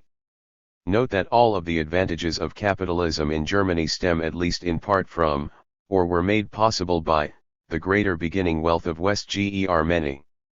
94. ADVA anti-East German communism. 1. No unemployment. The right to work at a job of one's own choice was guaranteed by the East German Constitution, AUS Erster Hand. 1987. While there were some, mostly alcoholics, who continuously refused to show up for jobs offered by the state, their numbers represented only about 0.2% of the entire East German workforce, and only 0.1% of the scheduled work hours of the rest of the labor force was lost due to unexcused absences. Cricket, 1996. These findings are specially noteworthy, given that people were generally protected from being fired, or otherwise penalized, for failing to show up for work or for not working productively. Thwit, 1985. The importance of the communist characteristic of FULL employment to workers is reflected in a 1999 survey of Eastern Germans that indicated about 70% of them felt they had meaningfully less job security in the unified capitalist country in the 1990s than they did in communist East Germany. Kram, 1999. 2. No inflation. while there was a slight average annual inflation rate of 0.5% in the aggregate economy between 1960 and 1989, consumer prices were held constant over the 1960-1989 interval, Statisticia's AMT, 1990. Even the inflation rate in the aggregate economy was 0% in East Germany's final decade, as admitted by the final East German government, Statisticia's AMT, 1990, to which was both strongly anti-communist and formally allied/unified with the West German government, having been elected under heavy economic and political pressure from the West German government. While West German propagandists like Schwarzer, 1999, admit that East German aggregate accounts were as accurate as West German ones, they often try to fabricate inflation in East Germany by citing the depreciation of the East German currency in the 1980s on the black markets, or in the context of a very narrowly traded basket of goods. Basing an aggregate inflation rate on such prices of a limited amount of goods in a very narrow market is not only absurd, it is also totally inconsistent with data on East German aggregate purchasing power, as reported by the West German government and various West German banks, Welfens, 1992, which indicate East German inflation figures to be accurate, as will be explained in more detail in Chapter 4.3. 3. No living sustaining anxieties. Food, apartments, children's clothing, daycare, and mass transportation were heavily subsidized and 295. Therefore very cheap regardless of income, Collier, 1985. Work with income was guaranteed by the state as were living quarters, AUS Erste Hand, 1987, and a person could not be thrown out of an apartment even if the person didn't pay the very trivial rent, Filmer and Schwann, 1985. All also had the right to free medical care, disability income, and retirement income, AUS Erste Hand, 1987, and so it was not necessary for those needing round-the-clock care to burden relatives as 80% in West Germany do, Meyer and Schultz, 1998. A survey of Eastern Germans indicated that 58% of the people felt Social Security is significantly worse in the United Capitalist Germany than it had been in Communist East Germany, Kram, 1999. 4 more rights for women and children. Women had initial access to jobs at least as good as those of men in East Germany, although family considerations and other factors may have resulted in them not advancing as far as males later on in Livy, Volker and Flapp, 1999. Regardless, female employees were about 3 times more likely to hold skilled or white-collar jobs than working women in West Germany, Meyer and Schultz, 1998. There existed extremely cheap daycare in East Germany, open up to 12 hours a day, with 80% of East German children under 3 years. Fage, 95% of all 3 to 6-year-old and 80% of 6 to 10-year-olds, when not regular school, being in nursery schools, kindergartens, or child care groups, Meyer and Schultz, 1998. Although it was not necessary for women to work, and a significant minority did not, the availability of reasonable child care made it much more feasible, with most moths doing so in order to generate extra spending income for the family, Effelmer and Schwann, 1985. Also contributing to more East German women working was the fact that mothers were given 1 workday a month off to do housework, and women were allowed unlimited work leave to take care of sick children, Meyer and Schultz, 1998. Moreover, a paid maternity leave of 6 months was available after the birth of the first child and up to 1 year for the second child depending on the number of children, instead of 4% to 6% otherwise, along with a standard 0.2% fee to cover defaults, i.e., a FORM of credit insurance, although 2% was added to the interest rate for late payments, Auto-Rent Collective, 1988. For older children, there were many sports, cultural, and study activities organized by East German government-sponsored groups like the Young Pioneers and the Free German YOUth. In addition, special holiday facilities existed for children. After unification, these organizations, activities, and facilities were closed down, as such unprofitable things do not exist in the united capitalist Germany, and children are often left on their own in the afternoons and during the holiday periods. Meyer and Schultz, 1998. 5. Equal educational opportunities for all. There was no tuition for college, and a living allowance was provided by the state to students without any future debt obligations. AUS Erster Hand, 1987. While a small minority of East Germans feel that the educational system is better in the unified Germany, far more Eastern Germans, more than double, believe the educational system under communist rule was superior. Kram, 1999. 6. Socially more just. The difference between high and low wealth levels was much lower than in capitalist countries, thus resulting in no major differences in social class based on wealth, at least partially because of state regulation of wages, which along with all the foregoing social security benefits ensured no true poverty in East Germany. Dietz, 1983. In addition, it was generally almost impossible to become extremely wealthy in East Germany because of 90% tax rates on high levels of profits and because of restrictions on the size of private firms. Bureau de Minister rates, 1970. Such restrictions might represent a disadvantage for a small minority of super-rich, but it would not be relevant to the vast majority of people. 4. 7. More natural. The communist system resulted in more natural human relationships. This greater naturalness was reflected in the results of a survey of Eastern Germans, who indicated that most felt more rootable under the old communist system there than under capitalized Unikation. Kram, 1999.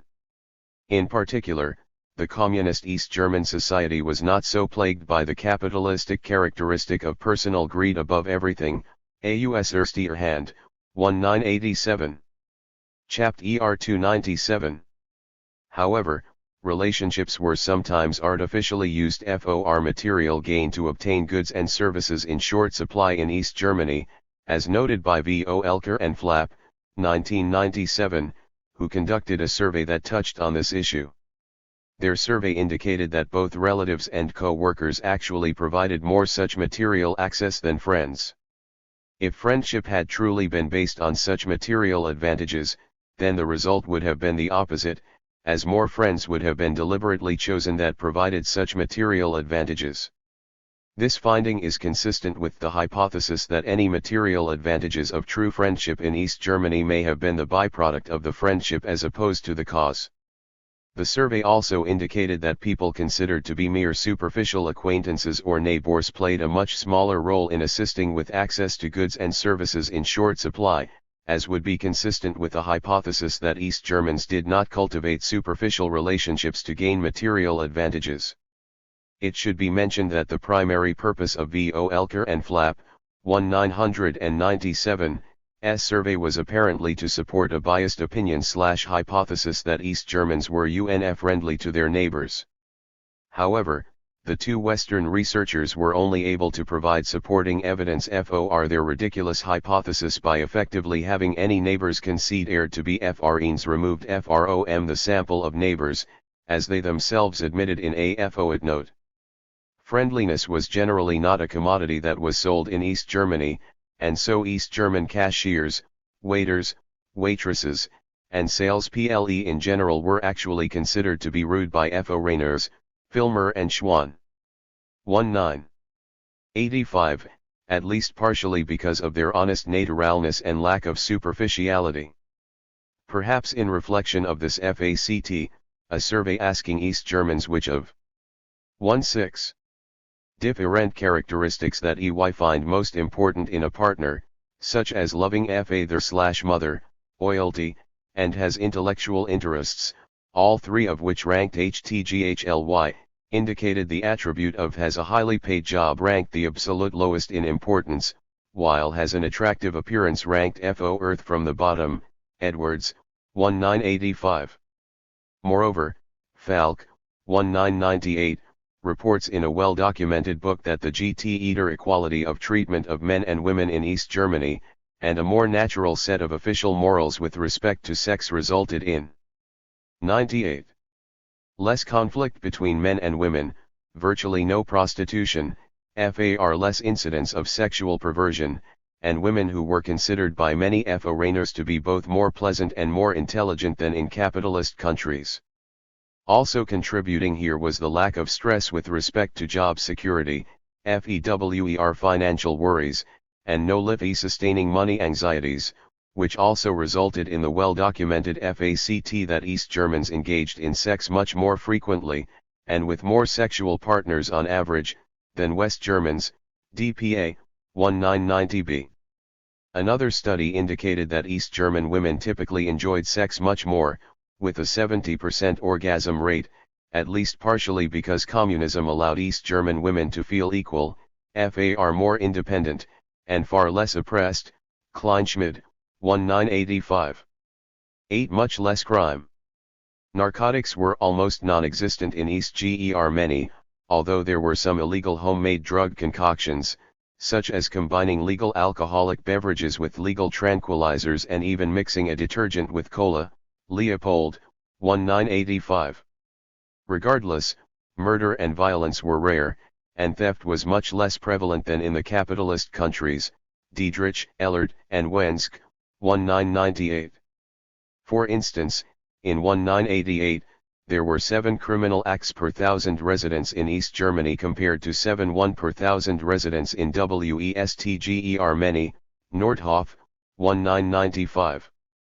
As a result, a 1999 survey of Eastern Germans indicated that 81% felt less secure from crime in the unified capitalist Germany than in communist East Germany, Kram, 1999. An American woman visiting East Germany in the 1980s was astounded that she could actually walk the streets alone at night without any FEAR, Filmer, 1985a. 9. Less overall police control. For instance, the amount spent per capita on police, secret police, and public security was less in East Germany than in West Germany. In particular, such spending by East Germany was $225 per East German citizen in 1989, Diedrich, Ellert, and W. E. Ensk, 1998, using the official exchange rates which approximated purchasing power exchange rates, Collier, 1985, while spending by West Germany on internal security was about $264 per citizen in the same year, Statistisches Bundesamt, 1996. It should be mentioned that about T/5 of the total police, secret police, and public security personnel in East Germany were actually heavily armed military troops, primarily trained to fight armed enemy infiltra. 299.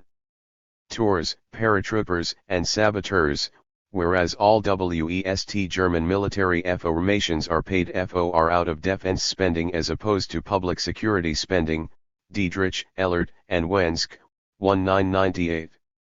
In addition, the East German figures include foreign espionage spending, which is included in West Germany as a separate, and secret, budgeted amount estimated to be about $8 per capita, Schmittenboom, 1995.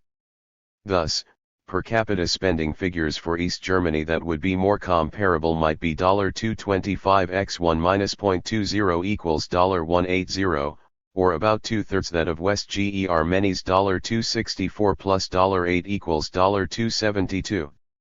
Given that East German income per capita was about 2/3 that of West Germany's in 1989, Gregory and Stuer 1995, it can be concluded that East Germany spent about the same percentage of national income as West Germany. It should be mentioned that over half of East German spending on internal security was for secret police, Diedrich, Ellert, and W. E. Ensk, 1998, which was perceived to be needed to defend against the stated intent of the much larger and richer West Germany to take over East Germany, von Schnitzler. 1992. As a result, there were more secret police than other police in East Germany, Diedrich, Ellert, and W. E. Ensk, 1998. In particular, in 1987, there were 9 015 secret police compared to 15,646 regular police, 6,226 police liaisons with neighborhood watch groups, 8,294 criminal police, and 62. 12. Traffic cops, with all these figures including supporting administrative personnel. Also included in the East German internal security figures were 3,555 full-time National Guard troops, consisting of 11,000 members of a Stasi Watch Regiment, ready included in the 9,1015 secret police population, 14,115 Bereitschaft and 6,400 Transport Police. There was a total of 8,526 prison guards and 3,377 immigration officers, as well as almost 10,000 more of the 91015 secret police who were directly involved in emigration/immigration tasks, also in East German internal security. There were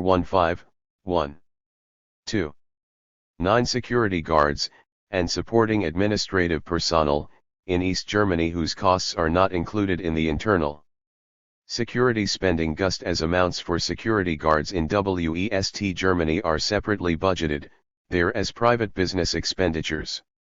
Overall, a CL secret and other police, prison guards, security guards, and supporting administrative personnel represented about 0.8% of the East German population, with National Guard troops and immigration OFFI SERS representing a further 0.3% of the population. Not harassed by the Western Secret Police. The all-powerful West German Secret Police, which inherited Hitler's organization, people, and laws, harassed many people, especially West Germans, with left-wing political opinions, using tactics like entrapment, spreading false rumors, and causing people to lose their jobs. Schultz, 1982, but the East German Secret Police severely restricted these illegal, harassing activities against East Germans in East Germany. However, the West German and Allied Secret Police were able to tap some phones and open some mail in East Germany, Stid, 1998, and the East German Secret Police itself did harass many of its own citizens, especially if they applied to emigrate to West Germany, Heinke and Engelmann, 1995. 6. In addition, for a large number of the annual 15 million visits of East Germans to West Germany in the late 1980s, Murphy, 1992b, a secret police security check was required, Diedrich, Ellert, and Wensk, 1998. Nonetheless, it must be emphasized that the tactics of the East German secret police generally consisted of openly attempting to persuade people not to take actions that damaged the state, Rieker, Swartz, and Schneider, 1990, and that tactic was in stark contrast to the West German secret police strategy of doing everything possible to penalize people for any anti-government opinions, Schultz, 1982. 1. Not as manipulated by the Western press. The Western press is heavily influenced throughout the world by the CIA and rich capitalists, Bloom, 1995, but there is an especially strong manipulation by the CIA in West Germany, AG and Wolf, 1975. In addition, the German media is strongly tied to the big business-oriented Christian Democratic Party, der Spiegel, 1994. While the East German press was strongly ideological and controlled by the government, and thus had its own manipulative bias, that press provided an alternative to the propaganda of West German television, which could be watched by most East Germans, except soldiers and about 15% of East Germans who were out of the West German television range, Filmer and Schwann, 1985. 1-2. Not manipulated by Western marketing.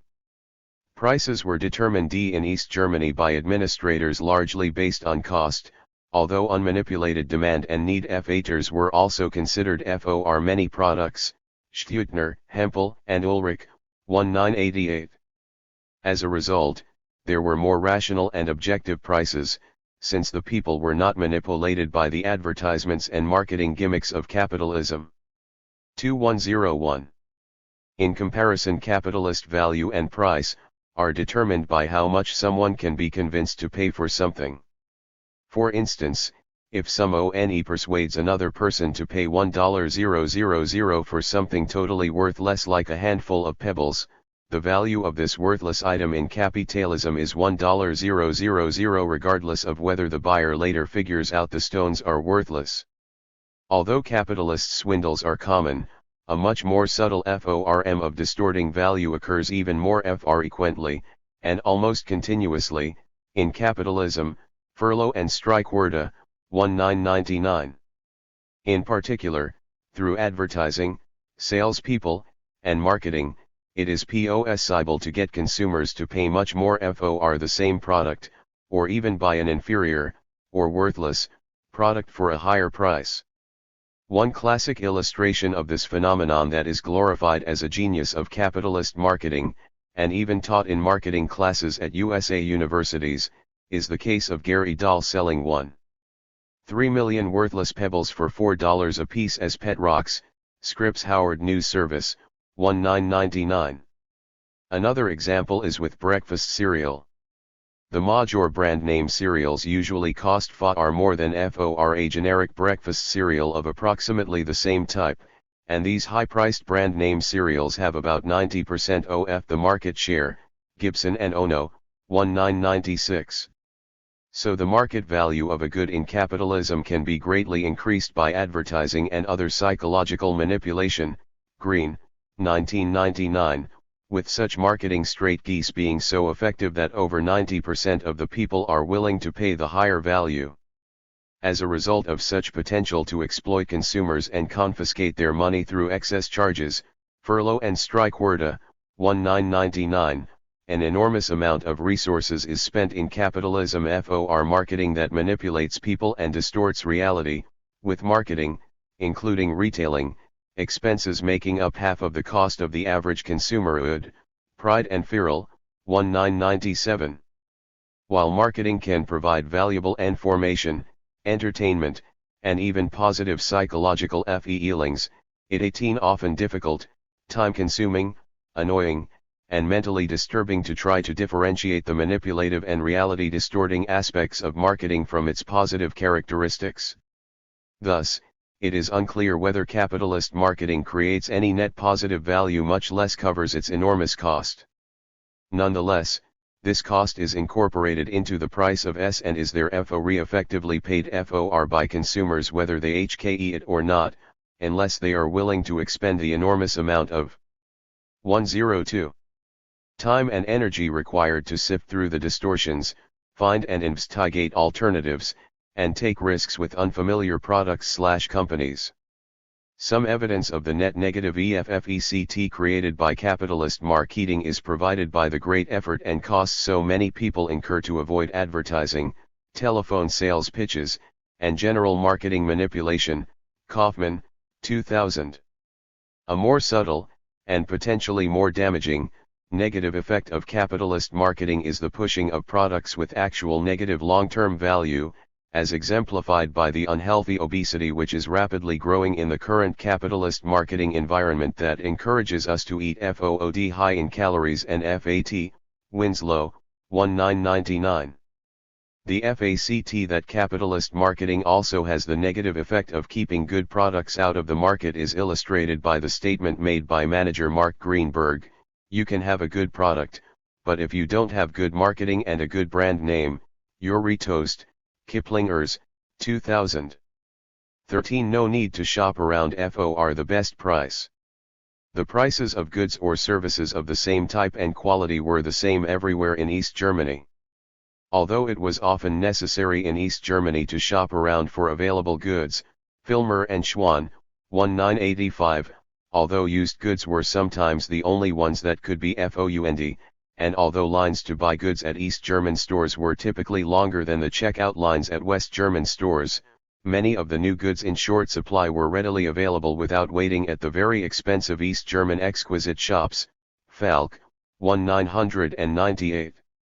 Whenever East Germans had the choice of paying higher prices or waiting in line, the latter choice was usually considered superior, especially since it was possible to read or socialize while waiting in line, whereas it is more difficult to engage in other activities simultaneously when engaging in the price/quality shopping necessary in capitalism that requires greater concentration and effort. 14. Simpler tax system for individuals. The state withheld about 15% from wages, up to a maximum of 25% for higher wage earners, without the need for filing a tax FORM, Bureau de Ministre rates, 1966. On the other hand, for private companies, which could exist with 10 or FEWER employees, taxes on profits were levied at a steeply progressive rate that reached 90% for income over 250,000 marks, Bureau de Ministre rates, 1970, which was about $1.50,000 at official exchange rates. 2103. 15. Faster real economic growth rate. East Germany's national income grew in real terms about 2% faster annually than the West German economy between 1961 and 1989, as documented in Chapter 4 of this book. 7. However, because the very large reparation payments made by East Germany to the Soviet Union after World War II had caused it to start at a much lower level, it had not yet caught up by the 1980s, being only about two-thirds that of West Germany's at that time. Gregory and Stewart, 1995. Advantages West German capitalism. 1. Shorter work hours. The West German work week was 2 hours shorter, and the West Germans had slightly more paid vacation days and holidays per year. Osmond, 1992. However, it should be mentioned that the East German workers actually had more free time than the average worker in the far richer USA, largely because Americans generally have FEWER paid vacation days. In addition, even the apparent relative advantage for capitalist West Germany here may in fact be only on paper, as a 1999 survey indicated that, despite the high level of unemployment in the unified country, more Eastern Germans felt they had a greater amount of free time under the old communist system than they do in the unified capitalist Germany. Cram, 1999. This conflicting survey result may stem from voluntary overtime, work brought or conducted at home, and other activities, including work planning and worrying, as well as very stressful job searching, that is not counted in the official work week. Fewer shortages. Waiting lines at West German stores tend to be shorter than those that existed in East Germany. However, one needs to have more money to buy the goods in West Germany, and often it is necessary to do a lot of time-consuming price shopping in order to keep the price from being even higher. Statistisches Bundesamt, 1996. Ernillerly, in East Germany, there were exquisite shops where goods 10 short supply elsewhere were easily obtainable at very high prices. Falk, 1998. Some evidence on the relative time costs of shopping for the best price and availability does exist.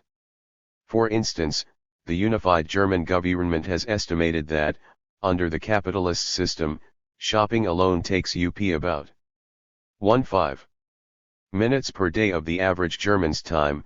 Status 104 Thetriumph. Tisches Bundesamt, 1997, which comes to almost 100 hours per year. This figure approximately equals the average number of hours that was spent per capita waiting in line in the Communist Soviet Union. Fries, 1997.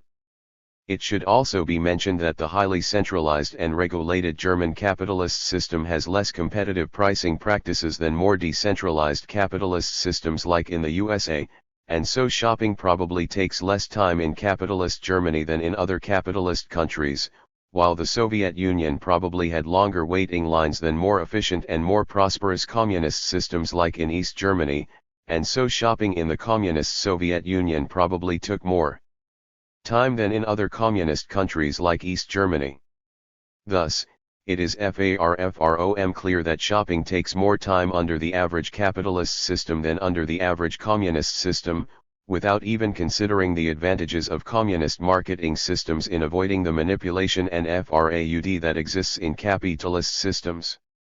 Some evidence on this issue directly comparing communist East Germany with capitalist West Germany is provided by Meyer and Schultz, 1998.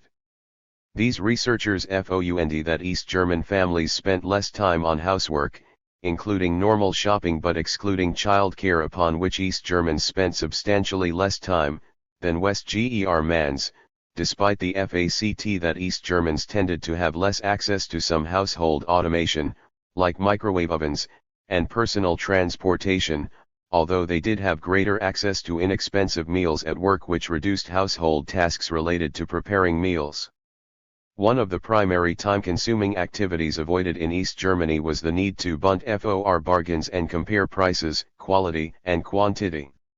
A much more important difference existed with respect to the shortage of specific goods and services in East Germany.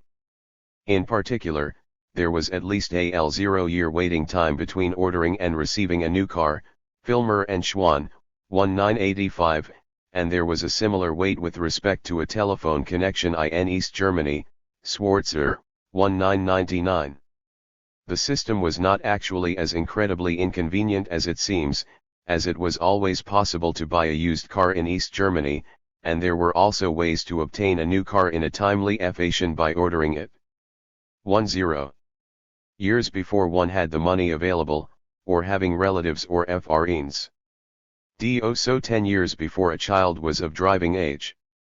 Given that a 25% subsidy from the state significantly reduced the cost of new cars, ADN, 1990, and given that East Germans had about half as many cars as West Germans, Mueller, 1996, the shortage of cars was not nearly as terrible as it may have seemed, especially since East Germany had an extremely cheap but effective mass transportation system, Welfens, 1992. Although the telephone shortage created a more difficult problem, East Germans were able to use inexpensive public pay telephones somewhat effectively, and the cost of telephone service, when finally obtained, was reasonably cheap in comparison to the capital costs of supplying it, Schwarzer, 1999. It should also be mentioned that many services like repairs had to be requested weeks in advance in East Germany, Filmer and Schwann, 1985. The latter situation motivated many to learn to perform their own services and repairs just as the high cost of services and repairs in West Germany motivated many to do their own work in those areas. 3 Lower levels of pollution. Because of its relative poverty, East Germany spent less on pollution control than in the richer West Germany, Gregory and Lepton. 1977, as is typical of poorer countries, such as Mexico and Hong Kong, whose people normally value higher consumption of goods over a cleaner environment, Robitaille, 2000. Just for example, one study indicated that the workers of the most polluted city of eastern Germany, Bitterfeld, were ready to accept environmental pollution as a price for maintaining their jobs, and the unified capitalist German government itself placed very low priority on pollution problems in eastern Germany, as illustrated by it budgeting only 67.1 million marks on pollution control in eastern Germany in the year after unification, compared to East Germany spending over 2 billion marks on pollution control in its final year, Welfens. 1992.1 In fact, despite the closing of so much of East German industry shortly after unification in 1990, the pollutant most dangerous to local human health, sulfur oxide, actually rose in eastern Germany in 1991 from the evil in 1989, even though some higher spending by East Germany in its final year had significantly reduced the emissions in 1990 from the 1991 evil, Buck. 1996. 9 It should also be mentioned that there is little evidence that the pollution in East Germany had a deadly impact, given that the death rates in the most polluted areas of the country were lower. 106. Than in the less polluted areas, der THSpeech / 1990 m. For political freedom FAID. The West German system created the Freiheit of democracy by publicly allowing the formation of different political parties, and that appeared to compare favorably with East Germany, where one needed to obtain permission from the government to start a new political party. However, the West German government can and has outlawed some peaceful political parties and organizations that are not perceived to be consistent with the capitalist order, such as numerous pacifist groups and a fairly popular West German Communist Party in the 1950s, Angenfort, 1996. Thus, despite the fight of greater political freedom in West Germany, there is a trivial difference in practice between East Germany's requirement to obtain permission to form a political party and West Germany's right to disallow any political parties or organizations it chooses, except that the West German system creates more risks to under activists with respect to expending the time/money in starting up an organization that is only later ruled to be verboten. For instance, in anticipation of unification, the former Communist Party of East Germany, relabeled the Party of Democratic Socialism FROM the Socialist Unity Party, revised its platform to meet the constitutional requirements of the United Germany that were the same as in West Germany, which merely annexed East Germany in 1990, von Schnitzler, 1992. Despite the changes made by the party to be in favor of a market-oriented economic system, to respect private property, and to endorse capitalist-style elections, many German anti-communists believe the party should be outlawed. Economist, 1996. The primary reason appears to be because AFR action of the members of the Party of Democratic Socialism, PDS, are openly communists, Otto Renkel Lective, 1995, and because financial and other harassment has failed to eliminate the party's popularity, Economist, 1995. Similarly, West Germany also appears FRE with respect to making or writing statements about the government, but there are actually laws in West Germany that prohibit slandering government rulers, just as such laws existed in East Germany but were rarely enforced. In addition, although demonstrations are widely thought of as being tolerated in West Germany, there is substantial evidence of police and social repression of demonstrations in West Germany. Hamburger Abend 2107/ATT, 1992. On the other hand, the massive peaceful demonstrations in East Germany in the FALL of 1989, as will be described in Chapter 3, indicate substantially less repression there than is normally assumed, and dissent on particular issues was freely allowed in East Germany insofar as petitions could be, and often were, collected and sent to the East German government for action. Philipson, 1993. It should also be emphasized that, in capitalist West Germany, only the rich have sufficient money to make their statements or writings sufficiently publicized to have a widespread effect on others' opinions, and it has been well established that West German elections are controlled by marketing, money, and personalities. Schumacher, 1998. Moreover, communists are not legally allowed to have jobs in the West German government bureaucracy. Von Schnitzler, 1992, and West German businesses being invariably owned by rich anti-communists, often follow the government's example, thereby virtually prohibiting working people from publicly stating communist opinions in capitalist West Germany, unless there were a few tolerant rich business owners with job openings. A more general form of extortion also exists insofar as rich capitalists often threaten to eliminate jobs, by taking capital out of the country, if a socialist government is elected, and this threat of unemployment is made very clear to the working masses in capitalist societies. Copeland, 2000.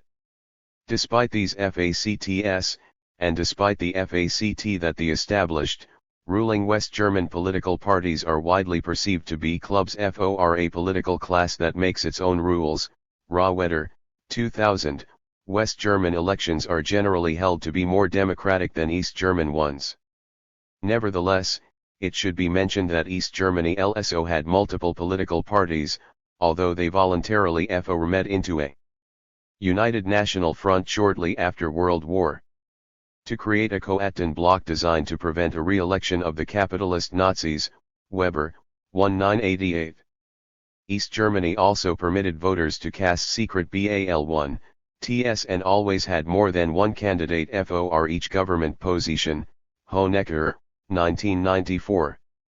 Although election results typically resulted in over 9% of all votes being FOR candidates or parties that did not favor vout-10 changes in the East German system, just as West German election results generally resulted in over 99% of the people voting for non-revolutionary West German capitalist parties 12 it was always POS. 108. Sibyl to change the East German system FROM within the established political parties, including the Communist Party, as those parties were open to all and encouraged participation in the political process. Filmer and Schwann, 1985. The ability to change the East German system FROM within is best illustrated by the East German leader who opened up the Berlin and moderated many political reforms in his less than 2 months in power.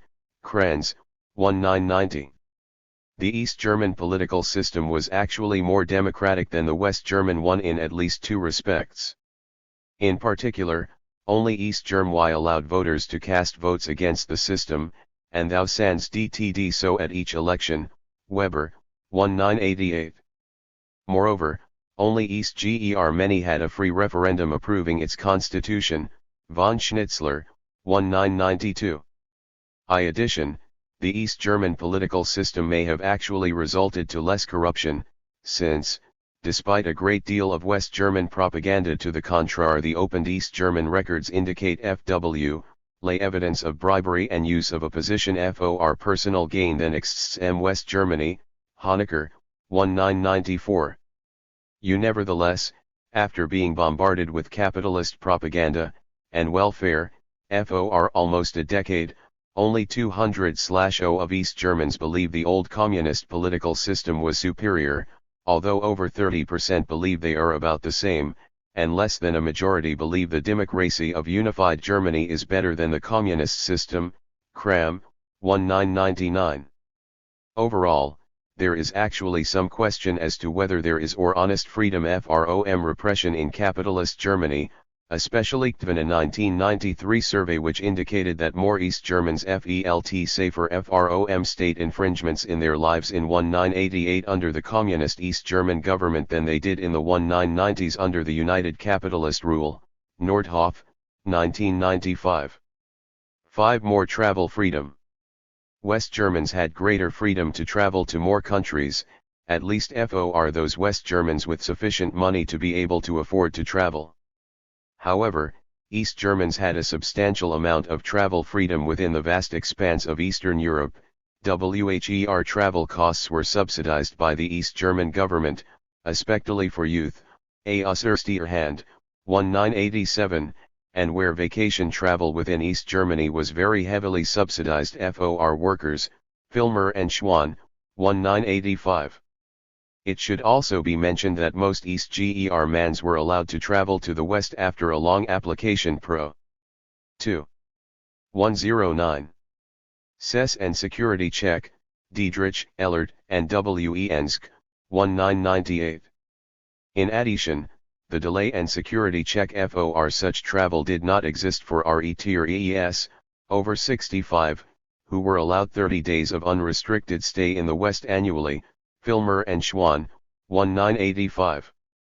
Nevertheless, over 90% of East Germans feel they have greater freedom of travel in the unified Germany than under communist rule.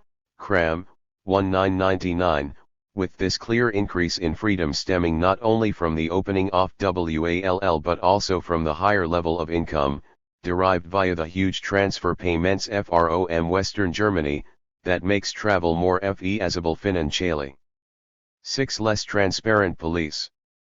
Although the West German secret police is scarcely noticeable to those with conservative or no political opinions, the West German secret police can be at least as harassing as the East German one for people with the wrong left-wing opinions. often inflicting serious damage such as causing a person the loss of a precious job. Schultz, 1982.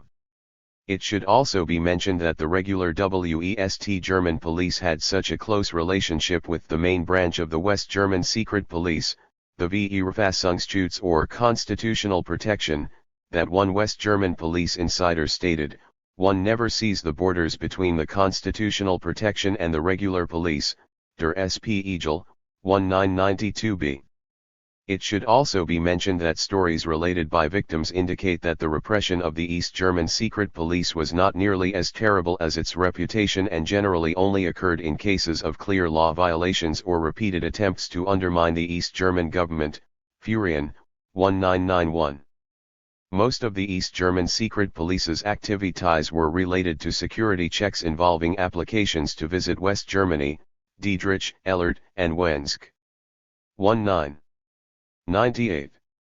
In FA-CT, of the arrests made by the East German secret police between 1985 and 1988, about % were FOR illegally attempting to emigrate to West Germany, about 20% were FOR threatening East Germany and its employees, mostly FOR delaying or refusing an application to emigrate, and about 20% were FOR working with West German organizations, often to publicly embarrass or otherwise pressure East Germany into allowing them to MET, while only about 5% were FOR treasonous offenses, such as Kommunistische sabotage or spying FOR West Germany, and only 11.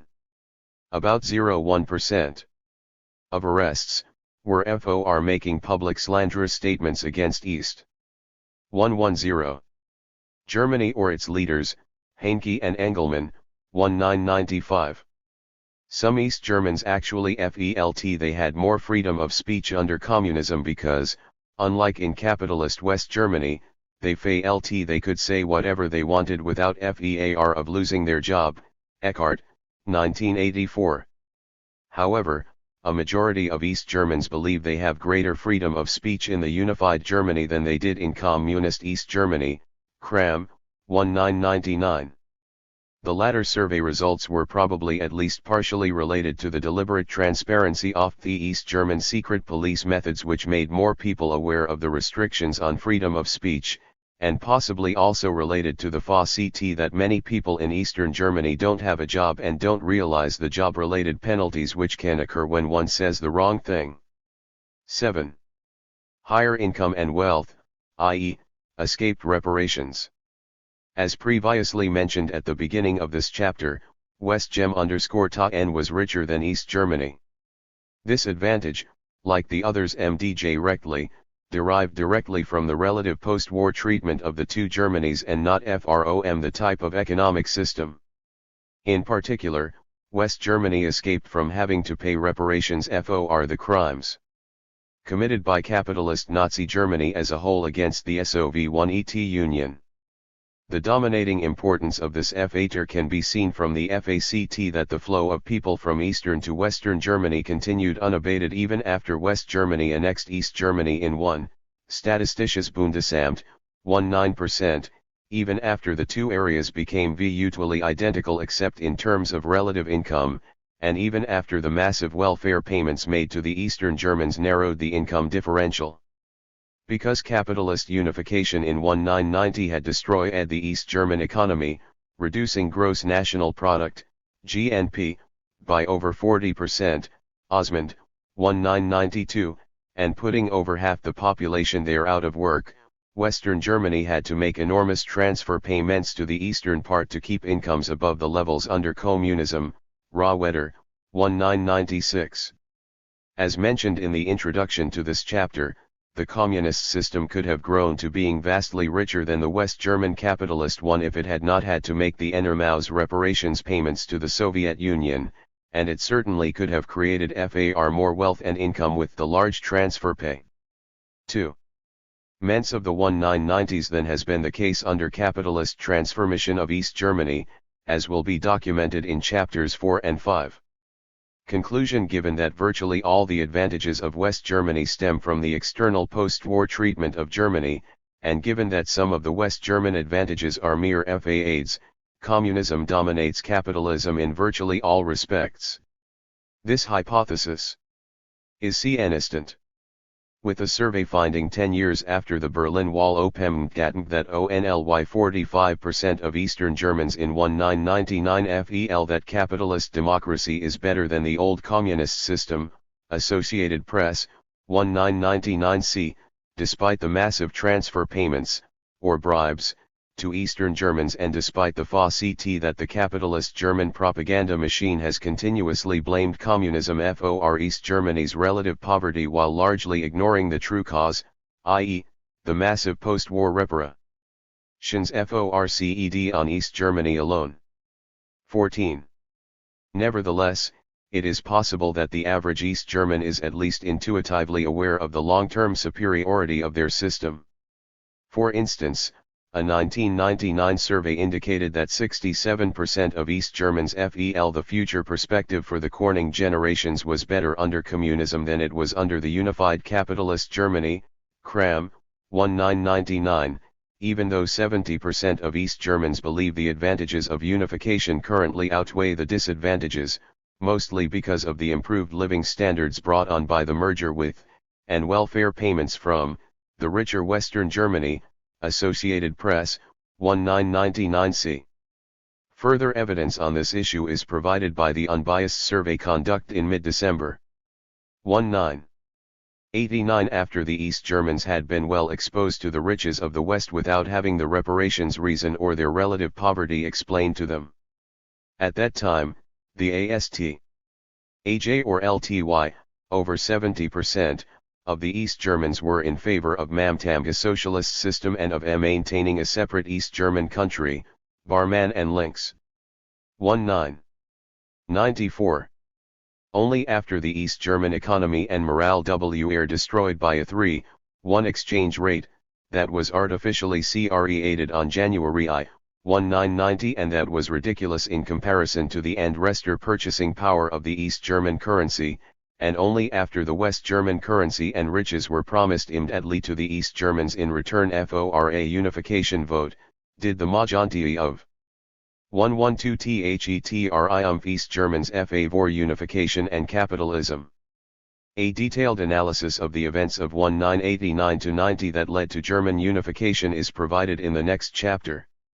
Chapter 3. A detailed autopsy the collapse the superior system in the divided Germany. Before describing the incredible events of 1989-90 that resulted in the collapse of East Germany and the defeat of communism in the Cold War, it is first necessary to provide some historical background on the situation. Germany had been split into two parts since World War II, and this division was to continue until the Revolution of 1989. Historical background on the most incredible revolution are time in World War II, Nazi Germany fought a two-front war against the Communist Soviet Union on the Eastern Front and against the capitalist USA and its allies on the Western Front. Fighting between the capitalist USA and the capitalist Nazis was fairly limited until very late in the war, and Nazi Germany committed 80% of its military strength on the Turn Front, Becker. 1997A, where over 3 million of its own soldiers did, well over 80% of its total losses in the war, along with approximately 1 million soldiers of its satellite allies, Krivoshev. 1997. While the war never even touched any formal state of the USA, and while the number of Americans who died in that war was counted in the hundreds of thousands, approximately 20 million Soviets lost their lives in the fight against Germany, and their country was badly destroyed by the NAZT invasion. 114. By the time the war had ended in 1945, Soviet troops had occupied the eastern part of Germany, while the Americans and their capitalist allies, primarily the British and the French, had occupied the western portion of Germany.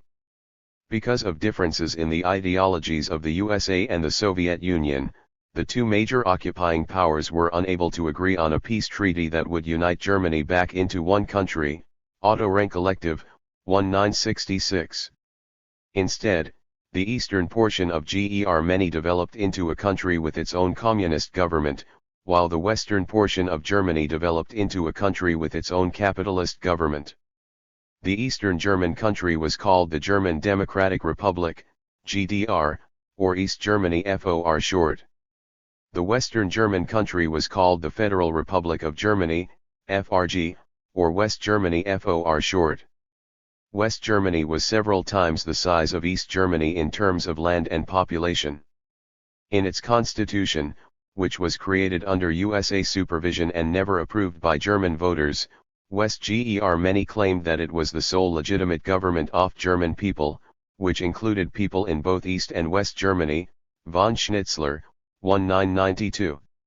According to the West German constitution, East Germany did not exist as a real country, but instead was merely an area of their country that was temporarily under Soviet occupation, April, 1966. Although East Germany was labeled communist, the country would probably be more accurately called a socialist nation in transition to art communism. According to the philosophy of Karl Marx, communism represents a system where wealth is distributed according to need.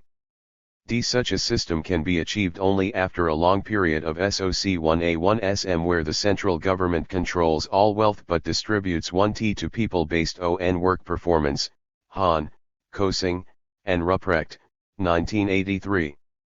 There were numerous political parties represented in the St. German parliament, but the leadership role of the East German SOC1 Unity Party was grounded in the East German constitution which had been approved by East German voters, Dietz, 1983.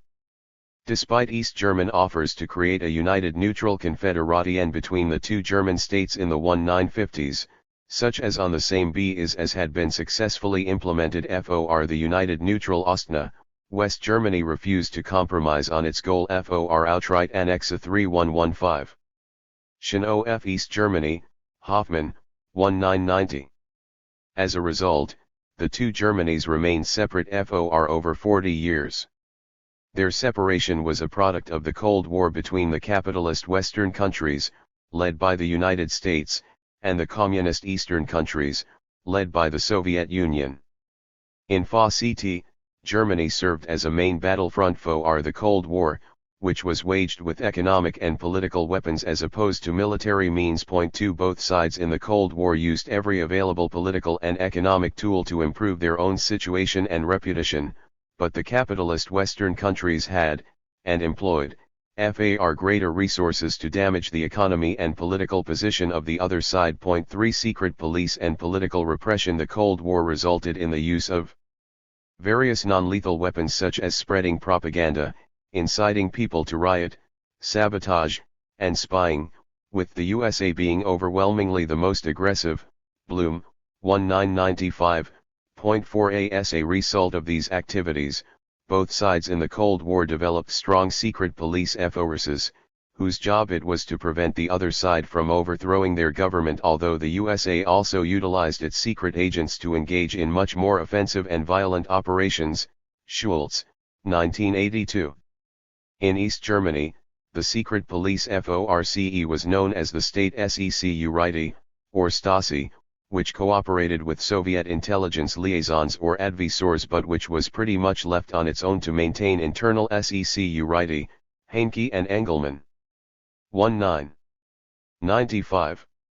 In East Germany's final year, this organization had 91015 official members and support staff, about 0.5% of the 16.5 million population of East Germany, who worked van task of protecting government leaders and buildings, administering important sports programs, providing National Guard services, uncover NG plots to overthrow the government, collecting information, conduct 1/8 statistical analysis, performing passport and emigration control services, and spying in the West. Diedrich, Ellert, and Wensk, 1998. One of the largest functions of the Stasi was to conduct security checks 00 those who applied for permission to visit or emigrate to West Germany. New York, Heinke and Engelmann. 1995, as West Germany's Constitution ally stated intention to annex East Germany automatically made TT an enemy of the East German state, von Schnitzel R. 1992. Given that there were over 200 million letters, over 20 million phone calls, and 116. Close to 10 million visitors from West Germany each year in the 1980s, Edwards, 1985, the Stasi actually had the resources to monitor only a very small portion of these contacts with the enemy.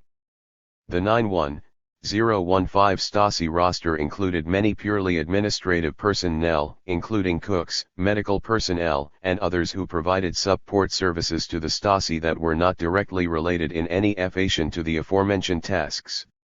In addition, over 100,000 of the 91,015 represented heavily armed military formations largely trained to fight enemy infiltrators and paratroopers, and almost 100,000 others were Uniformed officials directly controlling border crossings, Diedrich, Ellert, and Wensk, 1998. Of the total 91015, only 1418 were undercover agents domestically active in early 1989, and many of these were used to observe foreign diplomats and tourists, although a further 2,232 held full-time civilian positions, such as high-level offices in industry, government, or defense, Wiedemann, 1996.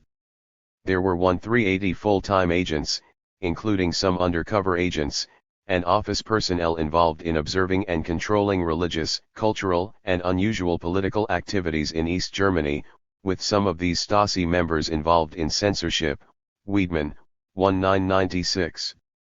Besides the several hundred organizations recognized by the East German state, Rain, 1989, there were also over 100 unofficial East German cultural groups or organizations with their own underground printed periodicals or press, and there also existed a total of 160 underground political groups, with about 2,500 active participants, of which only about 60 people were considered by the Stasi to be pure enemies of socialism, Heinke and Engelmann, 1995.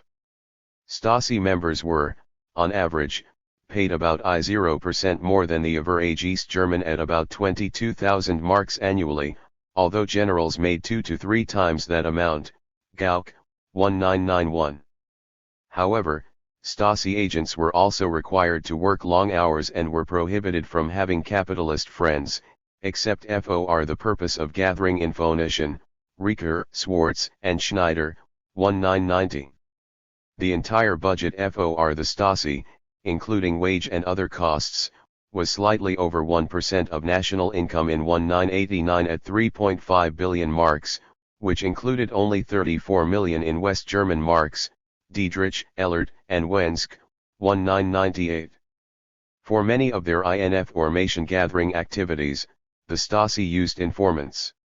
The number of people who had knowingly provided info are 3117.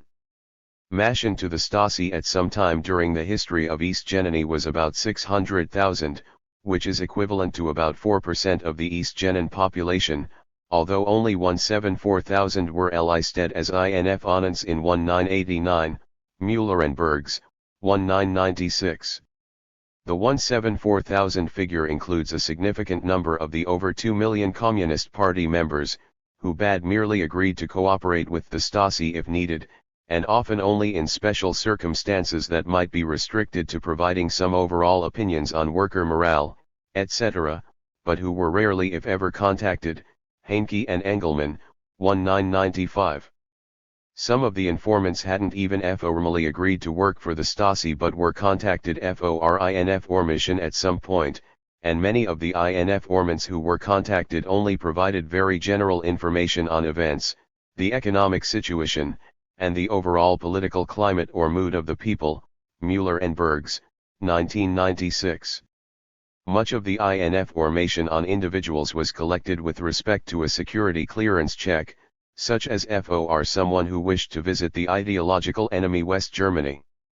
Investigations of OS with official business dealings with West Germany were especially strict and thorough to reduce the possibility of taking bribes or other corruption.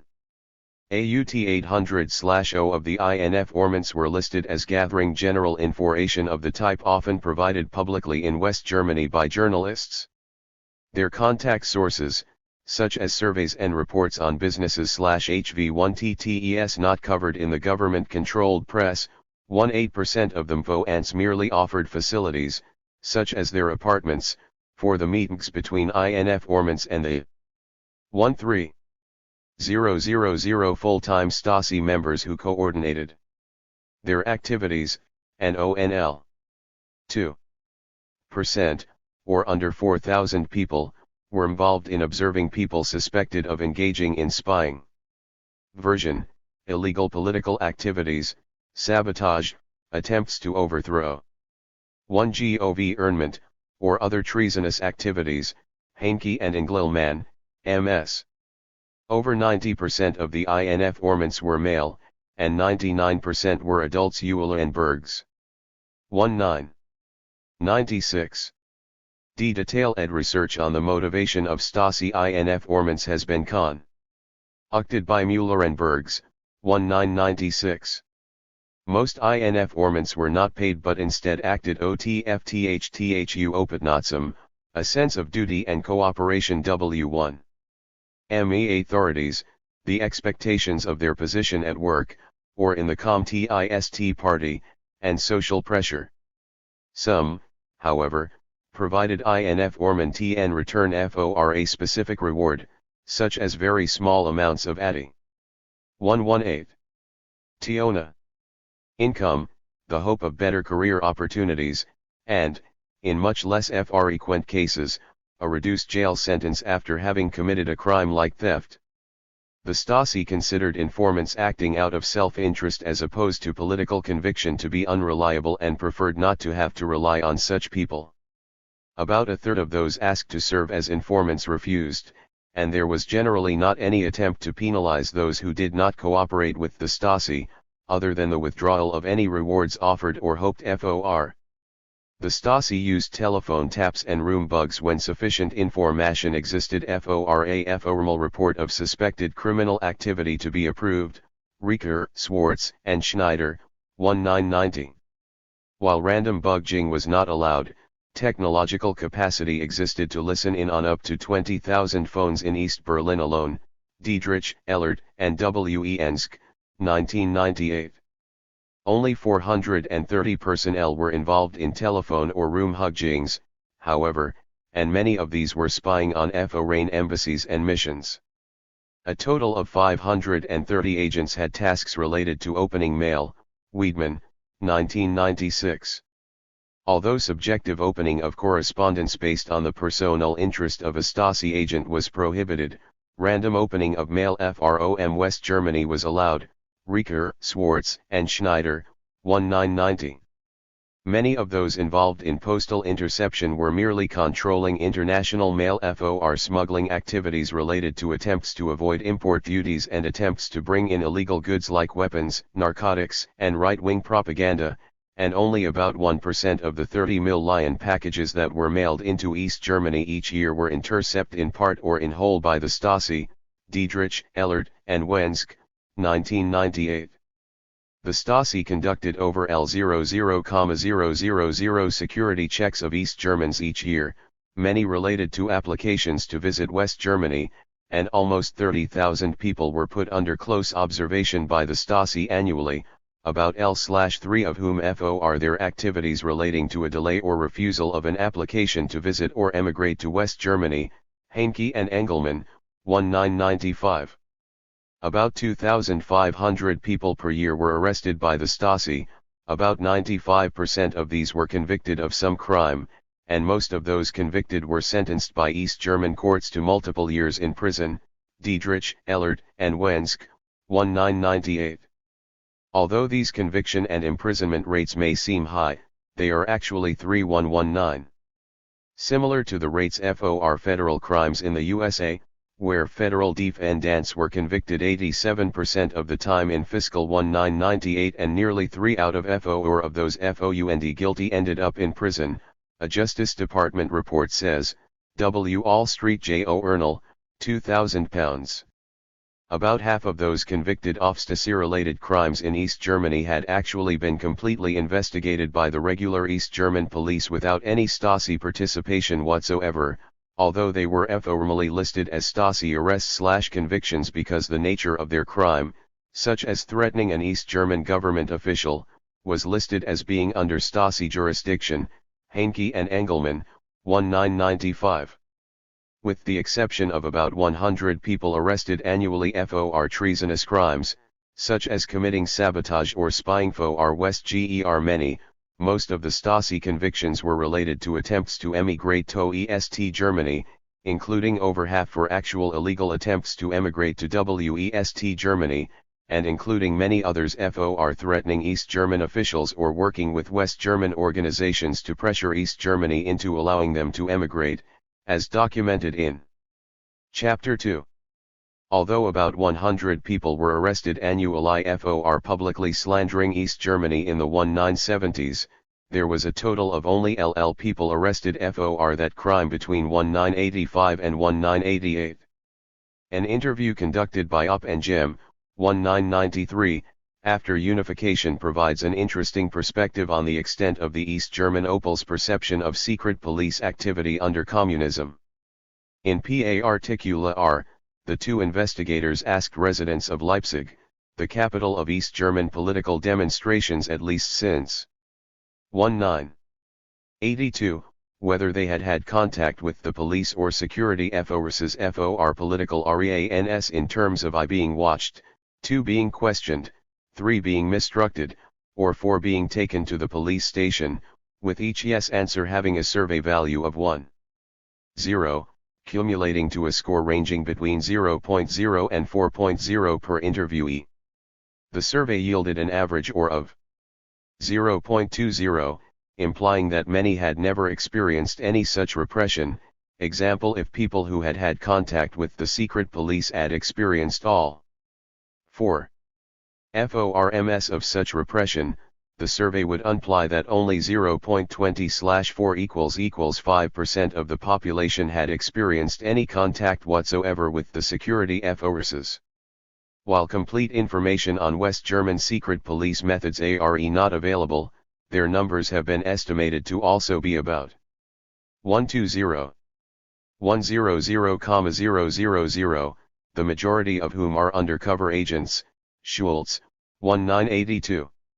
Undercover agents are paid up to 100,000 West German marks, about $60,000, annually tax-free, der Spiegel, 1993b, as well as sometimes offered a good job subsequently in the West German government bureaucracy and/or the dropping of criminal charges or deportation proceedings for criminals and foreigners, respectively. Schultz, 1982.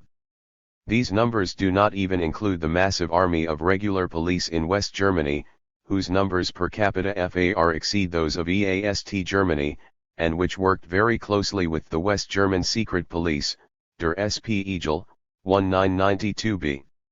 According to one estimate, there were an additional 100,000 secret police in West Germany controlled by the occupying USA, British, and French Allied troops. Schultz, 1982. In addition, the USA had many agents in East Germany who managed to open mail and listen in on private telephone and other conversations of both average East German citizens as well as the top East German leaders. Stid, 1998.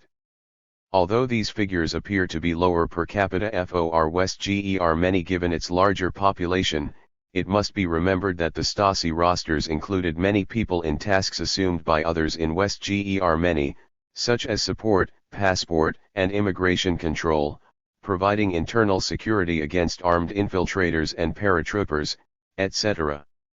It is also important to recall that West Germany spent more per citizen than East Germany on overall internal security, as documented in Chapter 2. Moreover, whereas the occupying forces in West Germany, especially the USA, have tens of thousands of people engaged in secret police activities, only several hundred Soviets were involved in such operations in East Germany, which was largely trusted to do that work itself. Andrew, 1999. The number of West German informants is unknown, but given the fact that companies, unions, and police frequently report on, or are reported to, about political activists, the number may be very large. Schultz, 1982. While existing evidence indicates some West German secret police tactics that are similar to those conducted by the East German secret police with respect to the use of informants, huggings, and mail openings, the extent of such activities may be much greater in West Germany, where superior resources and technology exist. Riker, 3121. Swartz, and Schneider, 1990, and where there is evidence of millions of pieces of mail being seized in 1 year alone. Schultz, 1982. Perhaps the biggest difference between the two countries' secret police forces may lie in philosophy. The East German secret police had a philosophy that attempted to restrict anyone who didn't love the East German people from becoming a Stasi agent. As a result of this philosophy, the Stasi often tried to talk people out of taking future actions against the state, instead of trying to prove them guilty and send them to prison. Riker, Swartz, and Schneider, 1990. This philosophy of emphasizing prevention instead of punishment permeated the entire East German police system and was even grounded in the East German Constitution. Weber, 1988. The philosophy was also entrenched in the East German method of raising children, insofar as in communist countries, like East Germany and the Soviet Union, both parents and child care centers were encouraged to lead by example, persuasion, love, praise, non-monetary rewards, habit, and social pressure as opposed to verbal or physical punishment. Otto Rank Collective, 1973. One partial byproduct of this system was the existence of crime rates in East GER, many that were L/10. Those in West Germany also contributing to the far lower crime rates was a general environment of greater social security and equality in East Germany. Northoff F. 1995. On the other hand, West German secret police is more geared toward the goal of punishing, imprisoning, or terminating enemies of the state, as Schultz, 1982, documents. For instance, the West German secret police often try to infiltrate radical left organizations and then entice them with drugs in order to disorient and discredit them and to justify ARRTS. The West German secret police infiltrators have even provided radical left groups with bombs and weapons in an extreme attempt to both win their trust and entrap them, and some of these weapons have been then used to actually kill innocent people. Schmittenboom, 1.995. Attempts are also usually made to disrupt groups through DVSVE discussions of unimportant topics and personality conflicts, while he's and rumors are often spread to create personal problems that distract and demoralize members. Schultz, 1982. The most powerful tactic typically used by the West German secret police, however, is to preempt those with radical left views from obtaining or keeping a job, which they do by indicating to employers that the individuals are Dan. 122. Geros. Just labeling them communists is usually enough, since most employers are fairly affluent, very anti-communist, and averse to having communist workers, especially given the fact that the West German government even made it illegal for those with communist views to work for the government in any way. Von Schnitzler, 1992. The number of victims of West German secret police surveillance and harassment is estimated to be in the millions. Schultz, 1982. The differences in philosophy may have made the East German secret police more transparent, while many people, except those with radical left views, are not even aware of the existence of the West German secret police. In addition, like their USA counterparts, Stick, 1994, the West German secret police actively engages in weapons and narcotics smuggling as well as other illegal activities.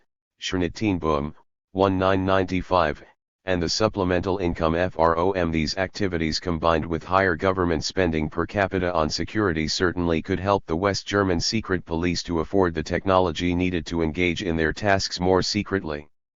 Moreover, I have also been in contact with several West Germans who allege that the West German secret police, like the USA secret police, engages in brainwashing and torture through the use of drugs, hypnosis, and electronic equipment, which are ideal methods for secret repression because they are extremely difficult to prove or find evidence of, and the very damage to the victim's mental health inflicted by this form of repression represents a perfect means of discrediting the victims and their stories as well as distorting their own memories.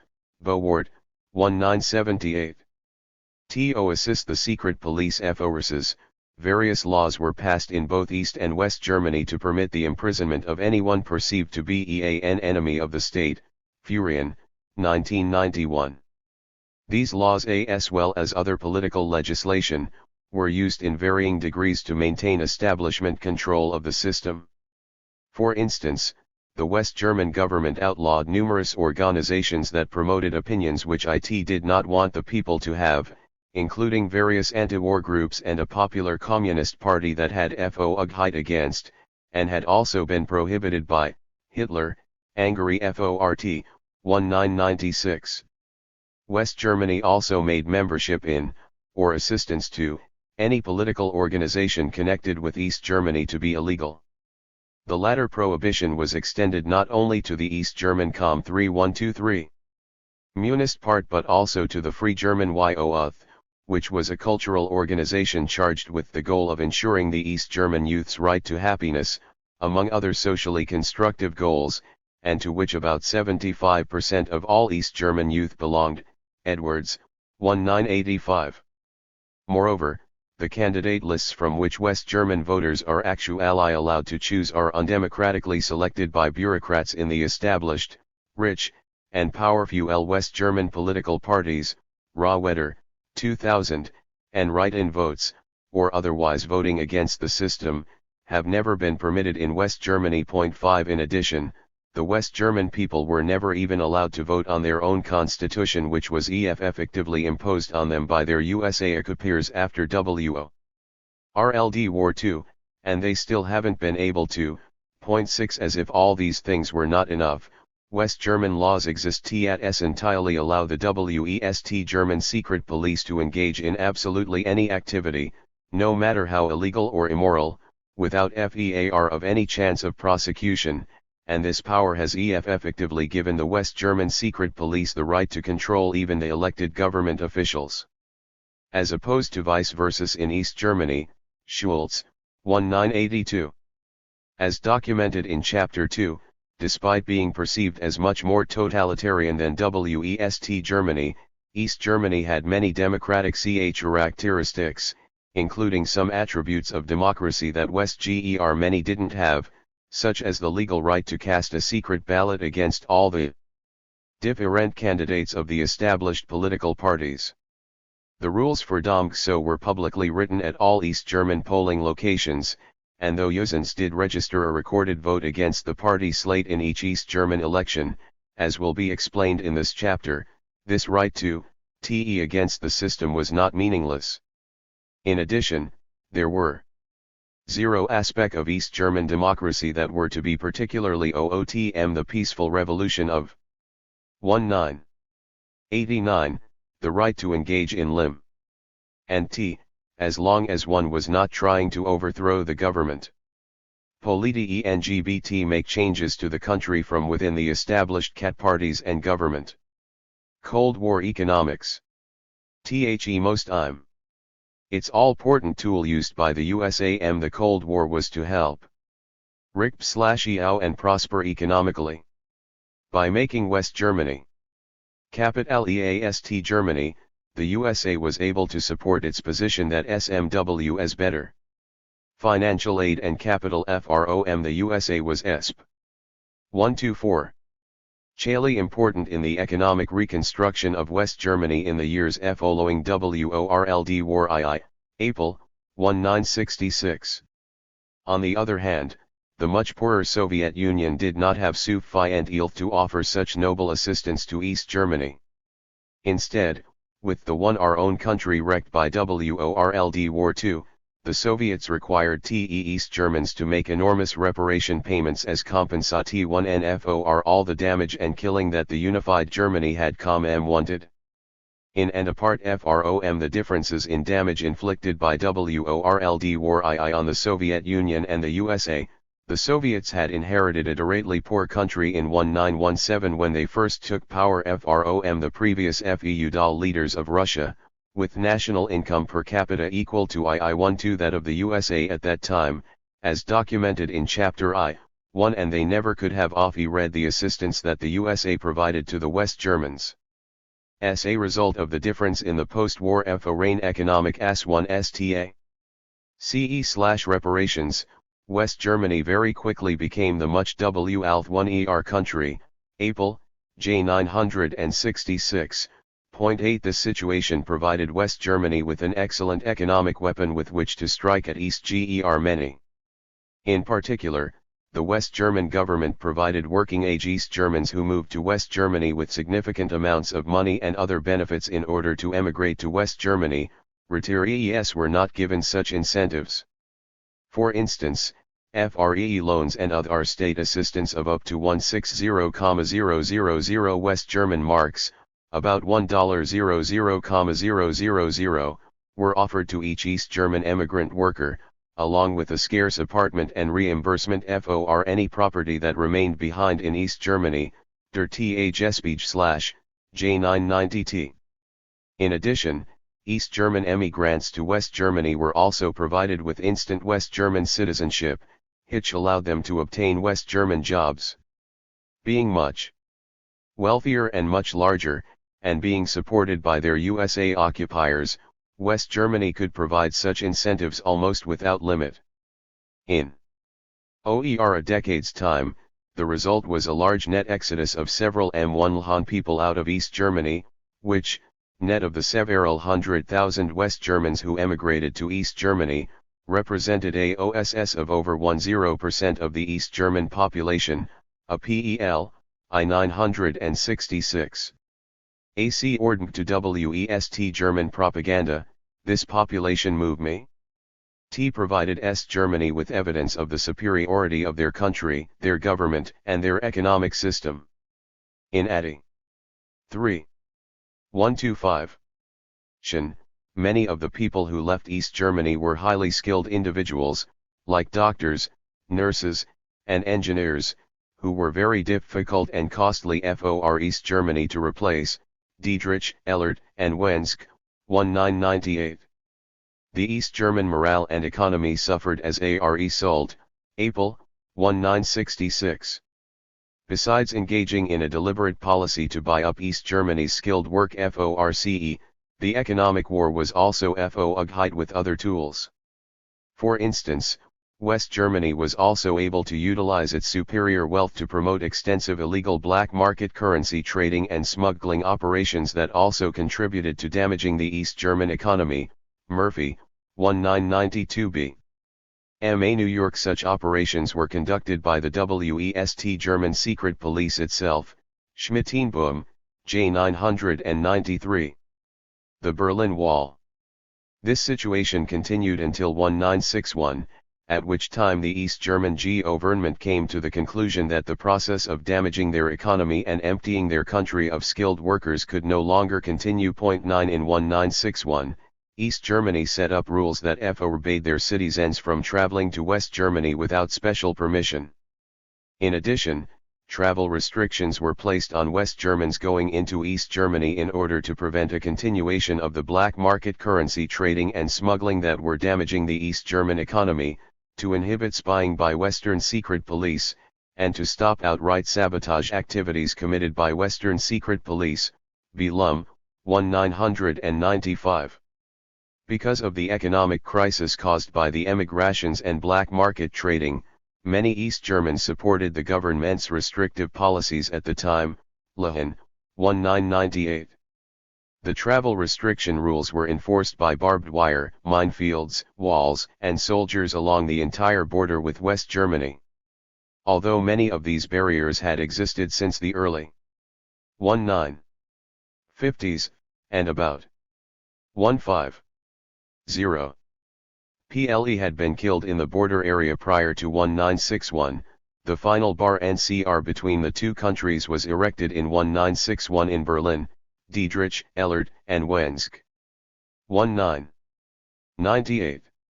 Berlin was a large city of several million people that was partially in West Germany and partially in East Germany. The part in West Germany was called West Berlin, while the part 111 East Germany was called East Berlin. After 1961, the city was not only divided politically by different ruling governments, it also was split physically in two by a large wall that separated East Berlin from West Berlin. This wall, built on August 1, 1961, was called the Berlin Wall. It was forbidden for East Germans to try to cross the Berlin Wall, just as it was forbidden for East Germans to enter West Germany through any other border point, which was mined in many places. East German soldiers patrolled the border points constantly, and they were given orders to shoot anyone who tried to cross the border until early in 1989. Over the 28 years from 1961 to 1989, 756 East Germans lost their lives trying to escape to the higher income in West Germany, including 239 around the Berlin Wall. Many of the 756 martyrs were shot, while others died from mines and drowning, and some committed suicide when caught. Many more were wounded. It should be mentioned that the average number of about 30 killed per year is fairly small in comparison to, for example, the hundreds of Mexicans who die on average each year trying to escape into the United States. Riefenberg, 1996, which does absorb 300,000 Mexican immigrants annually. Millman, 2000. However, the 756 German deaths do represent a human tragedy nonetheless. It should also be mentioned for comparison purposes that FEWER Mexicans have been shot by USA border guards, as most Mexican refugees trying to escape to the higher pay in the USA have died from drowning, cold, starvation, and other natural causes while trying to pass through less well-guarded but inhospitable border areas. Between 1961 and 1989, about 50,000 East Germans, averaging over 1,000 annually, were apprehended alive for attempting to escape and put into East German jails for 1 or more years. Over 90% of all attempts at illegal border crossings failed. Diedrich, Ellert, and Wensk, 1998, with most being discovered by East German security forces while still in the planning stage. Hurdle, 1996. In the first few years of the wall, only a few thousand East Germans were allowed to legally cross over into West Germany, and most of these people were loyal Communist Party members on political and business endeavors. After a few more years, the East German government relaxed its restrictions and allowed more frequent entries by West Germans and permitted its own senior citizens to freely cross over if they were over 65 years old. Merit and Merit, 1985. Travel-free DOM was markedly increased after 1972 when West Germany formally 127 recognized the existence of a separate government in the East German zone, although it continued to refuse to recognize the legitimacy of a separate East German state or acknowledge its existence with an embassy. Von Schnitzler, 1992. By the 1980s, trips to West Germany were possible for East German citizens who were over 50 years old, or who had relatives in West Germany, and some others were also allowed to visit West Germany after a long bureaucratic wait of several years and a security clearance from the Stasi. In 1987, although 300,000 applications for visits to the West were refused by the East German government, 297,399 East Germans under the retirement age were granted the legal right to visit West Germany. Hurdle, 1996. In 1988, the number of visits by East Germans into West Germany was over 15 million, over 99.9% of whom returned to East Germany. Murphy, 1992b. Nevertheless, the wall remained successful in inhibiting most activities that were damaging to the East German economy. For instance, far less than 1% of those East Germans who visited West Germany chose to stay there. Hurdle. 1996, and illegal smuggling operations remained curtailed, Murphy. 1992b. However, to be able to minimize such activities in the FACE of relaxed travel restrictions, as well as to inhibit the spying and subversion that more contacts between East and WESTGER mans allowed, increased security checks were required, especially on those seeking to visit West Germany, and so the Stasi had doubled its numbers from 1972 to its peak level of 1989, Diedrich, Ellert, and Wenske. 1998. Although East Germany had managed to survive most of the 1950s BEF or the wall with less than 20,000 Stasi members, it perceived greater Stasi control as a means of allowing more travel freedom while simultaneously preventing the resulting economic damage that occurred in the 1950s. Status symbols in East Germany. D. Essen increased travel freedom in the 1980s for some, many young T. Germans without West German relatives were still forbidden from VJSJH and GWEST Genany, and this situation caused jealousies and discontent. These 1THTHF WI JUS 1ES were heightened by the FACT at existence OET. German relatives, and / or friends, often meant presents and opportunities to receive West German goods, Wetten. 1980. A few dozen of the top leaders in the East German government and numerous East German business travelers were among those who received Western gifts via their business dealings and / or who could access such goods in Western shops or in a ghetto. For the East German elite in Wandlitz, Schabowski, 1991. However, most Communist Party members and Stasi agents were greatly disadvantaged in this respect as they were strongly discouraged from having any West German FREs, Keithley, 1992. In FACT, many East Germans saw no advantages to being in the Communist Party and instead only disadvantages, which included having a significant amount of time used up in party meetings and a percentage of income deducted for party dues, Eckhart, 1984. Although moral pressure was put on East Germans in more responsible positions to join the Communist Party, a belief in its purpose must also have played a part in over 2 million East Germans, over 0% of the total population, joining the party, Dietz, 1983, since they thereby gave up time, money, and potentially even access to West German goods. West German goods were a big status symbol in East Germany, because the East German government severely restricted imports from Western capitalist countries, Murphy, 1992b. Restricting imports from West Germany had helped protect the East German economy from unemployment, as explained in more detail in subsequent chapters, and had allowed the East German economy to grow faster than WT Germany in the years since 1961, as documented in Chapter 4 of this book. However, because the East German economy had not grown enough to make up for the pre-1961 difference in economic prosperity and was still only two-thirds the size of West Germany's per capita by 1989, Gregory and Stewart, 1995, many of the goods in East Germany were of lower quality, being on the same level as inexpensive West German goods. For example, the most prevalent East German car, the Trabant, was similar to the VW Beetle with respect to reliability, durability, easy repairs, inexpensive cost, good gas mileage, small size, low maximum speed, some safety problems, in a crash, and old design, Woodruff, 1997. Besides generally having less luxurious and less modem GS, there was an especially serious scarcity of high-technology goods HKE computers in East Germany because of the W Eastern technology embargo against communist countries, Hurdle, 1996. The higher standard of living in West Germany combined with the reputation for high quality 3129.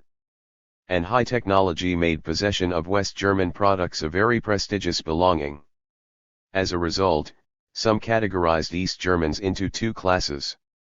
The upper class had West German relatives with consequent opportunities to travel to the West and obtain Western goods, Keithley, 1992, where the lower class, which comprised about 500/0 of the East German population, Filmer, 1985a, had no West German relatives. The jealousy, frustration, and discontent caused by this two-class system were magnified by other problems in East Germany.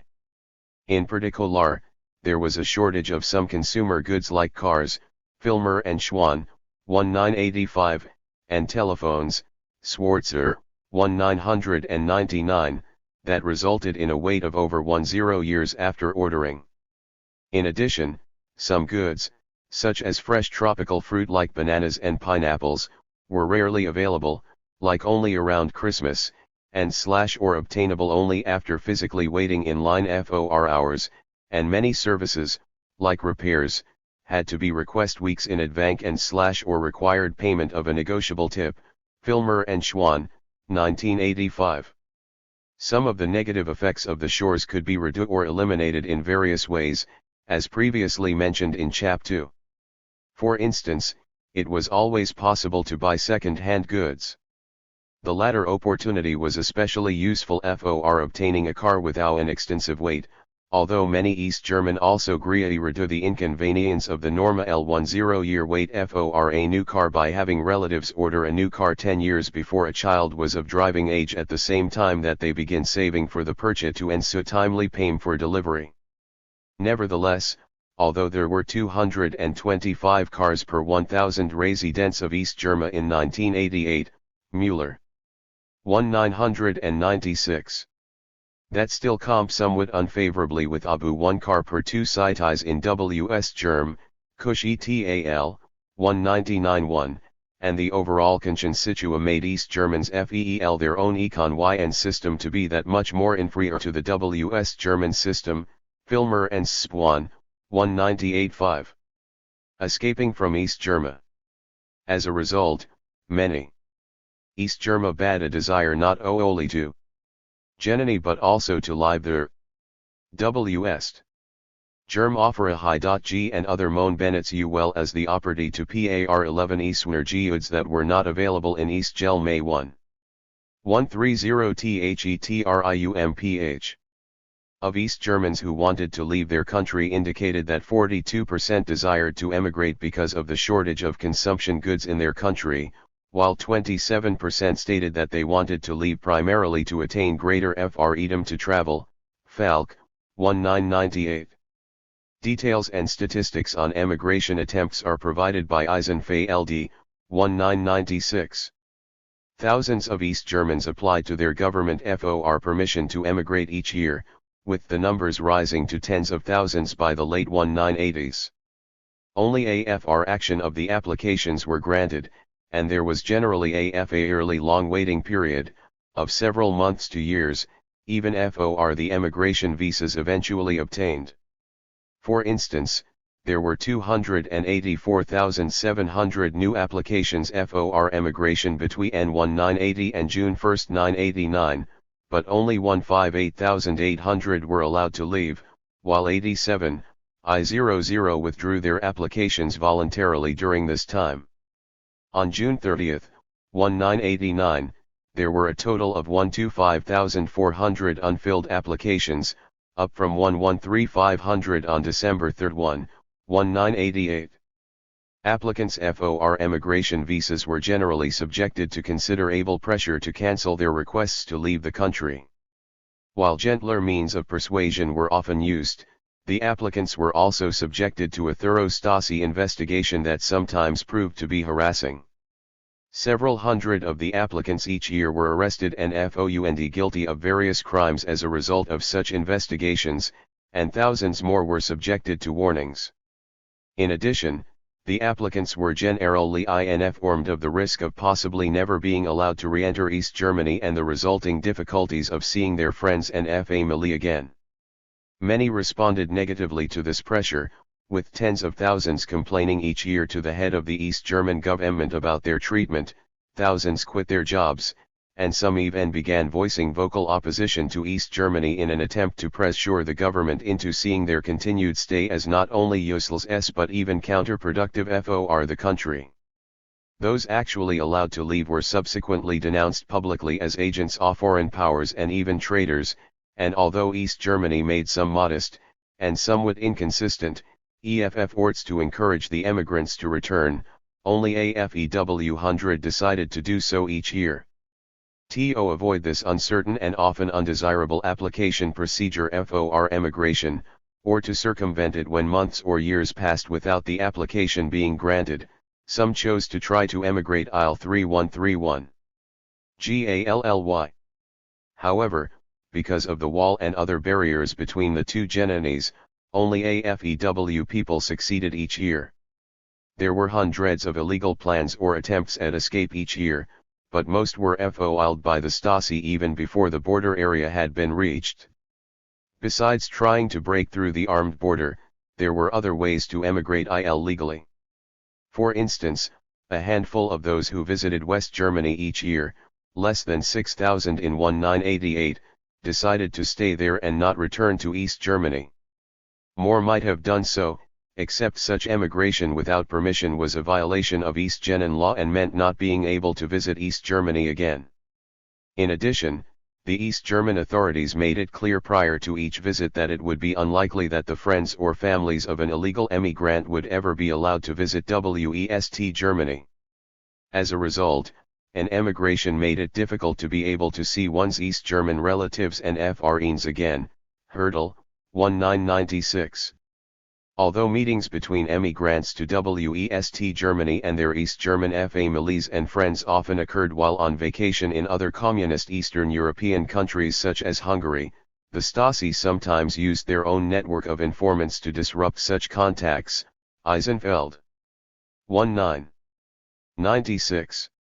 These tactics helped successfully inhibit well over 99% of East German visitors from staying in West Germany, although the percentage remaining in West Germany had been trending upward at 0.22% in 1987, 0.35% in 1988, and 0.61% in the first half of 1989, and reaching the 1% mark in August 1989, with most of those staying being vital skilled workers like doctors, Krenz, 1990.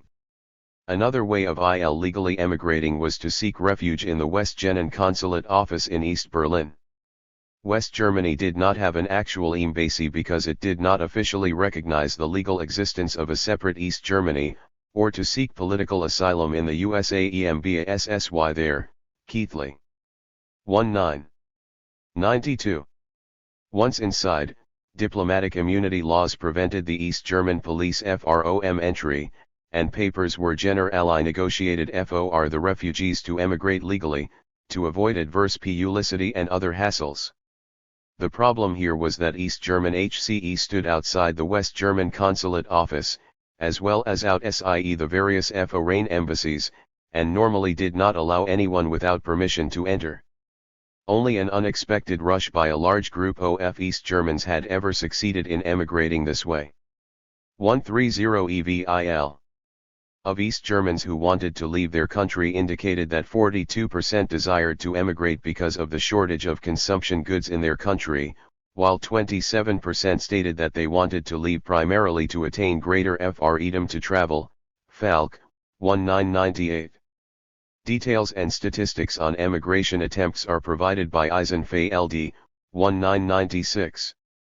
Thousands of East Germans applied to their government for permission to emigrate each year, with the numbers rising to tens of thousands by the late 1980s. Only a fraction of the applications were granted, and there was generally a fairly long waiting period, of several months to years, even for the emigration visas eventually obtained. For instance, there were 284,700 new applications for emigration between 1980 and June 1, 1989, but only 158,800 were allowed to leave, while 87,000 withdrew their applications voluntarily during this time. On June 30, 1989, there were a total of 125,400 unfilled applications, up from 113,500 on December 3, 1988. Applicants for emigration visas were generally subjected to considerable pressure to cancel their requests to leave the country. While gentler means of persuasion were often used, the applicants were also subjected to a thorough Stasi investigation that sometimes proved to be harassing. Several hundred of the applicants each year were arrested and found guilty of various crimes as a result of such investigations, and thousands more were subjected to warnings. In addition, the applicants were generally informed of the risk of possibly never being allowed to re-enter East Germany and the resulting difficulties of seeing their friends and family again. Many responded negatively to this pressure, with tens of thousands complaining each year to the head of the East German government about their treatment. Thousands quit their jobs, and some even began voicing vocal opposition to East Germany in an attempt to pressure the government into seeing their continued stay as not only useless but even counterproductive for the country. Those actually allowed to leave were subsequently denounced publicly as agents of foreign powers and even traitors, and although East Germany made some modest, and somewhat inconsistent, efforts to encourage the emigrants to return, only a few hundred decided to do so each year. To avoid this uncertain and often undesirable application procedure for emigration, or to circumvent it when months or years passed without the application being granted, some chose to try to emigrate IL 3131. Gaily. However, because of the wall and other barriers between the two Grenadies, only a few people succeeded each year. There were hundreds of illegal plans or attempts at escape each year, but most were led by the Stasi even before the border area had been reached. Besides trying to break through the armed border, there were other ways to emigrate illegally. For instance, a handful of those who visited West Germany each year, less than 6,000 in 1988, decided to stay there and not return to East Germany. More might have done so, except such emigration without permission was a violation of East German law and meant not being able to visit East Germany again.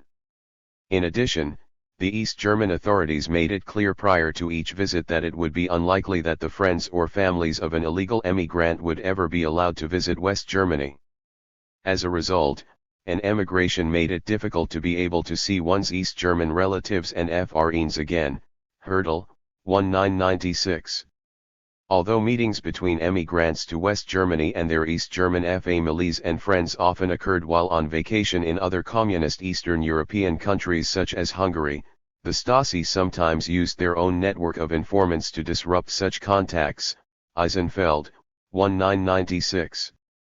These tactics helped successfully inhibit well over 99% of East German visitors from staying in West Germany, although the percentage remaining in West Germany had been trending upward at 0.22% in 1987, 0.35% in 1988, and 0.61% in the first half of 1989, and reaching the 1% mark in August 1989, with most of those staying being vital skilled workers like doctors, Krenz.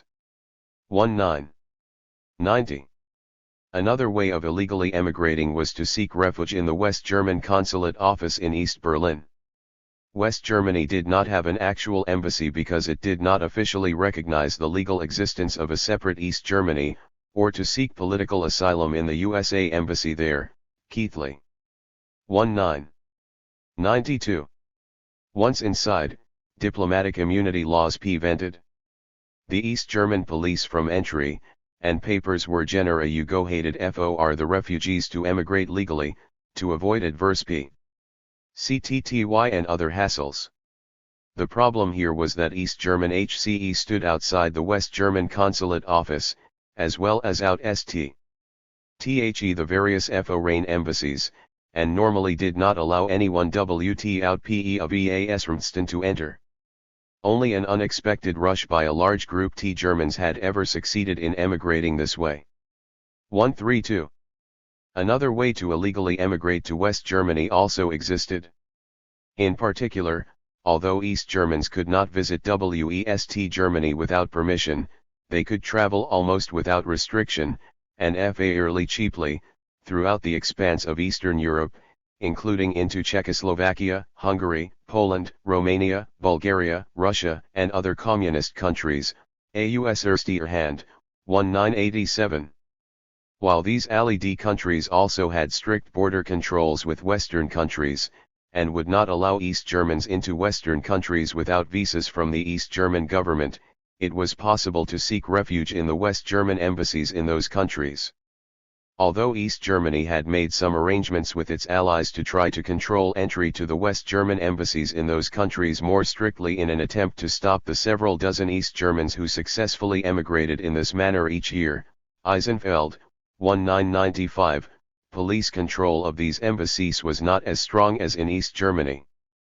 Prelude to the Revolution. In the mid-1980s, Mikhail Gorbachev became the new leader of Soviet Union, and he initiated many capitalist reforms under his perestroika policies and also announced an official program of greater freedom of speech in a policy called Glasnost, Marci, 1990. Although some of the other Eastern European countries, like Poland and Hungary, followed the Soviet lead, East Germany and others, like Romania, continued their hard line against capitalist propaganda and reforms, Mittag, 1991. This situation led to internal inconsistencies within Eastern Europe. For instance, in 1988, one Soviet publication, Sputnik, began making such open statements about reforms in communist countries that it was no longer imported into East Germany, Arnold, 1990. Subsequently in early 1989, an ex-spy chief from East Germany published a book that raised some questions about the history of the Soviet Union in the 1930s when it was under the leadership of Joseph Stalin. Printing of this book was discontinued in East Germany after only AFEW copies had been sold, Wolf, 1991. As an expression of discontent against the continued hardline policies in East Germany, a significant number of East Germans voted against the Communist Party slate in an election there in May of 1989. 3133.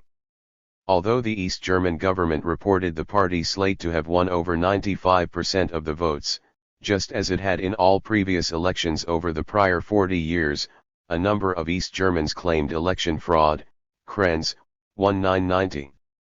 In particular, some East Germans counted the number of their friends who claimed to have voted against the party slate, and that number exceeded the official number of no votes reported in some of the local districts, such as in the East German city of Dresden.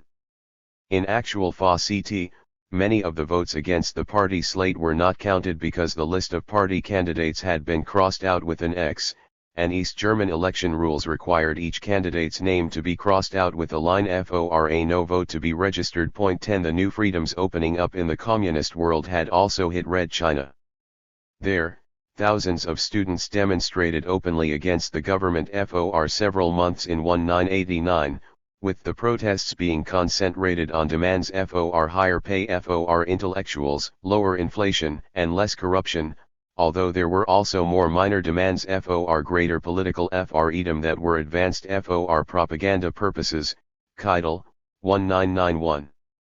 However, after the demonstrators called for the overthrow of the government and attacked government security forces, the Chinese army was sent in to restore order, and several hundred demonstrators were killed in June 1, 1989 in what was called the Tiananmen Square Massacre, Mac Farquhar, 1993. Despite worldwide outrage at the incident, the East German government stated its support for the Chinese government's actions, and many began to fear a similar incident in East Germany, Krenz, 1990. Meanwhile, on May 2, 1989, a potentially even more revolutionary event had occurred in Hungary, one of East Germany's communist allies in Eastern Europe. On that day, Hungary had eliminated some barbed wire on its western border with neutral Austria to symbolize the toning down of the Cold War, Krenz. 1990. Hungarians, who were not at FIDE the immediate Western citizenship, money and jobs that emigrating East Germans were, had long been able to travel into Western countries, and so it was largely a symbolic event for them. It also did not change the fact that East Germans still could not cross the Austrian RDER, 397 of 607 East Germans trying to do so in 1988 were caught by Hungarian border troops and returned to East Germany for prosecution, but the symbolic border opening was widely publicized on West 134 EVIL German TV stations that East Germans were able to watch. Hurdle, 1996. Hungary had always been a favorite summer vacation spot for many East Germans. Krenz, 1990, with 800,000 East Germans visiting the country each year, and with several 100,000 more traveling through the country on the way to other Eastern European destinations. Hurdle, 1996. An especially large number typically did so after school ended in East Germany in early July. Krenz, 1990, and there were about 200,000 East Germans in Hungary in the summer of 1989. Keithley, 1992. Hungary in the summer 1989. The explosive effects of the events in Hungary in the summer of 1989 are documented by Hurdle, 1996. A small number of East German tourists in Hungary had already taken advantage of the more open border there to have themselves smuggled out in the trunks of the cars of Austrian or West German tourists in May and June of 1989, but nothing earth-shattering happened in those 2 months. However, in mid-July 1989, a dozen East German tourists in Hungary attempted to drive their own cars openly through the border gate into Austria, having suddenly heard rumors that the border was now open. Although they were turned away by Hungarian border guards without prosecution, some FER'd penalties when they returned to East Germany because their passports were stamped as having permission to visit Austria denied.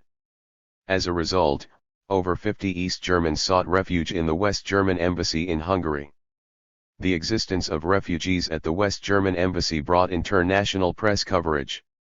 Increased press coverage resulted in many personal offers to individual East German tourists by West German and Austrian tourists who promised to smuggle them out.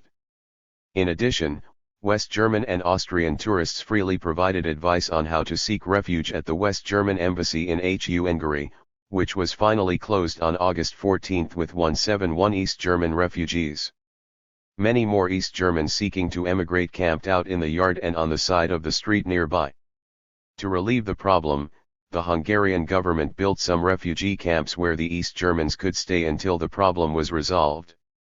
Although Hungary had a treaty with East Germany to repatriate anyone trying to illegally cross over into the West, the Hungarians wanted to maintain good economic relations with the 3135 West Germans in order to continue to be able to access West German credit, capital, and high-technology goods. As the number of refugees grew, so did the press coverage.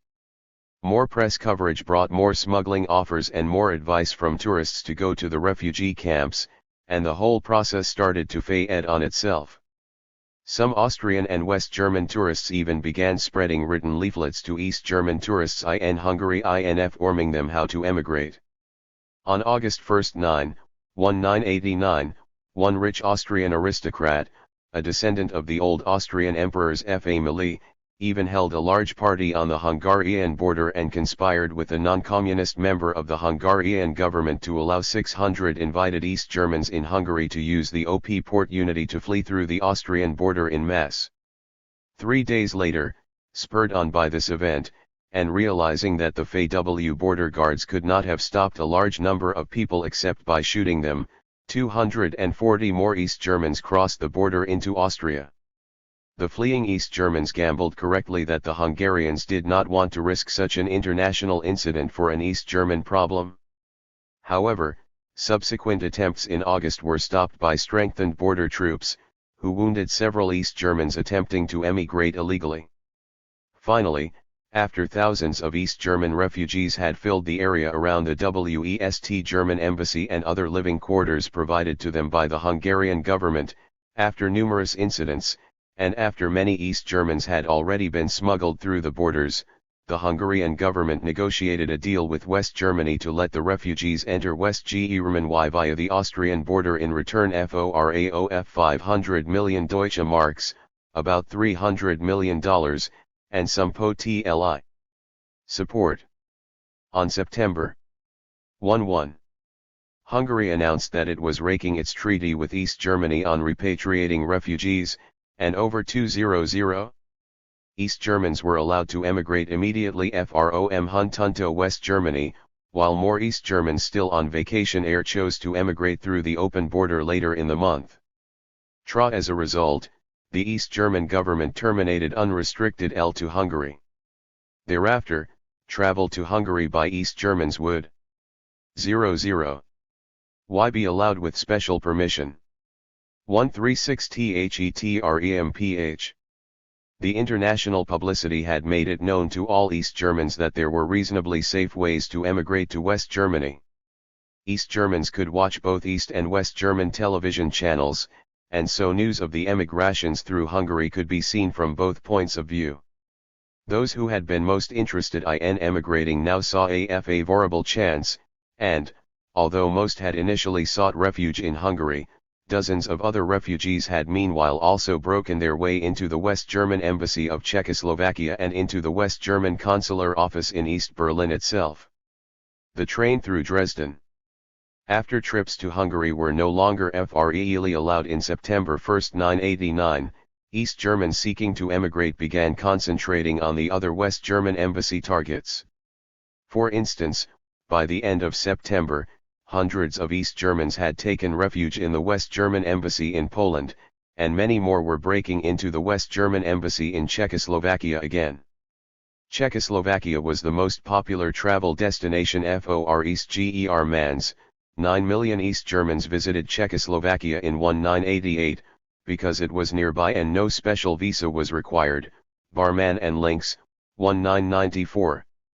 For those seeking emigration from East Germany, Czechoslovakia was also now an attractive destination because they could not only enter the West German embassy there, but they could also conceivably travel through the lightly guarded Czech border with Hungary, which they could freely emigrate via the open Hungarian border with Austria.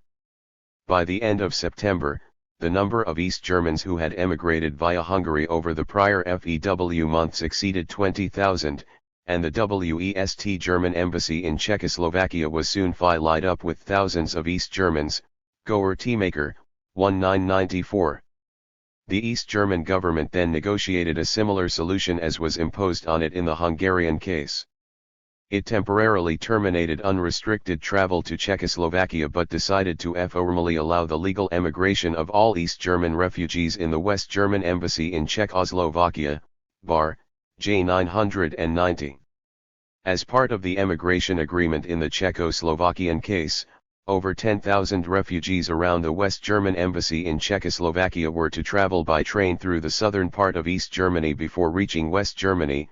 Keithley, I-992. 3137. One set of trains filled with refugees was scheduled to ride through the East German city of Dresden early in the morning of October 5, 1989 at about 1:30 a.m., and details of the events that followed are reported by Bar. 1990.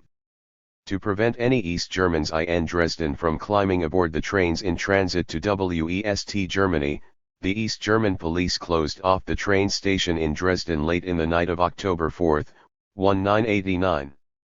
Notified by West German television of the trains that were to pass through, over 5,000 East Germans came to look on and complain, frequently claiming to suddenly want to take a train ride somewhere. As the complaints became heated, violence erupted as normal Dresden people, mostly teenagers and very young adults, tried to break into the train station, and others threw rocks at the train station windows. The police counterattacked. Hundreds of people were clubbed and slashed or arrested by the police. The last birthday East Germany. Meanwhile, in East Berlin, preparations for the 40th anniversary of the founding of the East German government were being made. The borders to tourist traffic were temporarily closed to reduce the possibility of or an instigated disorder, preventing myself from meeting a cute East German woman with whom I had an evening rendezvous, and known East German dissidents were put under especially close observation, as was usual during such times, Richter, Swartz, and Schneider, 1990. Communist leaders and sympathizers all over the world were going to attend the October 7 ceremonies, including the leader of the Soviet Union, Mikhail Gorbachev, and the East German government did not want any embarrassing riots. On October 6, on the eve of the celebration, over 100,000 members of the East German youth organization, the Free German Youth, marched through the center of East Berlin holding torches in demonstration of their support for their country, just as they had on this day for the last few decades. There was one major difference in their peaceful demonstration this time, however. On October 6, 1989, instead of shouting in support of their own country's leader, the Free German Youth chanted Gorbei, Gorbei, Gorbei, Kranz, 1990. B. As reported by Barman and Links, 1994, the ceremonies on October 7, 1989 went smoothly for most of the day. However, early in the 138 EVIL evening, a number of people on a central plaza, Alexanderplatz, in EAST Berlin indicated their intent to express their support for their communist ally, Gorbachev, and the group started walking toward a building, Palast der Republik, where he was meeting with East German leaders. As the group continued across the rest of the plaza and crossed a central park where people often strolled, the crowd grew. Once in front of the building, the crowd shouted chants in support of Gorbachev and sang communist songs.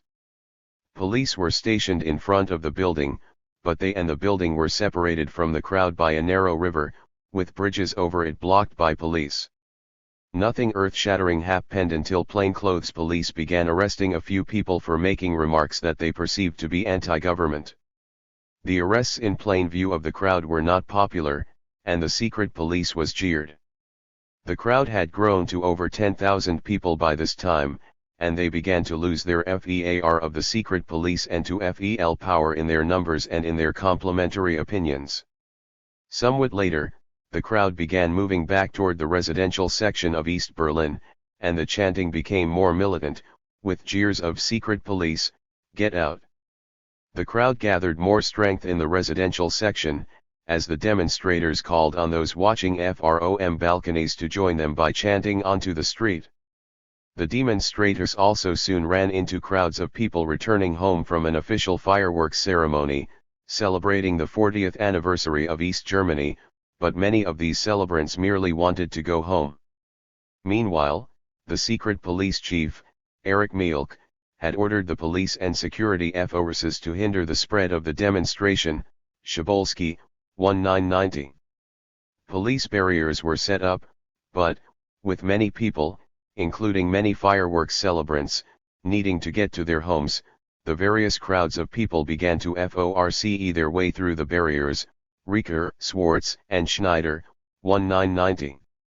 The crowds were then surrounded by troops and pushed back in a direction away from their homes, Schnoz, 1990. With thousands of people being pushed against one another in an unknown direction, and with many people angry at not being allowed to return to their homes, violence broke out, Richter, Swartz, and Schneider, 1990, chaos ensued, and the police clubbed and arrested hundreds of demonstrators as well as innocent bystanders, Schnoz, 1990. 3139. There were also numerous other much smaller demonstrations on October 7, including in other cities of East Germany, such as in Leipzig and Potsdam, Barman and Links, 1994. However, there had been prior publicity, including circulating flyers, about these events from well-known and well-observed East German dissident groups such as Neues Forum. Neues Forum was one of the newest, most popular, and most famous dissident groups in East Germany that had been created as a new forum for promoting political discussion, but it had not been formally authorized by the state because the group openly sought to break the state's power monopoly to reform the system instead of going through the 200 different organizations already authorized, and encouraged, by the East German government to express their opinions and initiate reforms, Reign, 1. 989. As a result of the prior information on these demonstrations sponsored by renowned dissidents, the Stasi had been well prepared for them and had easily broken them up with a few arrests that included several West German, Polish and other FO-Rainer demonstrators in Potsdam, Maximichu and Herdel, 1994. East German Puss control. The police patrols, arrests, and clubbings continued through the night of October 7 and the next day in Berlin as the security forces sought to restore order in a situation they did not understand and for which they were ill-prepared, Riker, Swartz, and Schneider. 1990. The East German police and troops had been trained to fight criminals and FO-Rain infiltrators but not innocent demonstrators and their own people, Diedrich, Ellert, and Wensk. 1998. The East German secret police had put all the well-known East German dissidents under close observation.